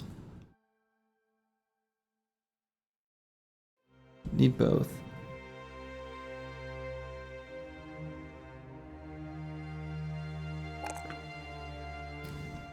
Let's go resolve. And Battle Forged on this level?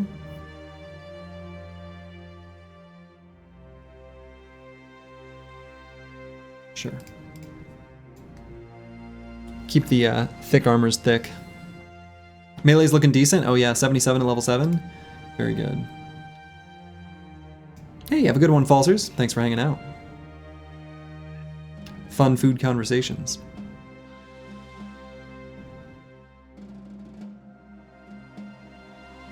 I did see your message on the Discord, by the way. I'll take a look. Aha, there we go. Sigbal, the Pillager. That's what I want to see. That's what I want to see. Otherwise, it's like a pretty similar fight to the one we just did. How are the spears doing? They're doing okay. What I might do is...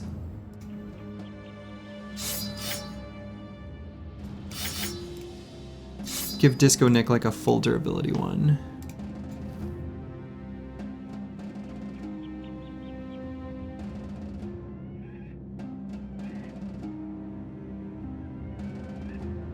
And do I even go into battle with this shield? Already pre-damaged? Maybe not. Do you have spaghetti hoops in the US? Are those the same thing as spaghetti O's? Spaghetti hoops kind of sounds like spaghetti O's. Either famed armor or famed two-handed weapon, right? Yeah, that's why we want to fight Champion Chosen. They just always have something we want.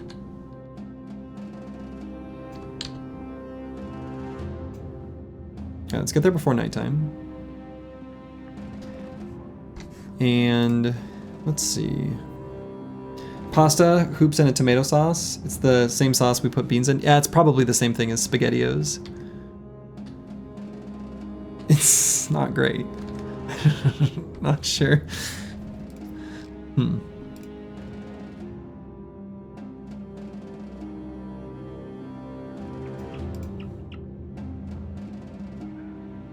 Yeah, I'll just go 3 Sapars here on the Chaucer. You still have beefaroni? Yeah, that's basically what that is. Could eat it cold from the can? Yeah, it's definitely the same thing then. Or at least like the same idea. It may be a different like sauce formulation, but I can't imagine it's all that different of a product. It was like a 60s food in the US. Society here collectively decided it was shit. I'm sorry, other countries still eat it. That's pretty accurate, I think.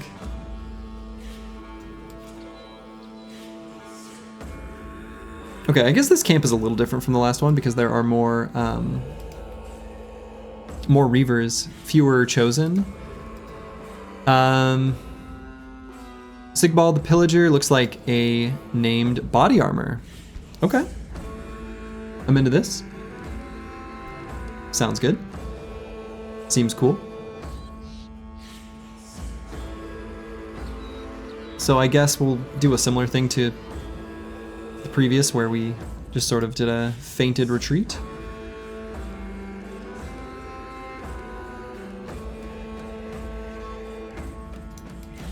Another forged armor for our soon-to-be-found bro. I mean, I think these armors tend to be kind of like nimble forgy, actually.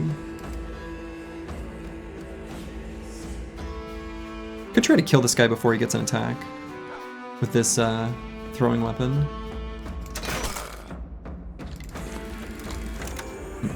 Wrong target. So I suppose we want Disco Nick to be able to occupy that hex. I suppose in the... let's see. If we put Disco Nick here,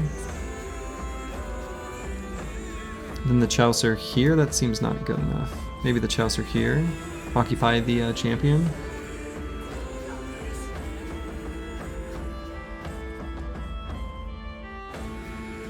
Or we just kind of retreat everyone back. Let Disco Nick take here and everyone else just kind of runs all the way back. Maybe that works better. Let's do that.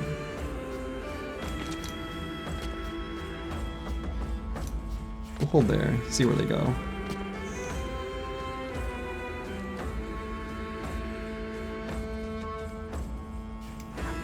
So if Disco Nick holds this hex, Boilerplate can stay where he is. Lost Guardian can stay where he is. Kind of interesting. So I guess we can just do a whip and back up.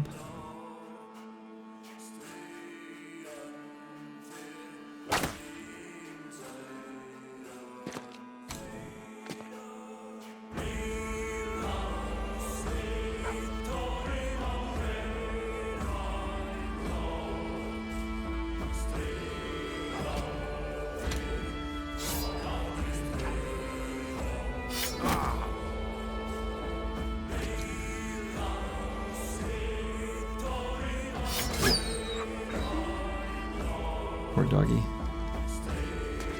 Didn't deserve it.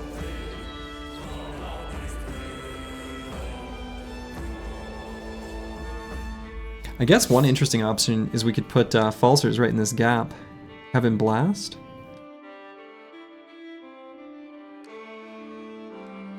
Put him between Disco Nick and Boilerplate.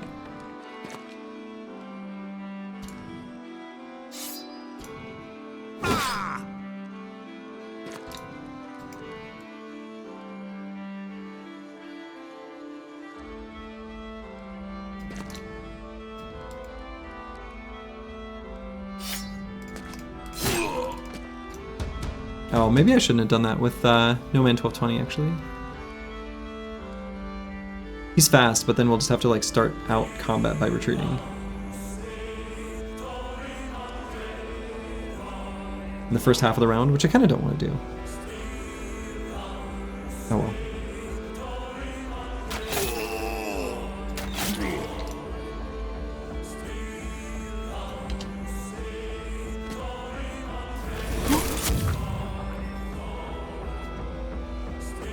Yeah, we can throw a javelin.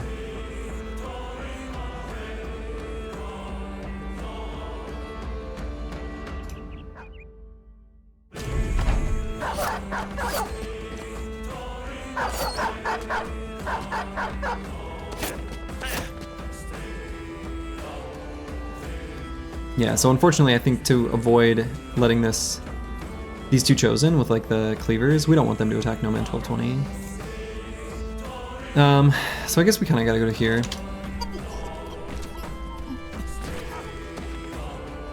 Kind of a weird rotation, but sure. And do I rotate anyone here? Maybe Paddlemashi? Is that how we control our lines? Rotation? Kind of weird. Let's see. Could use the poison.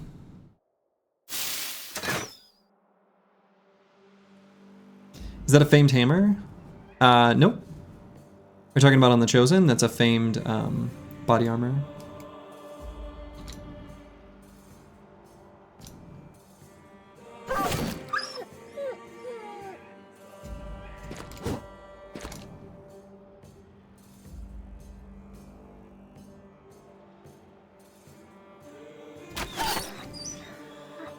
feels so cruel. Poor dog. Didn't do anything wrong. Let's reload. Reload.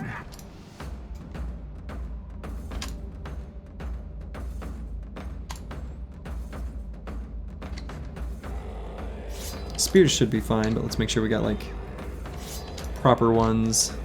Yeah, okay. You gonna dagger the champion down? No, you don't need to. Even though he's got a famed body armor, you can still just like take him out the old-fashioned way. There's no problem with that. You'll still get the body armor, even if it gets fully destroyed. So that guy made it through. So we will certainly joink. Make sure he's got no arms.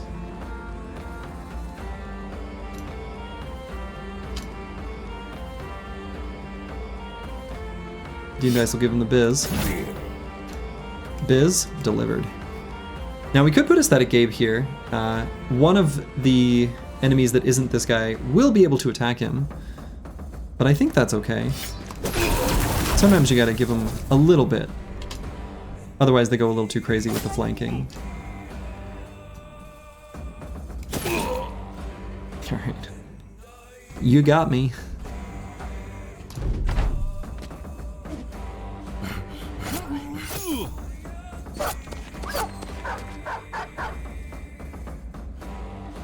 Alright, No Man 1220 I suppose can go here, or like attack here for Zerk Frenzy. And then... Correct. We just need to make sure we don't kill too many of them. To make sure the champion doesn't, like, get away. So we got the poison here. Let's... poison that one.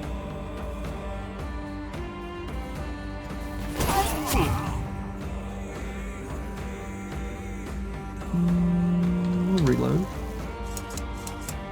I'm gonna push with the Chaucer. This run has made you realize you need to utilize whips more? You know what? It has made me realize the same thing. Although I suppose I could rotation to let Pigeon be Pigeon do a push first. We'll try that.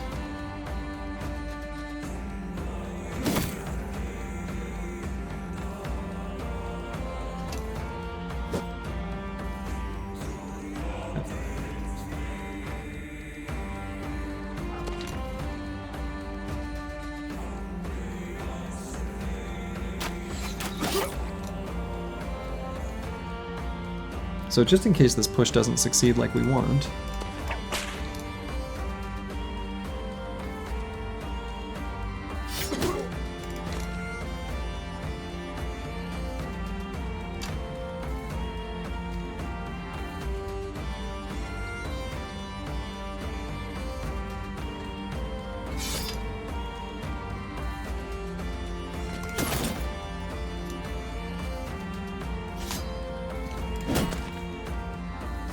Okay.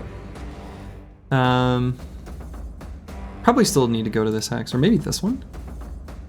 Squig still has 1 point of movement, right? So we can just go there. Pretty sure he has a point of movement. I didn't check, but I think that's true. Yeah.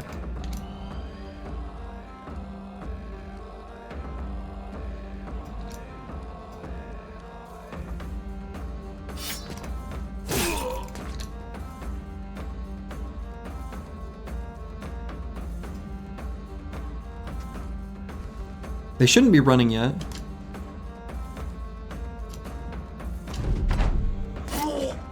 Yeah, not yet.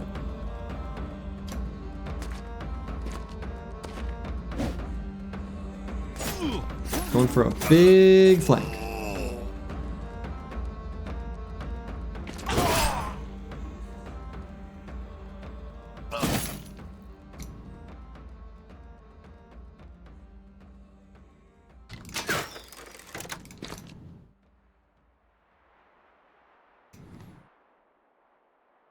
You missed a 50-50 to save your run. Now you need to win a coin flip or your run ends. Holy shit, Rufin.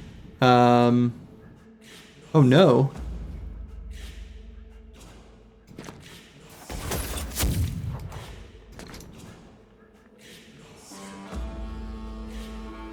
Funnels destroyed you? Shit, I'm sorry. That sucks.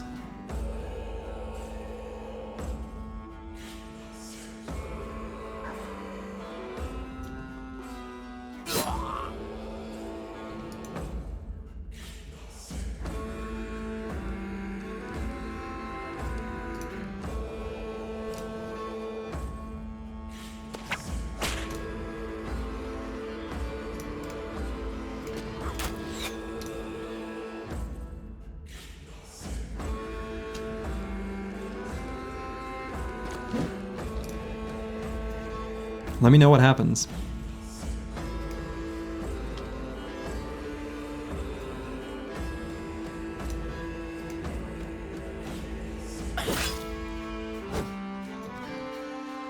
Man, really wanted to finish these guys off.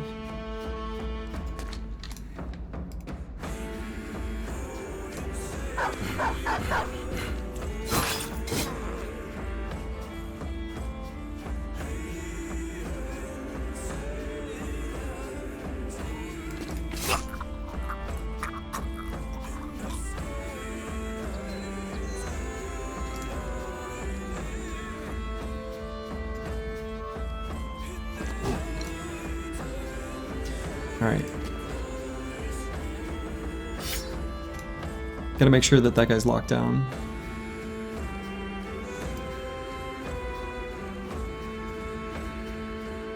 I guess there's no reason to let this Reaver get an attack on us.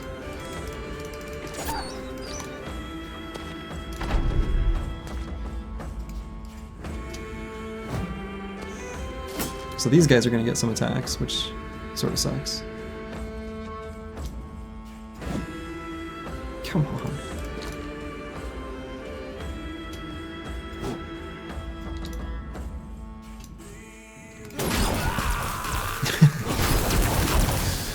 Lightning. The Chosen missed? Yeah, but are you out of the woods? Because sometimes you win the 50-50 and you're like, actually, now I have to win another, you know, whatever. No, not close? Okay, good. Whew. Honestly, even just experiencing it vicariously through someone else, just like knowing what you're going through, like, gives me I feel things.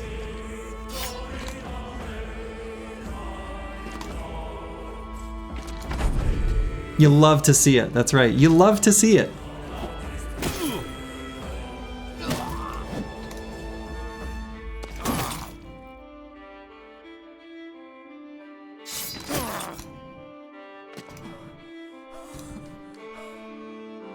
Bringing on flashbacks to certain desert stalkers, yeah, exactly.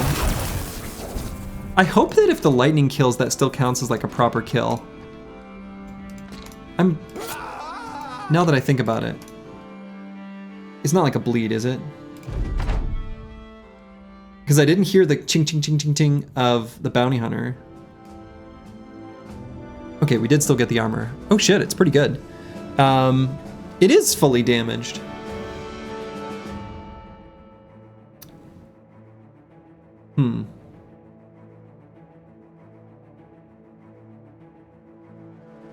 Why did I think that that wasn't the case?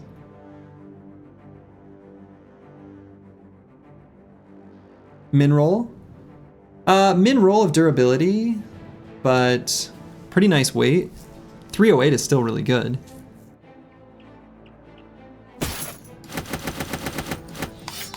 We'll see how much that takes.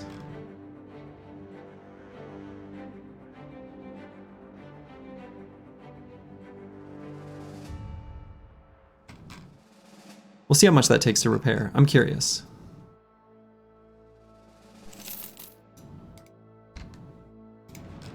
All right, so current tools situation, using 22. If we mark it for repair, 42. Yeah, 20 tools. Yeah, Xerxes is right. 308, that's pretty good. Right, a 308 at 28 fatigue.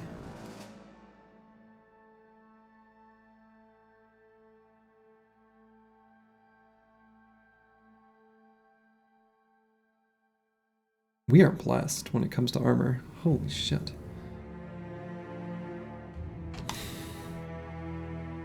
Maybe I'm more inclined to fix up this one, actually. Sir Roland's Grandiosity? Pretty sure. Is it the one better than this one? No. Or wait. Yes. You're one bro in danger is saved, but you have two more that can die, and you have very few options to help them. Ugh. So yeah, I think we fix up this one. This is like, this might be our Nimble Forged one that we end up giving to Pigeon Be Pigeon. Weirdly enough, we kind of need helmets. You need to kill 2 unholds really fast somehow. Killing unholds and fast generally. That's...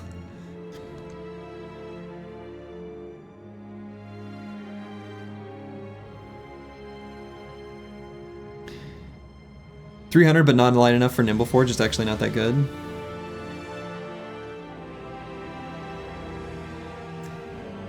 Yeah.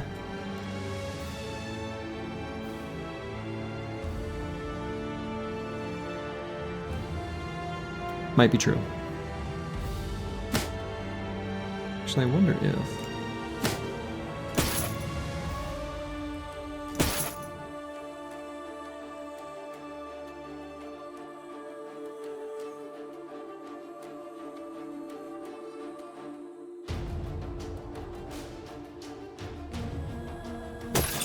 We keep this like this. As always, we need more tools. Well, yeah.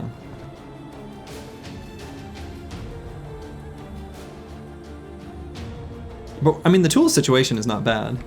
We actually used some ammo. More than I guess I thought we did.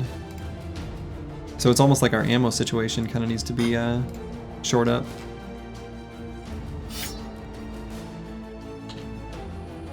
Well, let's look for more barbarians to fight. These barbarian fights are good. We want to find more of these chosen champions. Those are like so good. And honestly, just even big packs of thralls. It's a ton of experience in them little barbarian bodies.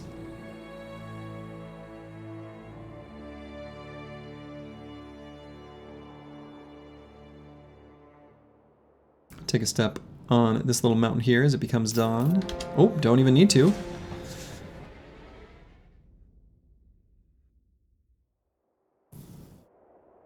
Gonna try the Kingsguard event next. I think that's gonna be the plan.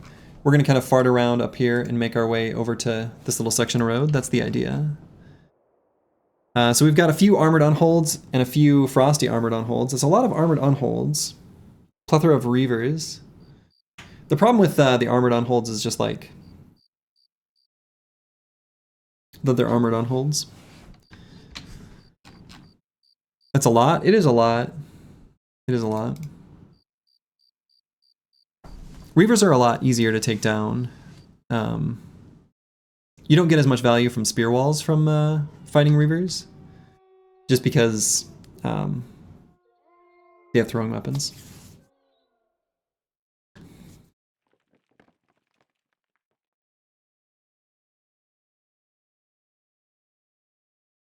Actually, I wonder...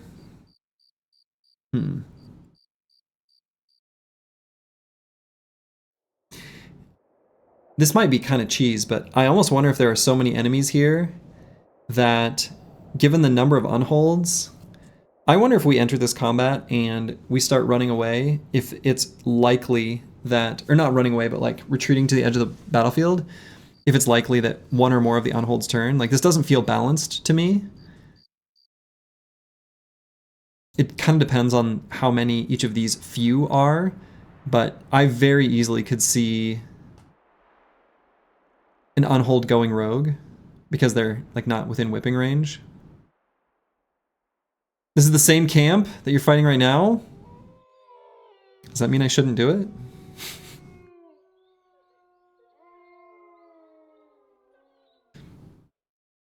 The Beastmaster would keep them in check. Not it, you know, if the unholds spread out. How does that work? Well, let's just see if it happens.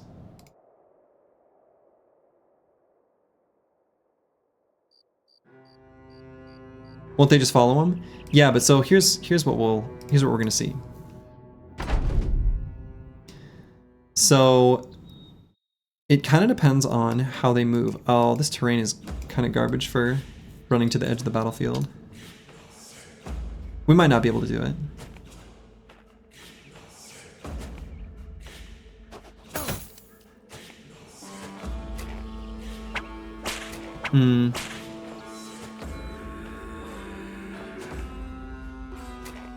Well, we'll see.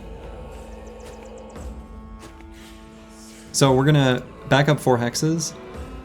Sigbal, the Wolfclaw, has a really good helmet. These Barbarian helmets are the potential heaviest in the whole game.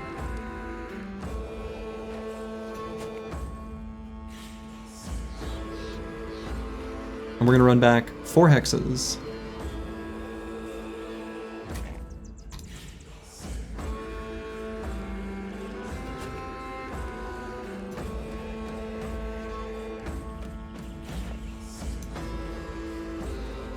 It's possible we can't, that this won't work. What I'm curious about. So we're gonna run all the way to down here. They're gonna be able to throw at us from up on high though. This hill's no good.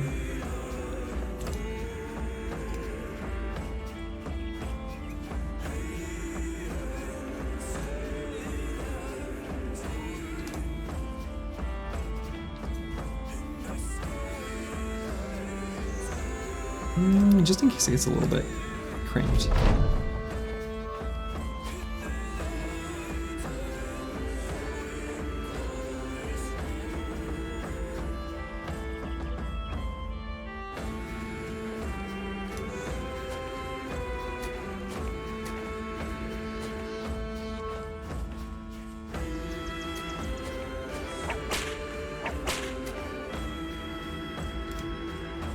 Yeah, looks like this probably won't work. That's too bad.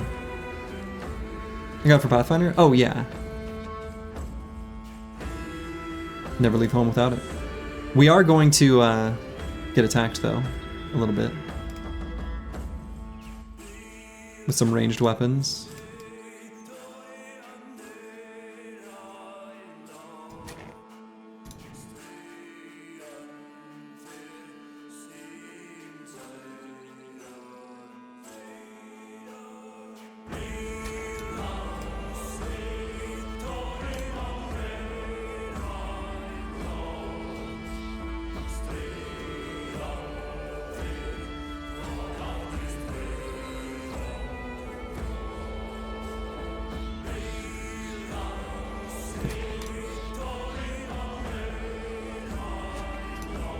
Face-tanking barb throwing weapons, a real pleasant time incoming.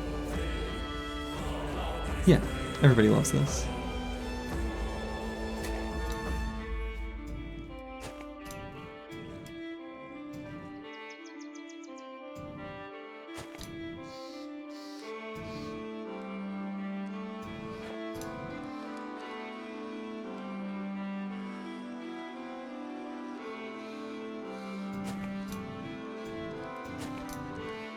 Yeah, this hill is unpleasant.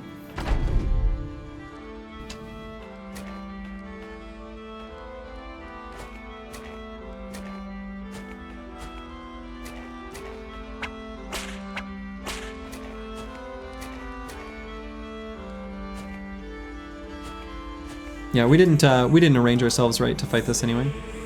So I think we're safe to press the retreat button, but I'm like mildly nervous about stupidity, specifically from D&Dice.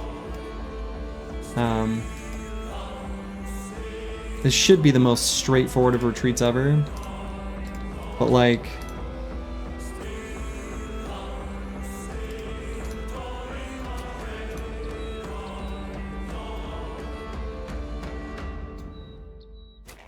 you saved the bros? Congrats, Rufin.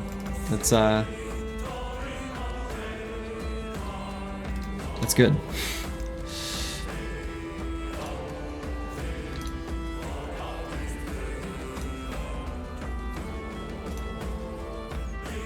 Yeah, I think even though there's a champ here, I don't really, I don't like this fight.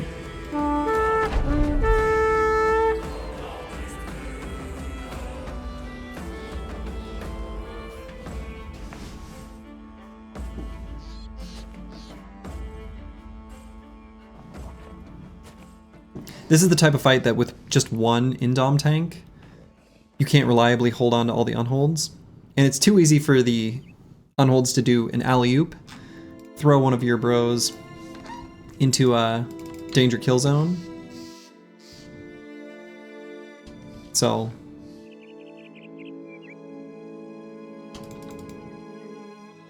can't believe you salvaged it? Well, good. Glad you were able to.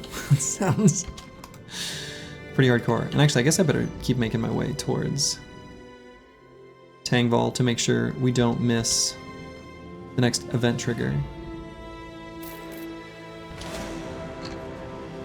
Ruins of Orcbane Keep.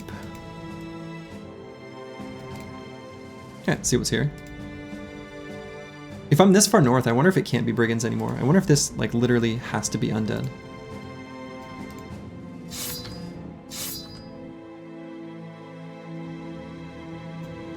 So I want to get up to 50 ammo. 15 days until the 100-day timer starts for the 365 finish. Yeah. 8 speedy enemies. Unfortunately, I think we're probably gonna have to use ammo in this fight.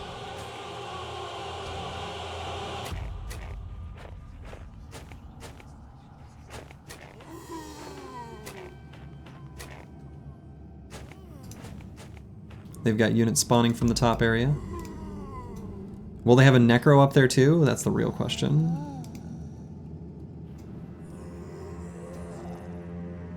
So I'm not sure where exactly to go with No Man 1220.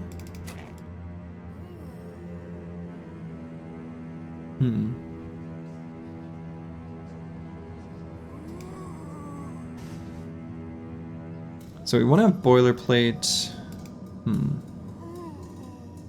Up a little bit further, just because he's got the undead necklace, so maybe up just to there. Disco Nick holds it up here, Lost Guardian there.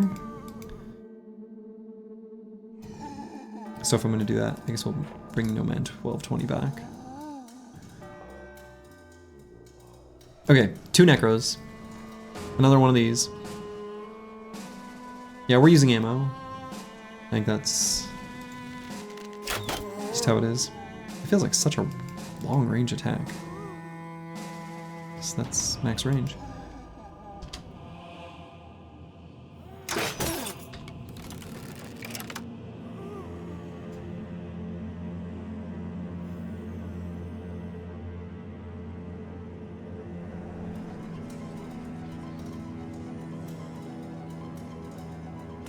Okay, move battle posture to there. Maybe falsers to here? It's probably okay. Depends on how many spill over the side. Let's go ahead and disarm there just in case. Other than getting the sensor and 2 more bros, are there any milestones left for the big 3? Library, Goblin City, and Mono? Not that I can think of. The sensor and 2 more bros is...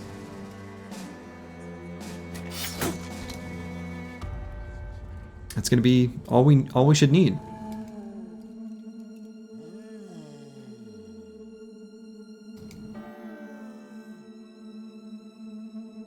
I'm so tempted to send like maybe a small squad. No Man 1220, Insane Killer, 013 and D and Dice like together to go after this necro.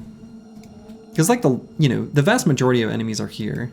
I think as long as they move as a pair or a team of 3, they should be able to just do it.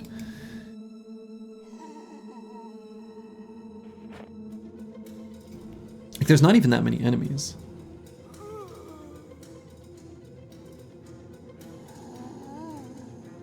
A pair of 3, yeah, a pair of 3. You know, normal stuff, normal number of paired items. I mean, he doesn't have any bodyguards. He doesn't have anything with him, right? I think we just Did he have literally nothing with him? Yeah, this just feels like I have to. It just feels like the right thing to do.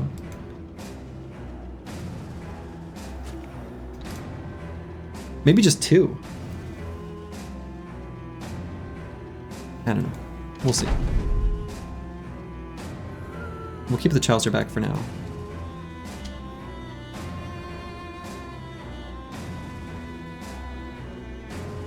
What's the magic number for enemies to spawn on top? 31? I think it's 31. That sounds right.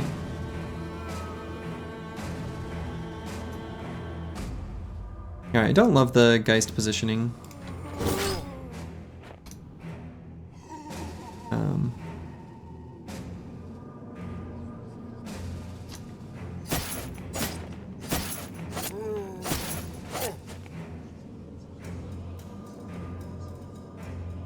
Yeah, we're gonna use ammo. That's kind of just how it is. Too many enemies. Kind of have to. Kind of hate it. But I do accept it.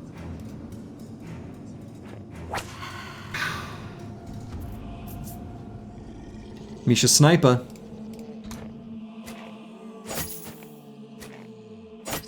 Starting to feel like a little bit of Monolith is leaking out of every Necro camp. It is starting to feel that way.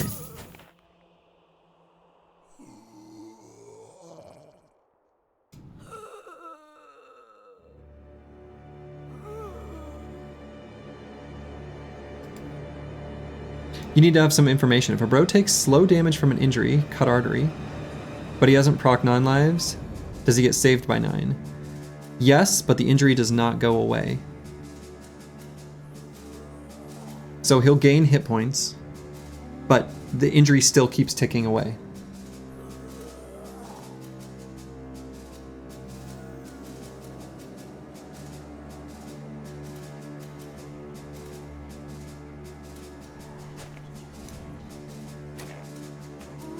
Eight turns left to kill 2 on holds.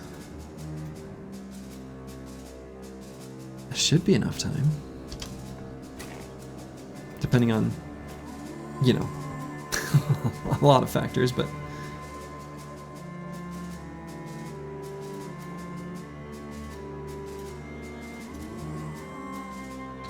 That's why the Mighty Bandage was the best item we had.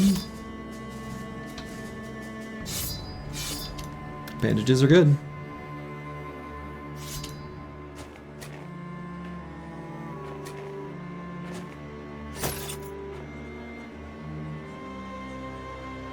If I send No Man 1220 up there, is that sending too much?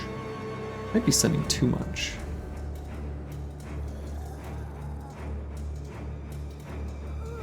Maybe I keep him back. There's a lot of enemies here. Just 2 bros. Then they can come back lauded as heroes.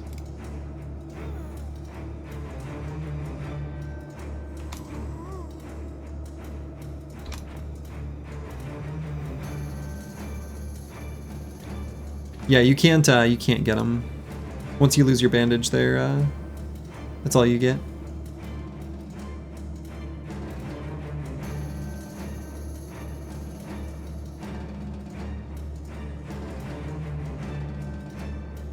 I almost don't know if I want the falsers standing here.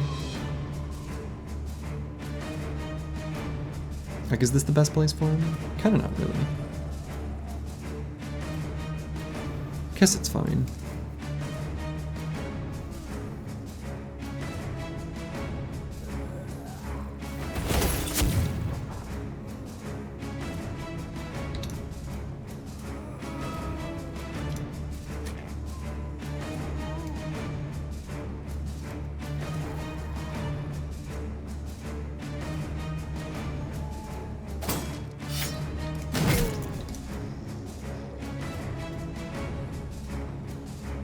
It says it stops all damage over time effects? No. No. Well, okay, yeah, it does say all damage over time effects. But not injuries.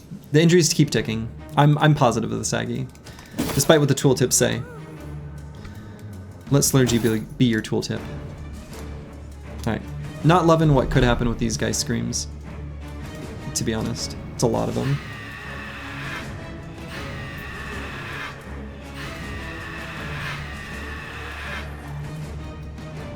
Okay, that wasn't too bad. I think we'll rally. That's good.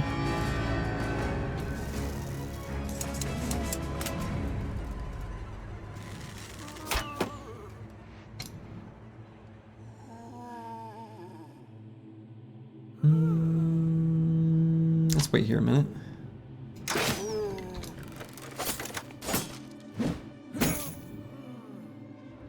Getting attacks in.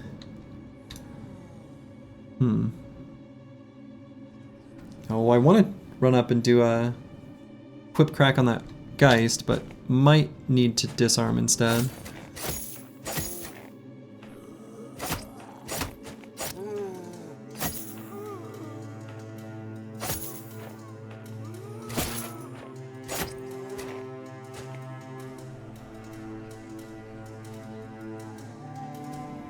So if we move here, we lose Lone Wolf, but maybe that's fine.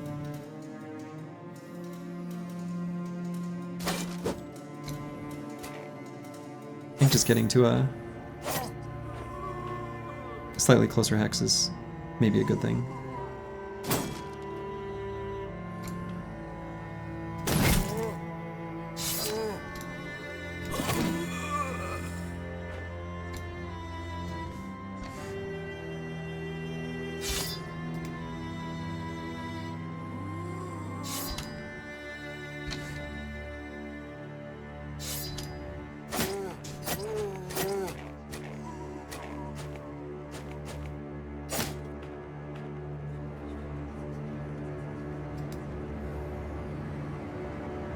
No Man 1220 is pretty fast. I guess we kind of get like an extra turn to kind of do some stuff. Alright, so we're definitely going to disarm this guy. Okay.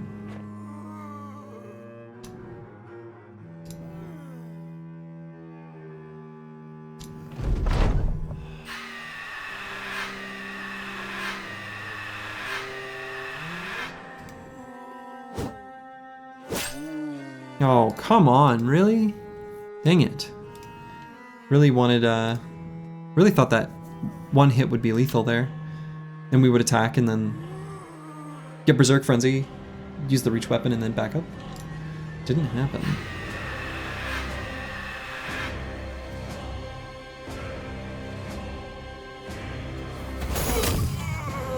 I don't like the way this battle is progressing.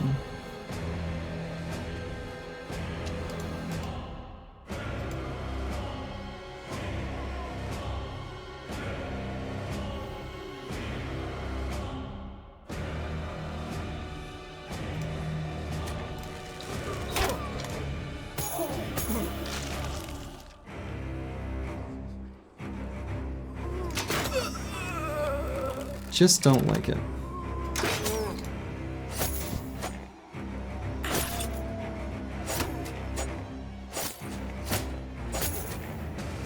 I'm liking it less and less with each passing second. I think we still go for the repel here.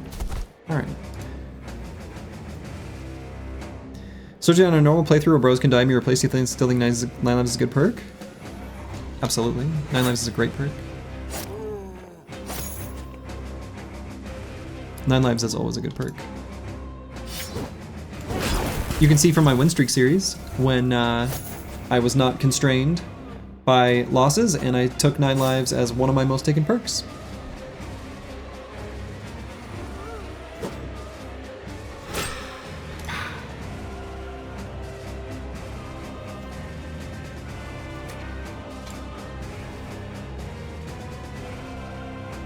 So I'm a big believer. Card-carrying member, Church of 9 Lives.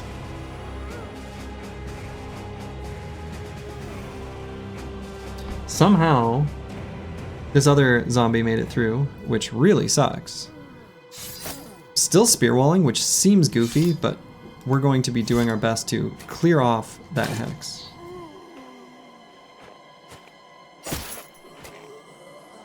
It's a weird place for a necro? It's a weird place for a necro.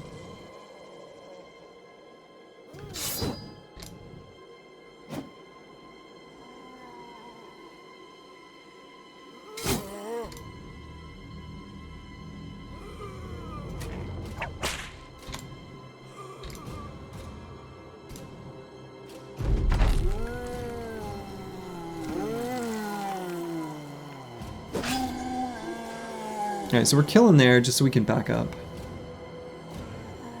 Gotta pass through zone of control here. I really want to greet it and attack with the reach weapon here first, but... Okay, what is this hit chance? 29? Okay. Ugh.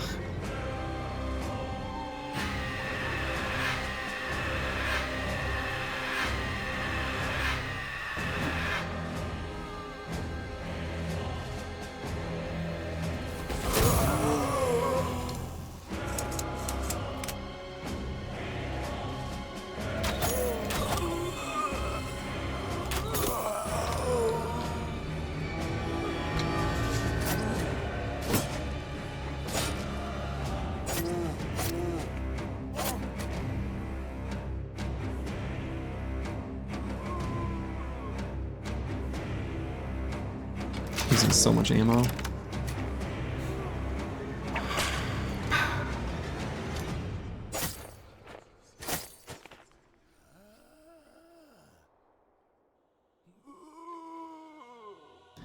So let's move Aesthetic Gabe forward. Ooh, maybe I'll let those fallen heroes move first, actually.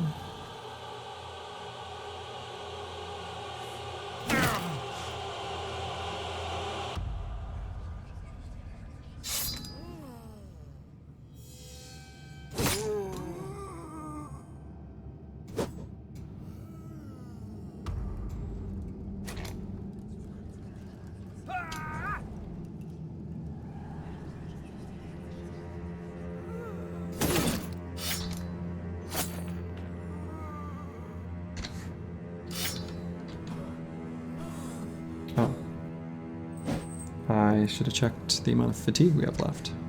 We're out. Well. No more spear walls for us.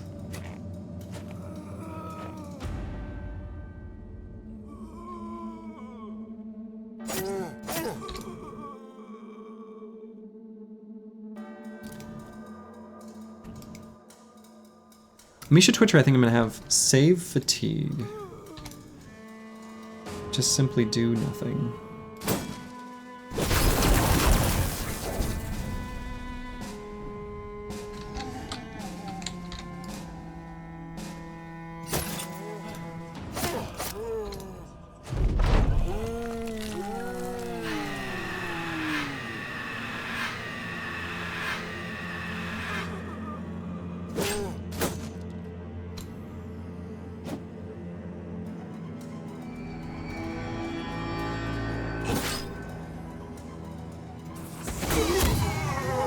Here we go.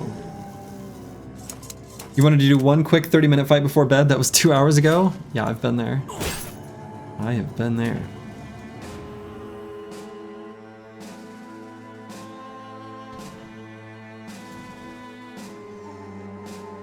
Yeah, let's disarm this one, I guess. Then we'll hang on to the rest of our fatigue. Oh, come on. I mean, I guess it doesn't matter. The Necro's not doing anything, but...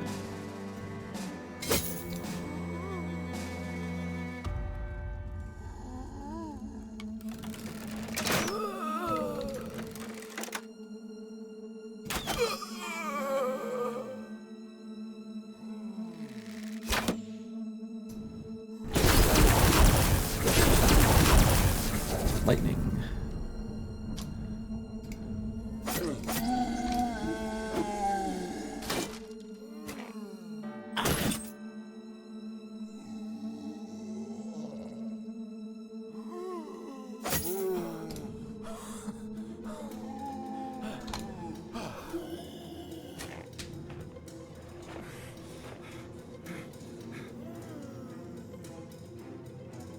I hope that fallen hero doesn't engage D and dice. That'd be so annoying. Could happen. I don't want to push Battle Pashi up.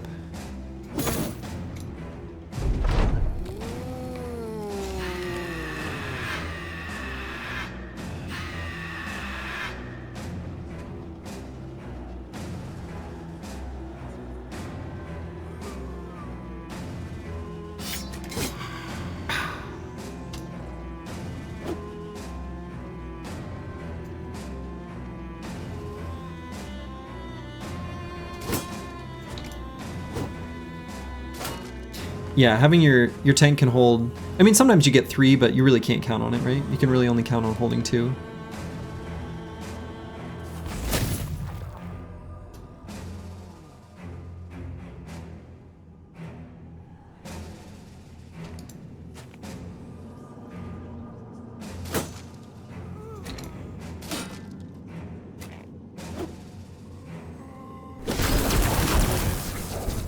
Ooh, maybe I should wait for this guy to go. Well, maybe not. Alright. We had to build up our fast adaptation stacks to get up to 95% hit chance before we could finally hit him. You hate to see it, but sometimes that's just how it is. Furious Sheep is out of ammo. And I'm pretty sure this fallen hero, if given the choice, will engage D and dice, which we don't want to have happen. So I'm going to intentionally move a ranged unit that he can get to. And I think he'll take the bait, but I don't know that for sure. I don't know what AI's like target selection for units that are fleeing really is.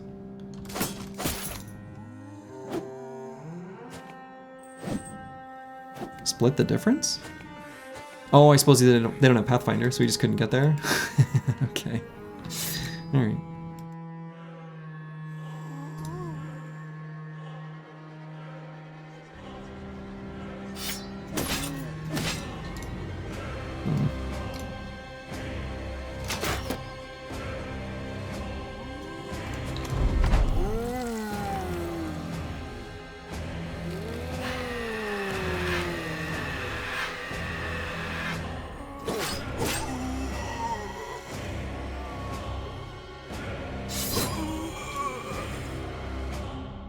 Yeah, I think Squig's just ends turn.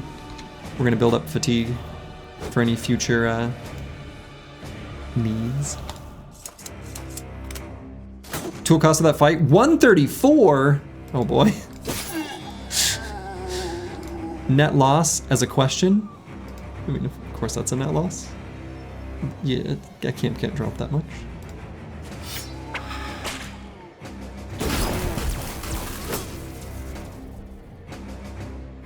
Even with scav.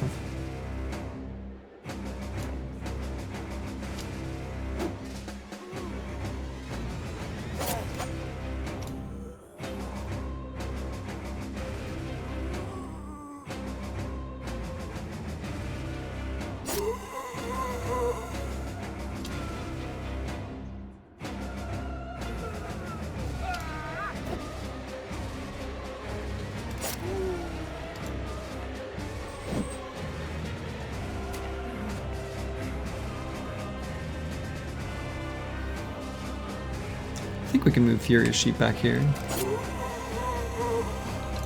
think that's okay.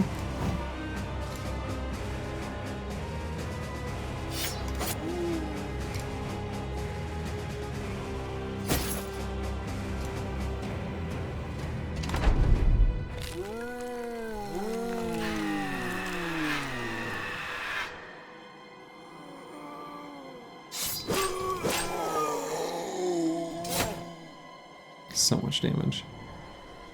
And I think we rally, and actually let's just get down here. Get closer to where the spooky ghosts are. And now we are finally out of ammo. We used all our powder.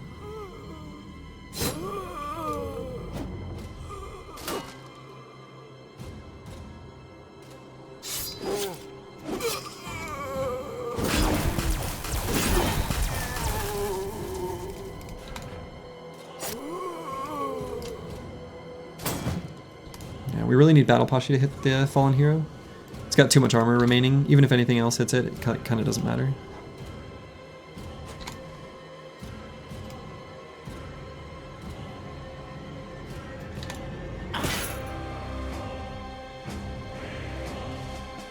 Like if Disco Nick hits here, that does almost nothing because he's so heavily armored. Teen Dice has been back there this whole time.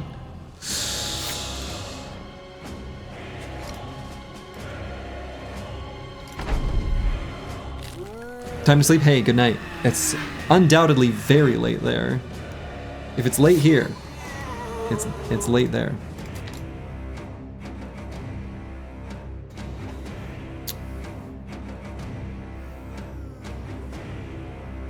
Alright, I guess I'm gonna go for a shield push. Or... yeah. Push like that.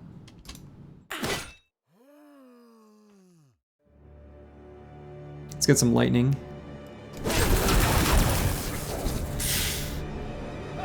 Geists. Neutralized. D&I said you got this? You're gonna go for a jog around the camp? Yeah, we got this. We're in good shape.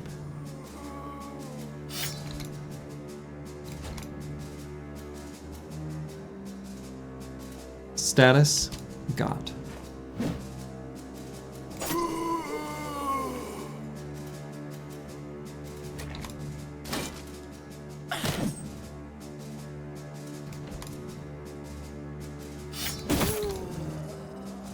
I don't know how tools positive this one's gonna be though.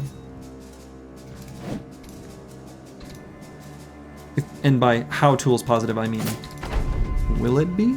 Could it be tools positive?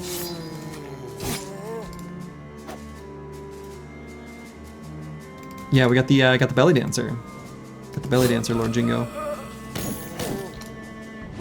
You love to see it.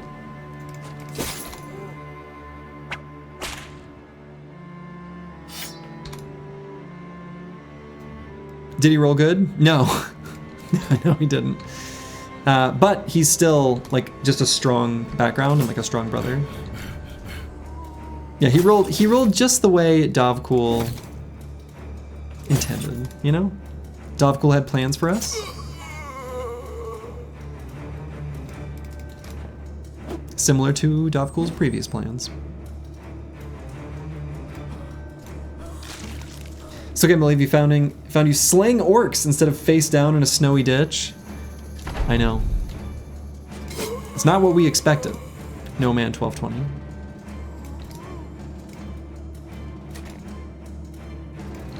But again, Dovcool provides. Lest we question the fate itself.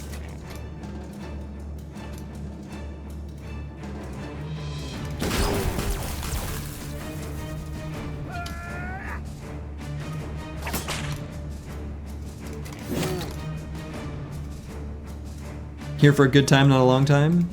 Yeah, that's accurate.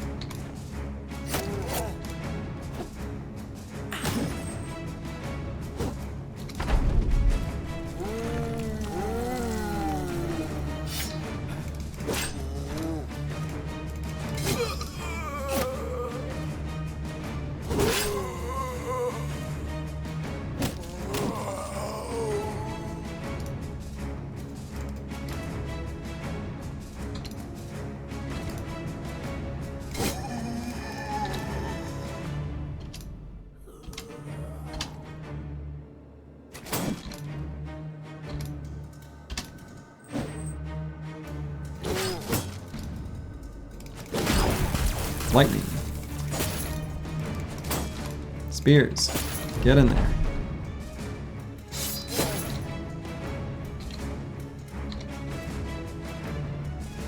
I suppose we can let Pigeon be Pigeon get this final attack. Okay. Yikes. That was a hell of a fight. We had to do so much damage. And hey, we got a leather neck guard. That's really good. No shinies, which is less good. We'll take a nearly fixed up padded kettle hat. I guess that's it. I guess that's it. I guess that's it.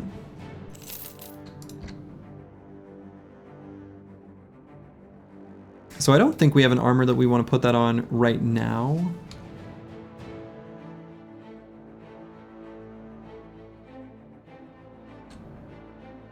Yeah, not right now. Let's replace this armor.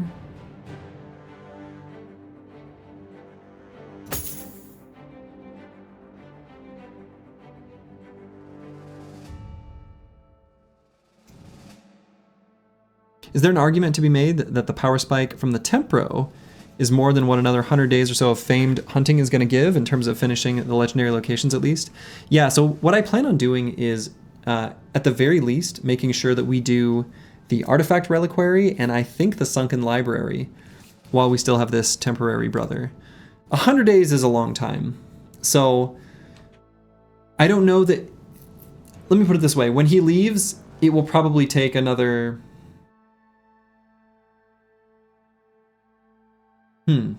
Hard to estimate. But it'll take a while until we bounce back from the strength of that brother. But definitely. So that's why I am planning on doing a artifact reliquary relatively soon. I wanted to get Pigeon be Pigeon a bit more beefed up. So it's day 250 right now. The Greenskin invasion is still undecided, which means it is less than 50% progressing. So I'm avoiding like all fights against goblins and orcs for the most part.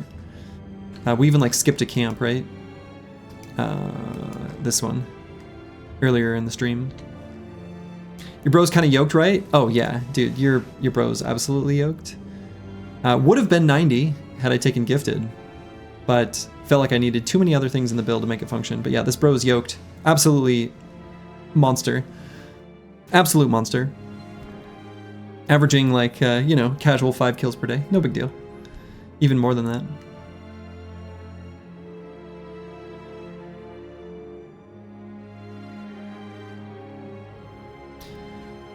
Yeah, so let's see, we'll just keep fixing up this armor. I want to get more... Yeah, I guess that's not going to happen. I want to just get more ammo before we get back to Tingval or Tangball. Oh well. What's progressing the greenskin thing then? Yeah, so it will progress slowly on its own. I think if you just see orcs getting defeated, like if you're in close proximity to it happening, whether you do it or someone else does it, that also makes it progress. Obviously, like contracts you complete and things like that do it, but we're not doing that.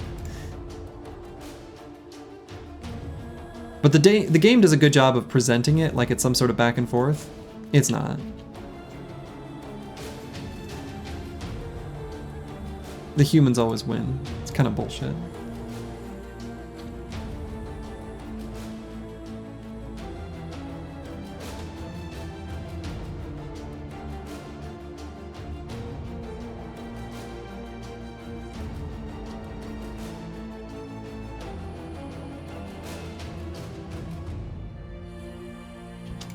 I guess we got a little bit of time.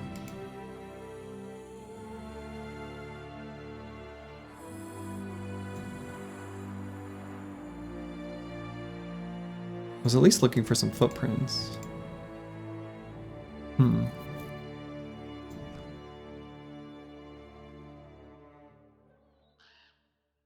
With a named version, being able to use a fencing sword like a regular one with extra utility seems really strong. Yeah, definitely.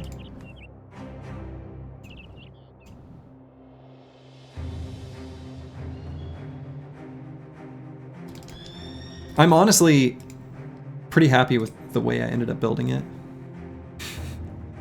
As much as some haters may hate.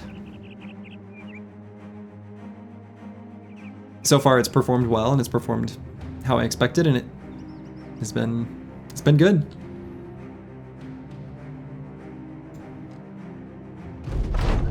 Oh, we are so close before the event fired. We were almost there. Oh, I should have pushed it not so far. Well, Disco Nick gains a fatigue. So close to the town. So close to the road. It's pretty reliably every like 3 days, huh? 1/8 of an extra spear wall? Yeah. Yeah, making me click it's all worth it was kind of rude. The game was being rude there.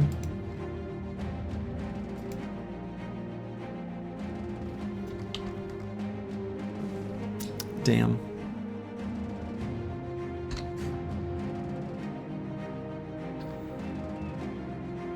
The team is actually probably in pretty good shape to take on the artifact reliquary. right now. Mood is high from all the fights that we had. I guess it's starting to droop.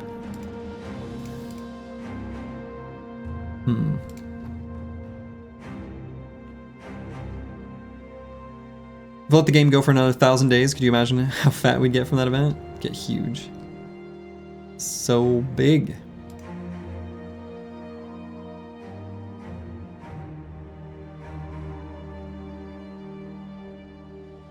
Not seeing any other footprints. We'll just stay on the road. We travel faster.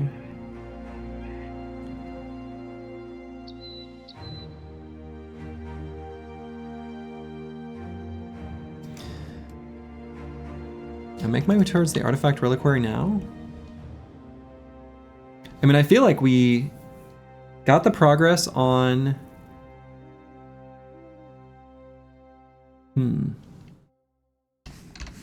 We got the progress on Pigeon Be Pigeon that we kind of wanted.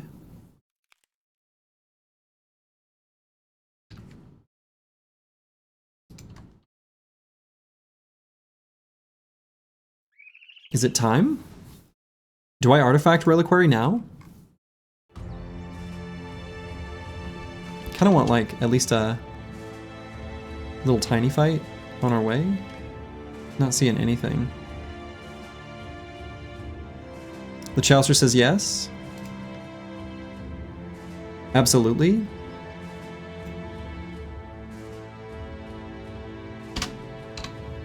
Okay, I'm gonna use the restroom and then we'll get prepped for it.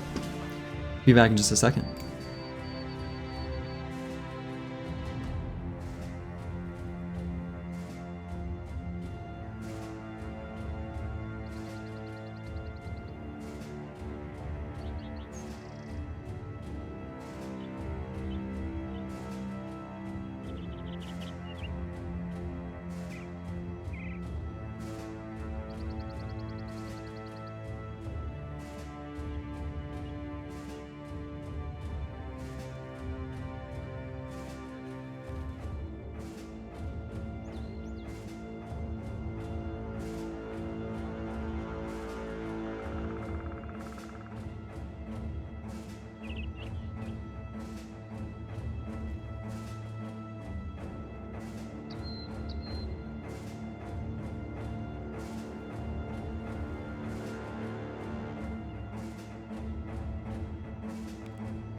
Okay, I'm back. Yeah, the reward is crazy good. It's crazy good.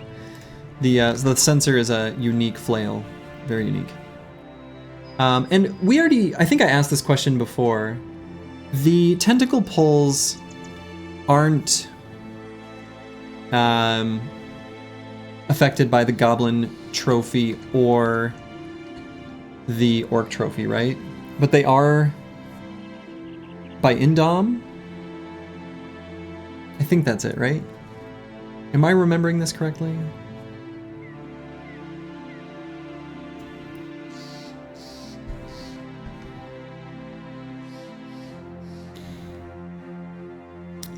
I think that's right.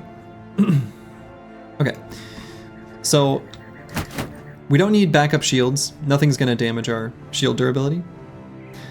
So on the Chalicer, we're just gonna put this Redekind the Scourge's Defender, because he's going to need to do Undone. That's going to be the most important thing he does. Only Undone stops the pull? Okay. It's kind of what I thought was the case, but... Would you like to see the sensor nerfed a little? I think it's okay. I think it's okay where it is. So, The Spear Bros. This is interesting. Do I want to just go generic full out damage on them? Or do I keep the shields? Honestly, kind of leaning towards damage. I think just ending the fight faster is pretty important. Let's get a little bit closer. So I think D and Dice is good as he is. Sane Killer 013. I think this is totally fine actually, but we're probably gonna swap this armor. We're gonna go with heavier armor on our Spear Boys. This setup's fine. He can be a little bit lighter. He's fat.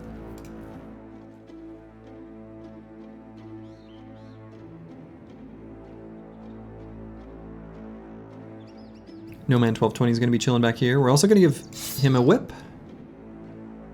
More on that in a second. We're gonna give Pigeon Be Pigeon a whip.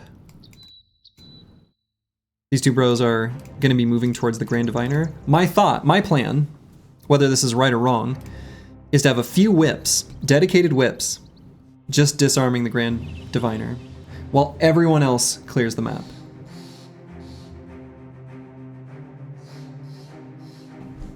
And that's the plan.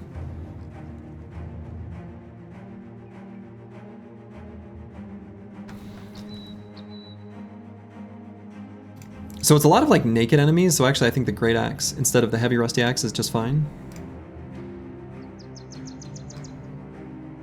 And yeah, I'm not gonna go with the spears for this fight. Those can stay. Let's go with the Great Axes. We have a ton of fatigue. There could be a little spin to win. We'll see.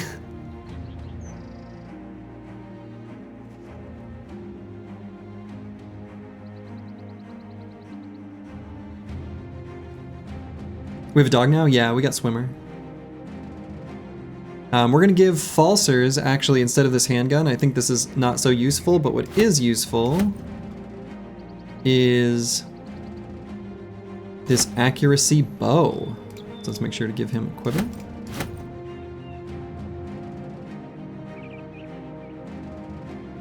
So we're gonna have them setting up to go after the Fault Finders. We're gonna give them the Reddit special, actually. I think that's gonna be the plan. Battle Pashi and Insane Killer 013 are gonna be, you know, hanging around. Who is texting me? Okay.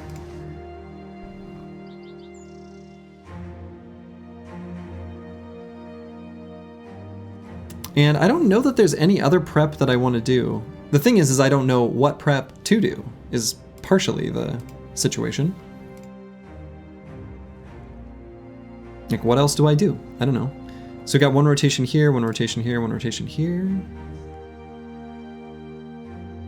Ooh, prediction started. Will the dog survive this fight? Yeah, he's a good boy. Easy, he's a good boy. I don't know that we'll unleash the dog in this fight, but... TBD, I guess. So yeah, we're gonna have Pigeon Be Pigeon, No Man 1220, Misha Twitcher, and the Chaucer all hanging out with the Grand Diviner.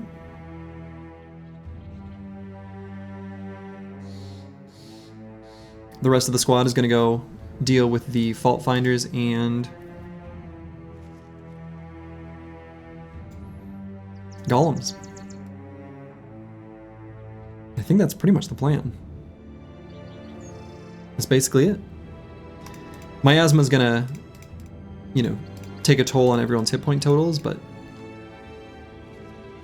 Oh, this helmet's better.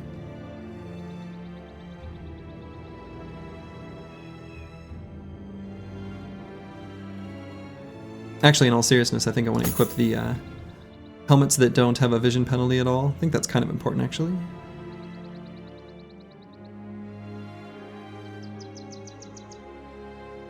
So even though those aren't fully fixed up, I guess it's fine. I guess we'll do this.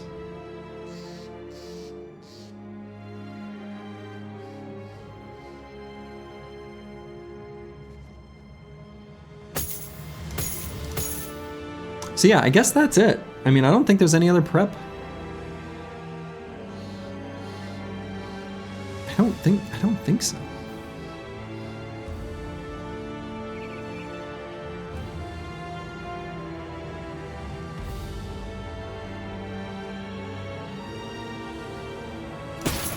I guess this is a slightly better setup.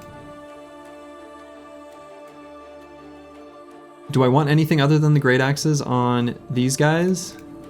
Maybe a pocket whip. Could pocket whip be handy?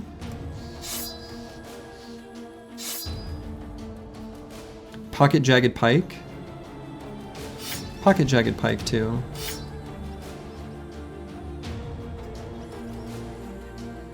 I guess in this case on Disco Nick, we'll just go with the long axe.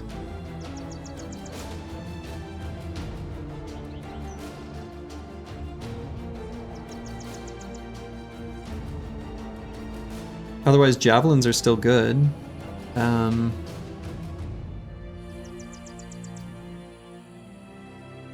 Armors and hit point totals are all fine. Everyone's eager.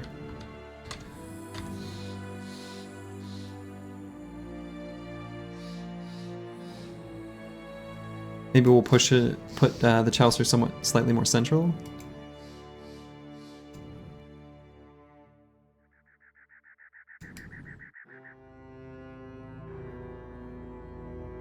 I don't know, let's just mix up the team, make it fun.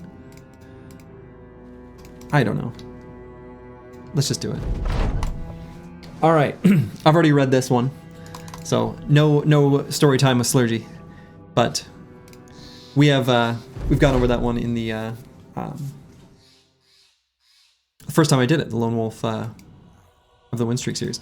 Okay, so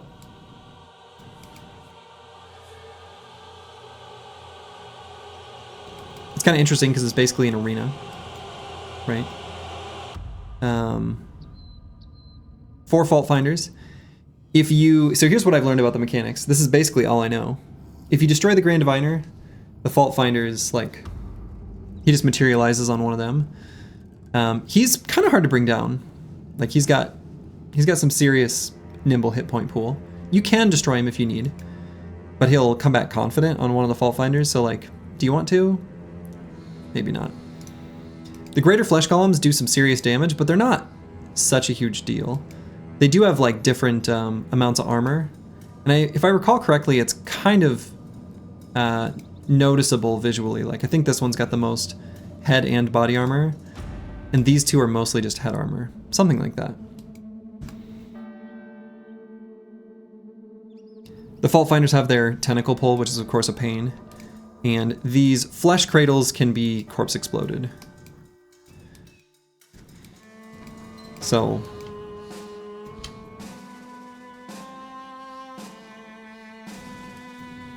don't they also have different melee hits? Oh yeah, like the flesh golems? Yeah, they do. So let's see if we can get a disarm on our first turn. We can actually, I think we can have Misha Twitcher walk forward, right? I think that's okay.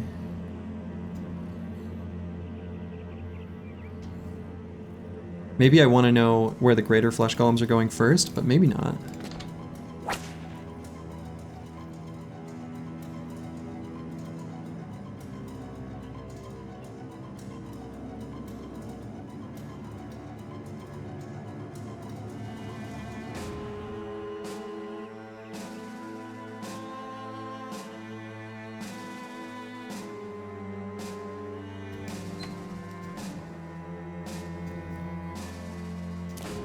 I don't want them to pull Misha Twitcher. I don't know who the fault finders are going to pull.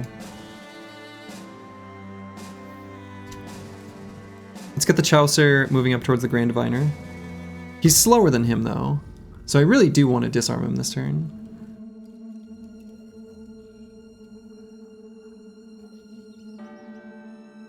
What are you pressing to see zone of control? Oh, I'm just like clicking to move. Let's just go up to here for now.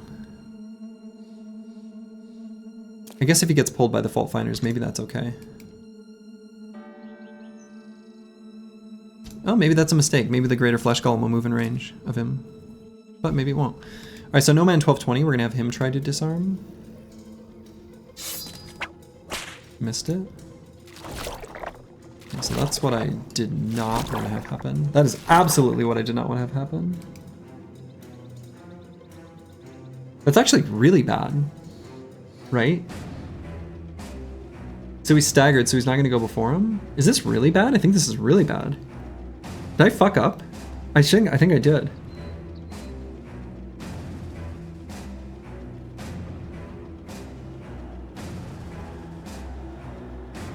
Undoubtedly, right?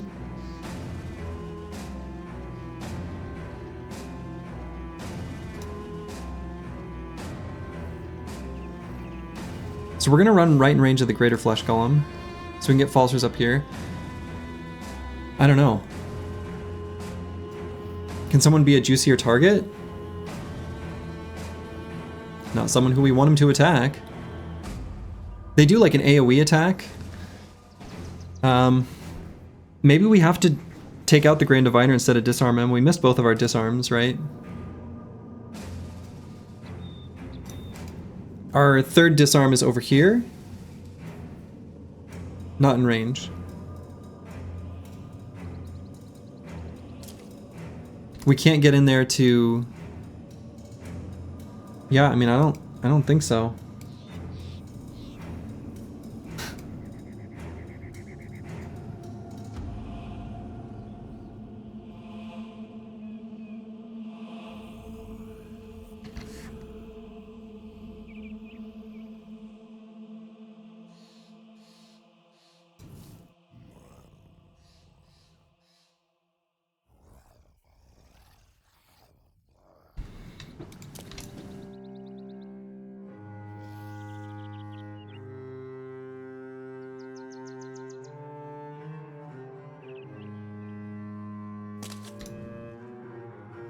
Like the D&D group making a plan for 20 minutes and then throwing the plan away in the first roll? That's basically what has happened, yeah.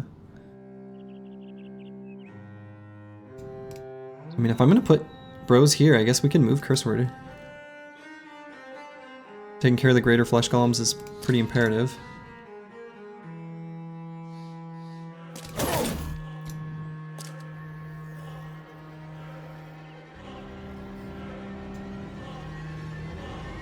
So yeah, we don't have quick hands, so we can't like disarm him this turn. So we just run up. D and Dice and Aesthetic Gabe on this one. We're just gonna. Disco Nick's gonna go for this one. I don't know.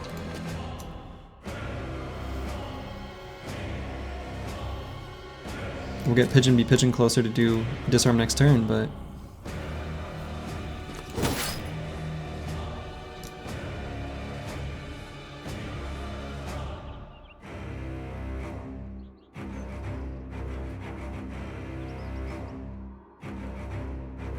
Yeah, I don't know.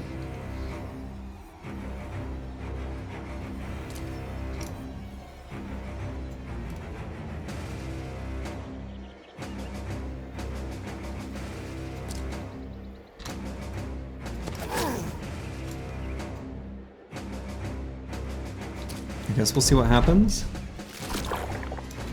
Oh, they pulled in another target. Good God.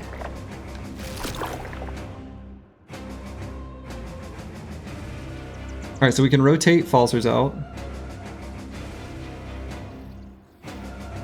We're just gonna have to like run away. We have to just kill the Grand Diviner.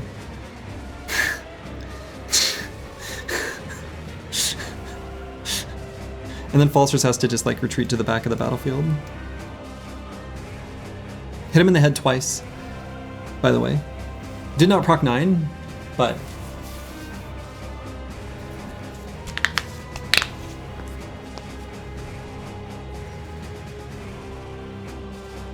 I guess this bow does so much damage. Maybe just the bow is better here, actually. We have to kill him. We have to get him to just respawn one of these Fall Finders.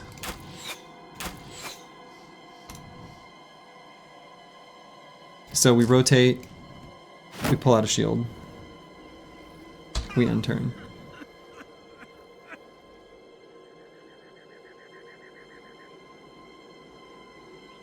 I guess on the Chaucer I wait.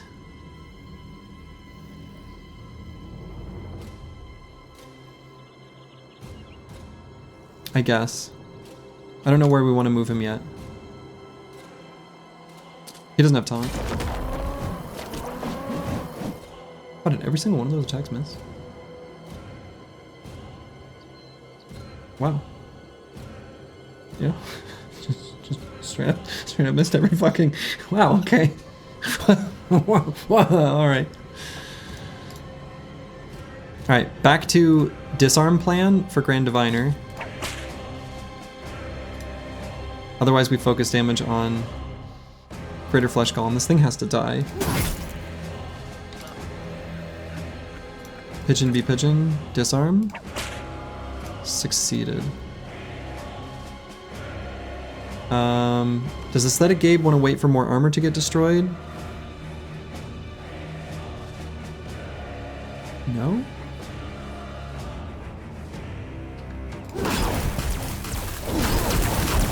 That's a lot of health. Still kind of leaning towards destroying the Greater Flesh Golem. I guess let's see how much damage Disco Nick does here. Some. So...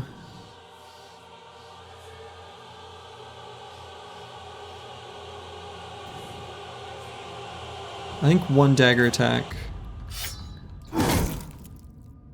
One with the axe. He's hideous. No Man 1220 needs to get out of the miasma. We really can't... I mean...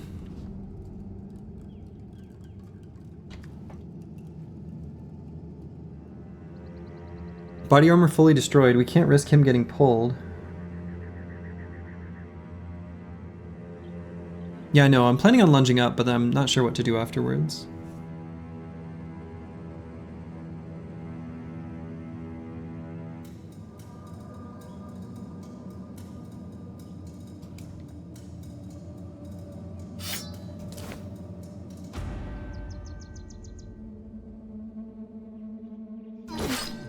Let's just take out the Grand Diviner. I'm spreading damage in a way that I don't think is correct. Do we put the dog down? I think we need to get all the damage we can as fast as possible. And I actually think we do need to.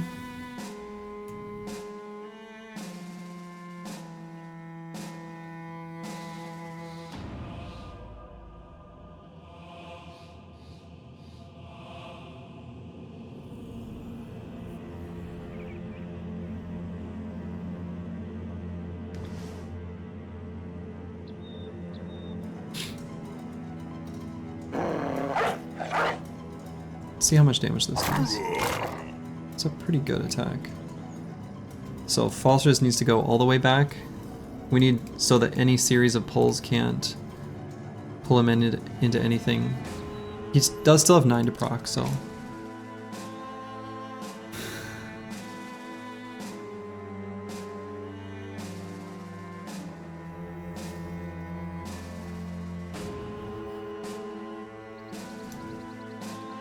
Let's leave the crossbow loaded. I think that's gonna be correct. Pull this out for next turn. I don't even know what to have the Chaucer do. I mean, if we get in melee with a Fault Finder, it can't do its pulls, so let's just get ready to like move into melee with one. It could be where the Grand Diviner respawns. I think it just chooses one at random.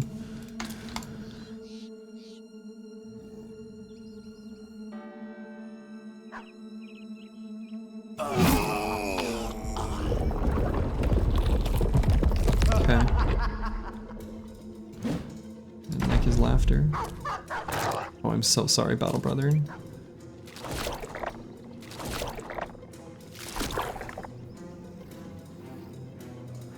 Okay, I think this is fine.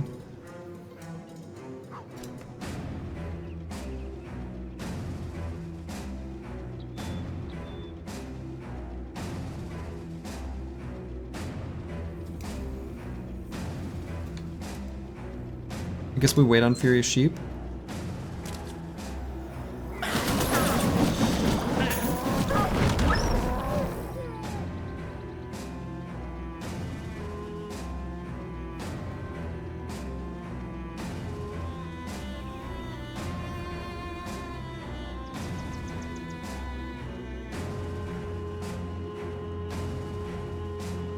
Shit, I can't get to No Man 1220 to rotate him out.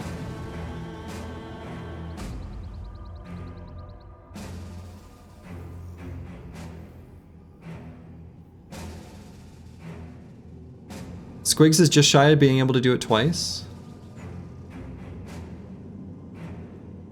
He can try to move out of zone of control. How likely is that? I have no idea.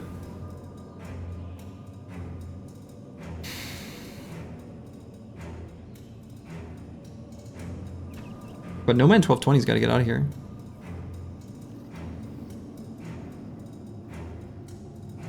Check the attack roll? Oh, sure. So...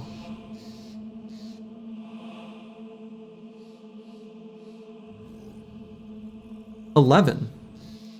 But that's on Flurry. It might have a debuff applied to it. Okay, I mean, we go for this attack. Just end turn. In the miasma. Do I run the Chaucer up to the Grand Diviner?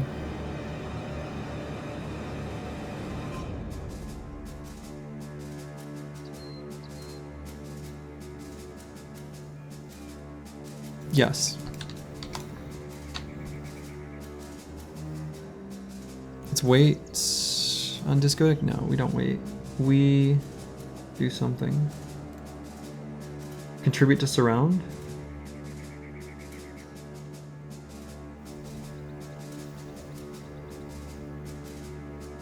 I don't know.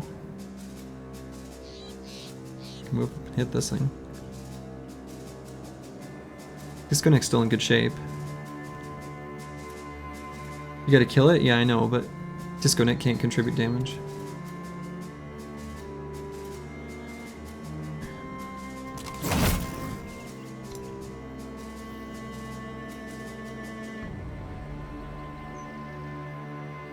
Oh wait, I'm dumb. There's a line of play. There's a line, there's a line, there's a line, there's a line. We move here, we rotate Squigs. Squigs then rotates No Man. 1220. We don't have to rely on RNGesus. He's already forsaken us. Lightning.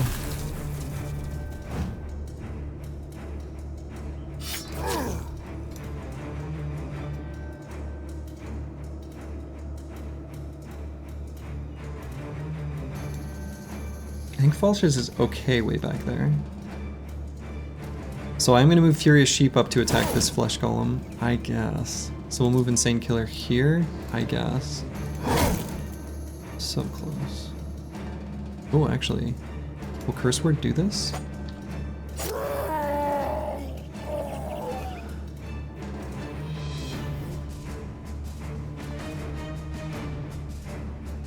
If we move down here, we've got a shot on the Fault Finder. Maybe even if we go here. What if we take the high ground?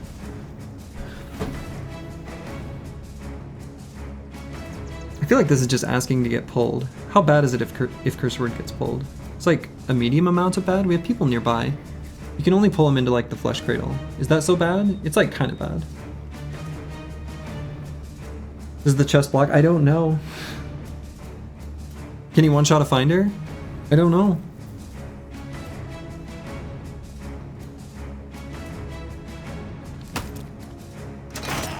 No.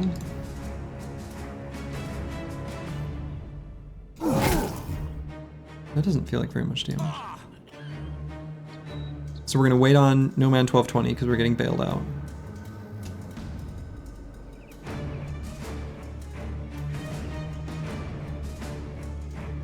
Pigeon be pigeon, do I save fatigue for any reason? I guess not. Pull out Pokey Stick. Poke. Rotation.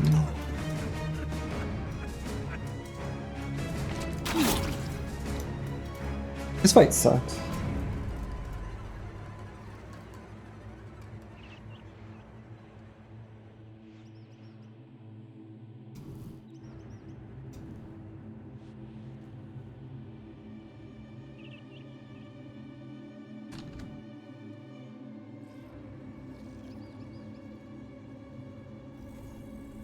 I think we can move Falsers to like here. Or somewhere like a little bit closer. I still want to maybe snipe with him. Gotta create a rule, no major fights after 10 p.m. He can withstand 1 corpse explode and still survive because he has 9. So if they pull him in, so be it, right?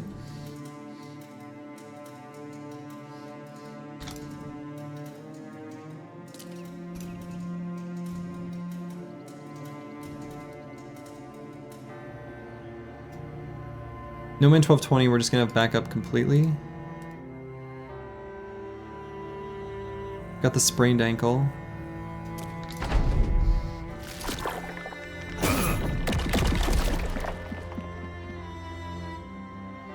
Okay, I think that was fine.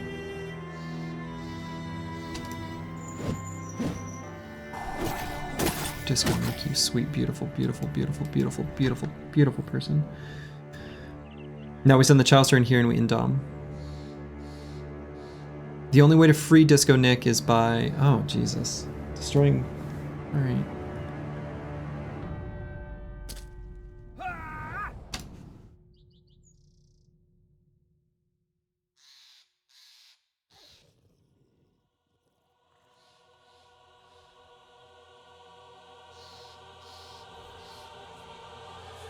We'll wait on Battle Pashi. We might try to get in range and just start attacking down there.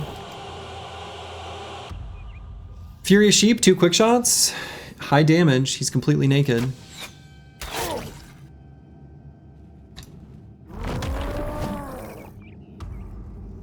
Disco Nick's incredible. Squigs, we're gonna wait.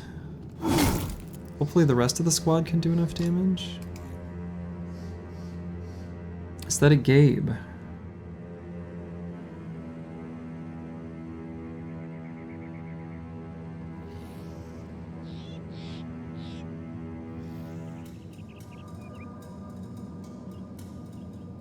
Yeah, let's get him up there. You should Twitcher.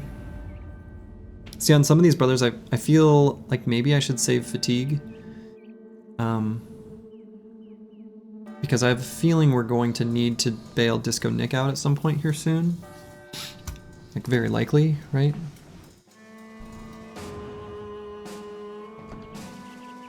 Still isn't so bad to just attack twice with the Khopesh, though. It's pretty good damage. Let's just wait. That might be relevant. We might need to do that.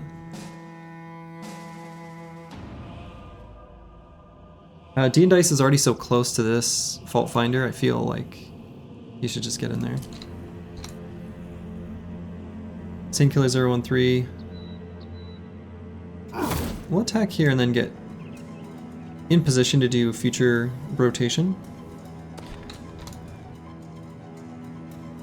No man 1220, I guess he's just sort of out of the fight, right? We can do like a distance whip attack. Then we gotta move out of this shit.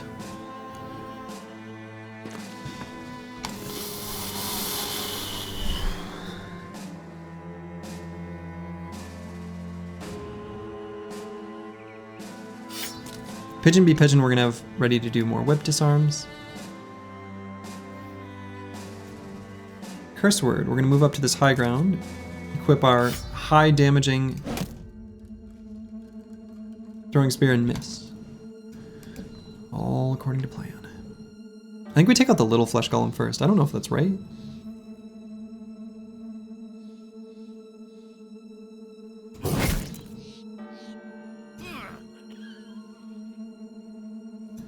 We could get Falsers in range to attack the little tiny flesh golem.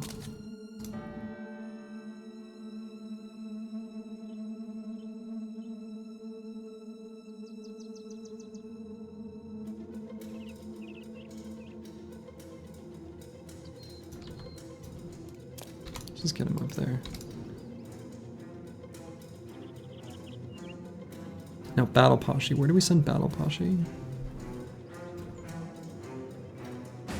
I mean, do we bring him forward?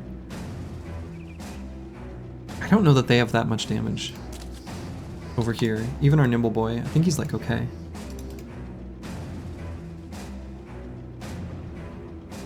Squigs is just going to be in position to rotate someone out. And we just want to move away from the corpse.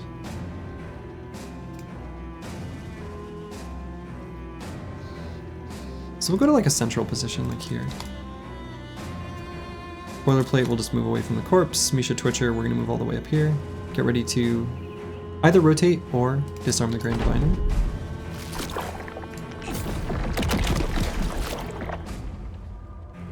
I was like, oh god, but it's okay.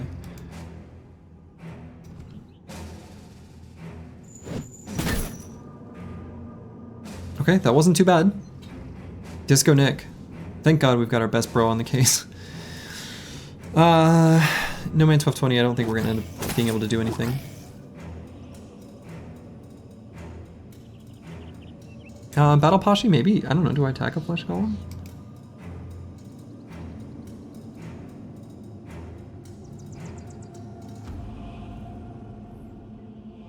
We could move here and attack. We could also move here. Let us that it get closer to the other Fall Finder.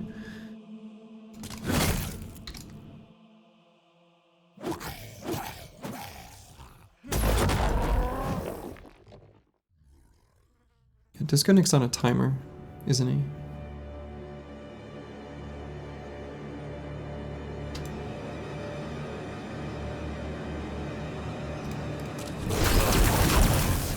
Lightning.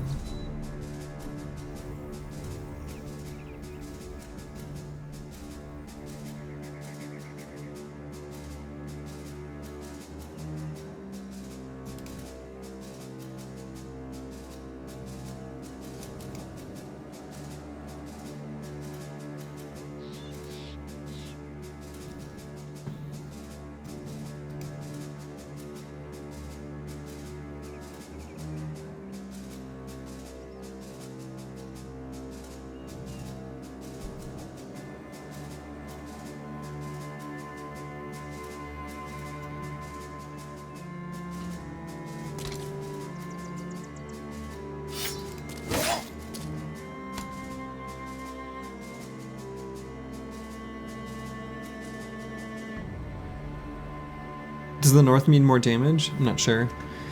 I might... It's gonna attack, I guess. I don't know. If I push the Grand Diviner? I think that was the correct play, even if it didn't work.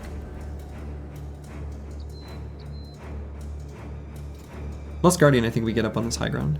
That seems right. Misha Twitcher, let's go for a disarm on Grand Diviner. Got it. So then we just hold. Same killer. Literally do nothing, hang on to fatigue.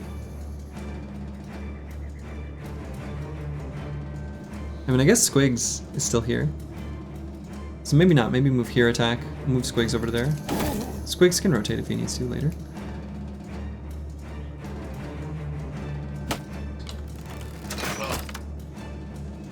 Good, eat shit.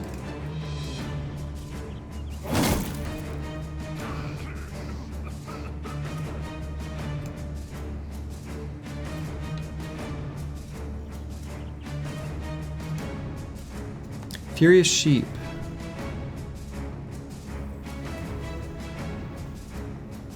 I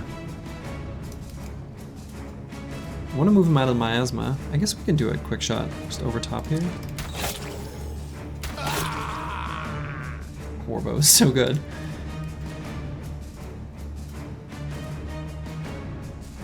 We'll save up fatigue for next time on Pigeon to Pigeon. Sure, Falsers can still contribute from way back here.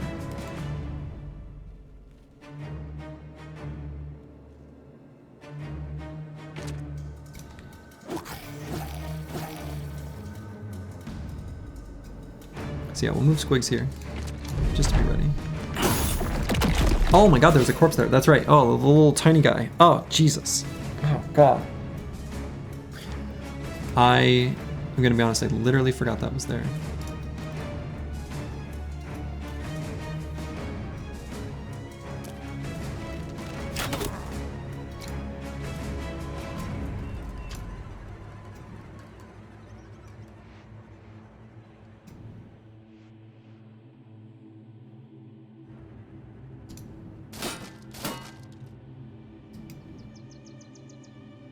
Does Disco Nick need to be bailed out now? Not yet. I think he can withstand one more attack for sure.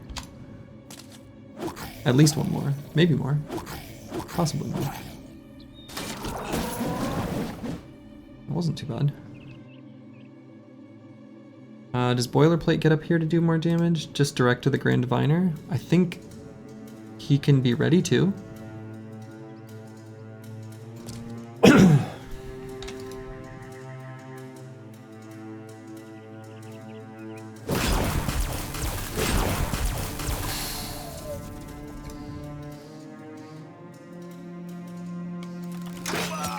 Let's just finish that guy off. I believe in D and Dice here. He's got that. We're moving on.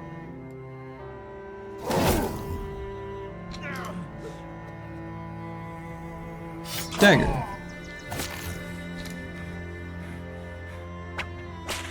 Disarmed. Step out of miasma. Guess we just attack? Insane Killer can step on the high ground? So we can reap and hit both? It's a question? Guy's almost dead.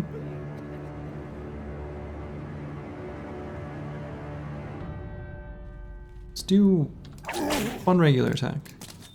Hang on to fatigue.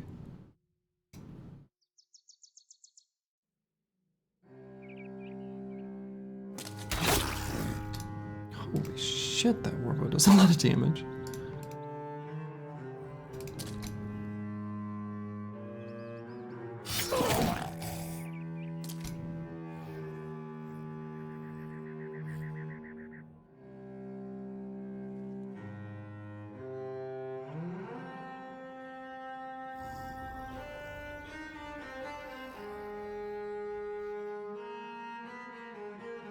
I think Disco Nick's fine.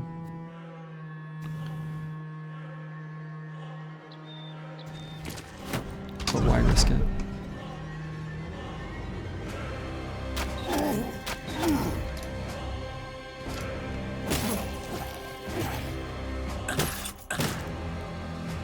The Grand Puncher.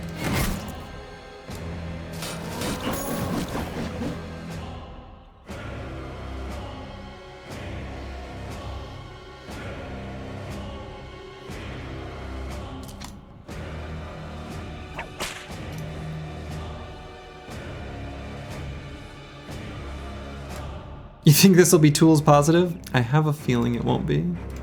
Just a sneaking suspicion.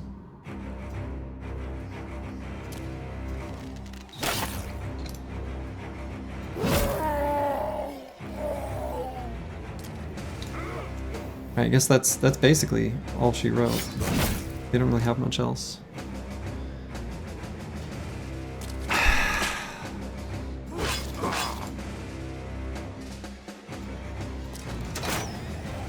Just the Grand Diviner left.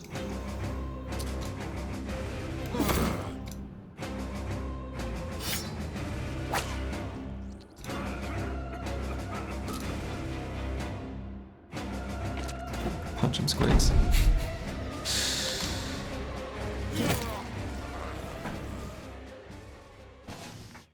Fuck, man.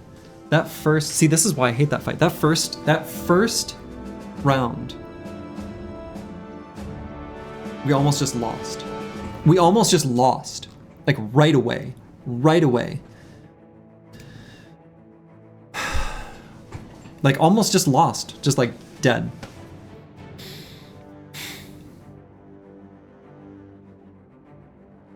Like holy shit.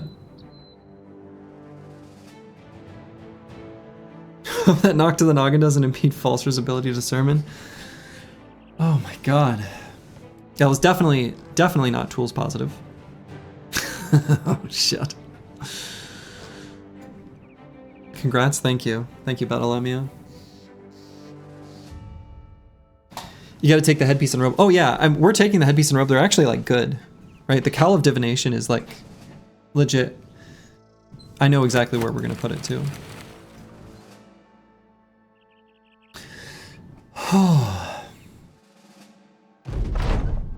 And another legendary location complete. We gain the Censer of the Diviner. Was scary at the beginning? God.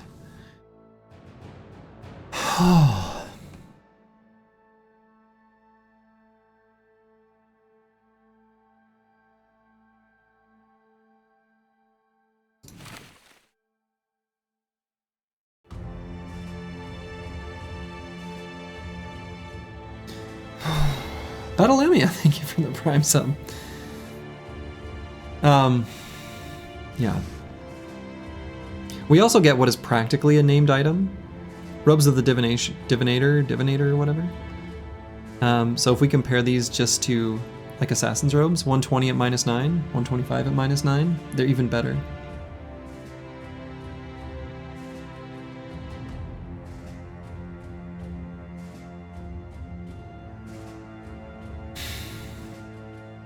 So giving this to No Man 1220.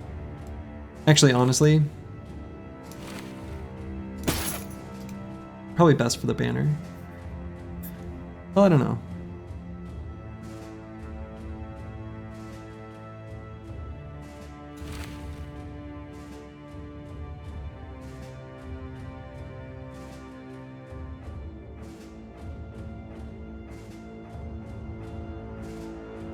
So now we sleep? Yeah, we'll be wrapping it up here in a second. I'm just gonna set it up for myself for next time. Thematically, it's best for the bannerman. I mean, it's a good thing to put on the banner.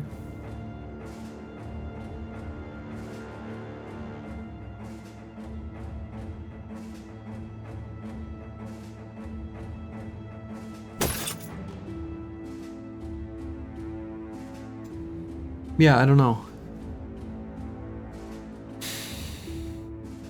First things first.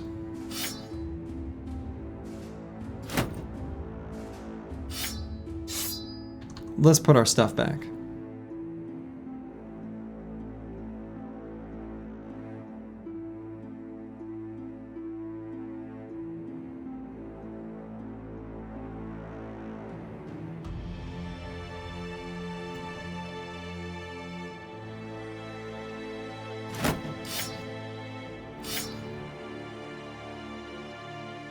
Many bros got the fat solid red plus from that fight? Yeah, definitely. You don't really want to pair the -1 with -9 with the -2, right? No, probably not. I was actually thinking about whether I want to just throw an attachment on it. But that's why I was also looking at doing... We could do something like this. Bringing our nimble percentage on Misha Twitcher down to 40%. That's also pretty good.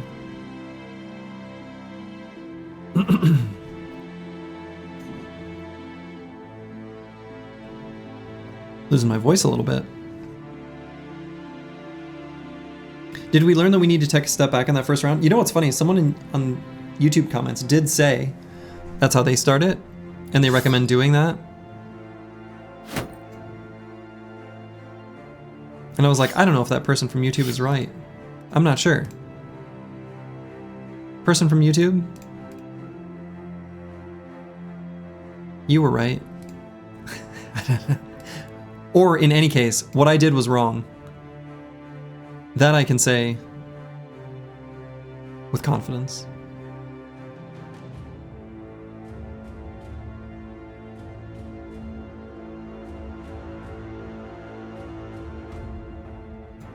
Is there anything else you'd like to pen down for future fights? Not that I can think of, not for future ones.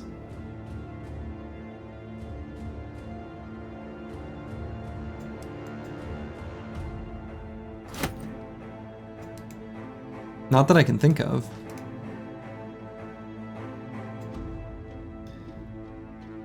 So he just wanted to put on a show for chat? He had it all along?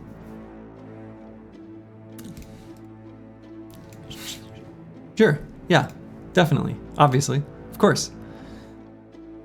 Had it all along. Never not worried. No concerns, none at all.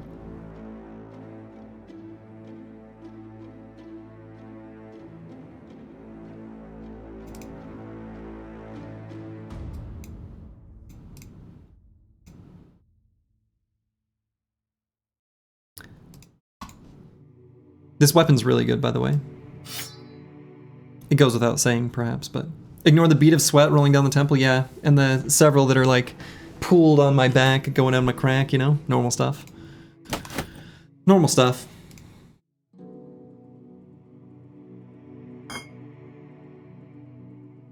Jesus.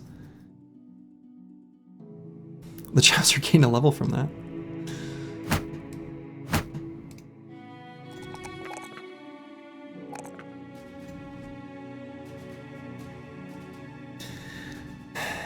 Wonder if bursting the boss over and over would work better. I mean, yeah, that's the thing. That's what the person from YouTube said. They're like, you know what, just back up. Burst the boss over and over. Deal with the flesh golems. Here's why I think that works. You don't ever, you deal with the boss initially, and then by the time you've dealt with the flesh golems, you probably can deal with the Grand Diviner again, and it's, at that point, not a big deal. So, apparently they will still pull from across the map. So you're kind of limited. It's like you're retreating against the tide a bit. What had me nervous about that is like, what if one bro just gets completely pulled out of position? Which turns out is a valid concern.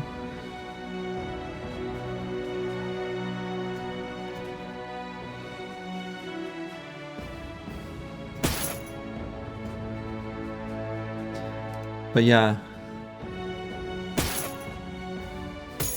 Very spoopy fight.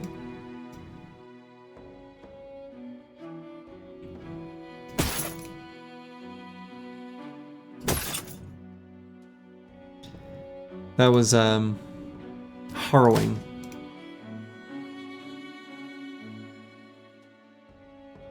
Which one's the boss? The Grand Diviner, the guy holding the giant flail.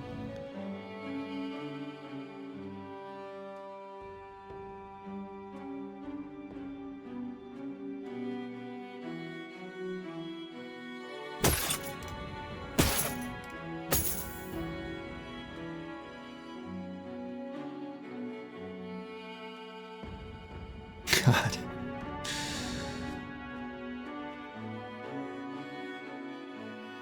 Yeah, the guy who almost brain falsers, yeah. Hit him in the head twice in a row with the flail. And yeah, I mean, that was a lot of damage.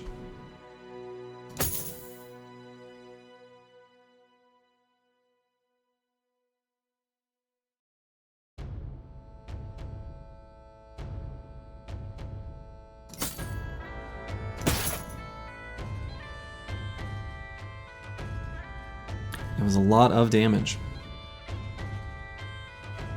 Too much. Too much damage. Each time we brought back, you'd kill him. Yeah, he'd like take the place of one. Basically, is kind of how that seems to work.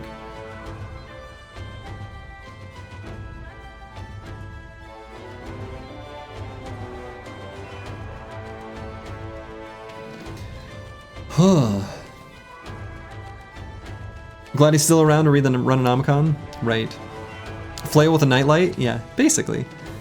So the way this... Oh yeah, so we should talk a little bit about that reward. Hold on, let me just check a couple more things that I'm kind of looking over. Before I look at my tools cost. I'm sort of just accumulating, like looking at all the things before we click that wretched button. And by click the wretched button, I mean like check the wretched number.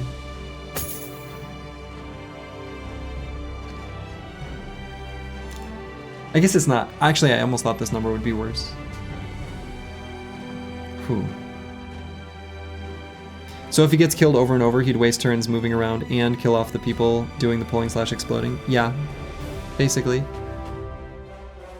I think that probably is the best way to do it. I think random YouTube comment is probably right. And I should have listened to them. And if that person's watching this, I'll have to look up what your name is, but you're right. And it was a very nice write-up. It was a very thorough write-up. It was like a nice little thing.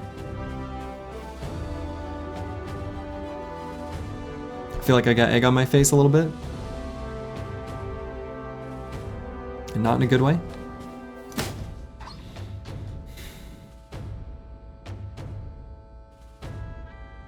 Oh, hey, we have these now. That's right, the occult robes.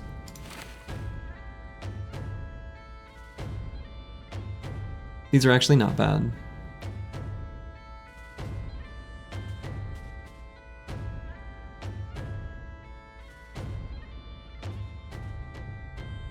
They're not what we're gonna wear on the ranged bros, I guess, but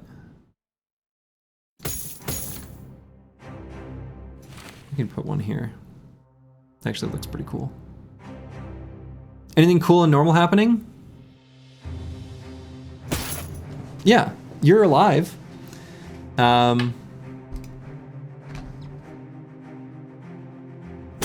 Which is both cool and normal and expected, of course.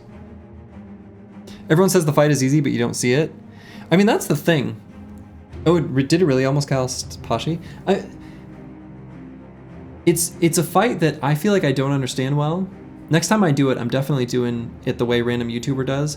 I just feel like the variability, like, so for example, Black Monolith, I feel so comfortable in that fight. I know exactly what all the enemies do. I know how to approach it. I've got all sorts of ideas, and maybe it's not the best way, but I know, you know, I can assess it reasonably accurately. But like, this fight, I just don't know it well enough. I still, and every time I do it, I'm like, do I understand it better than previous? I don't think so. I feel dumber than last time. I don't know anything.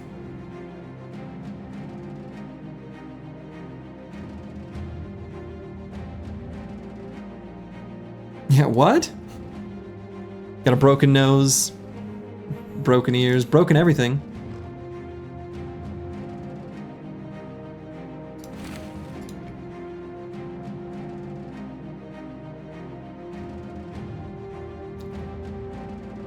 Will the leather neck guard look good on the robes of divination? I think this is worth putting on it. Okay, it looks dumb here, but it looks good up here. That's what matters most.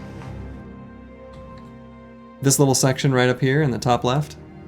Whoa, that looks great. That looks cool as hell. Yeah, we lost Battle Brother as well.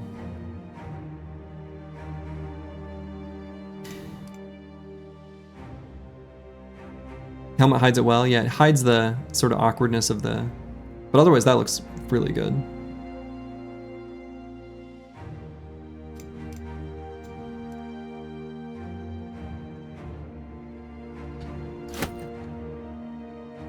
Yeah, that was, you know what? W. That was a W. We did it. You know? God.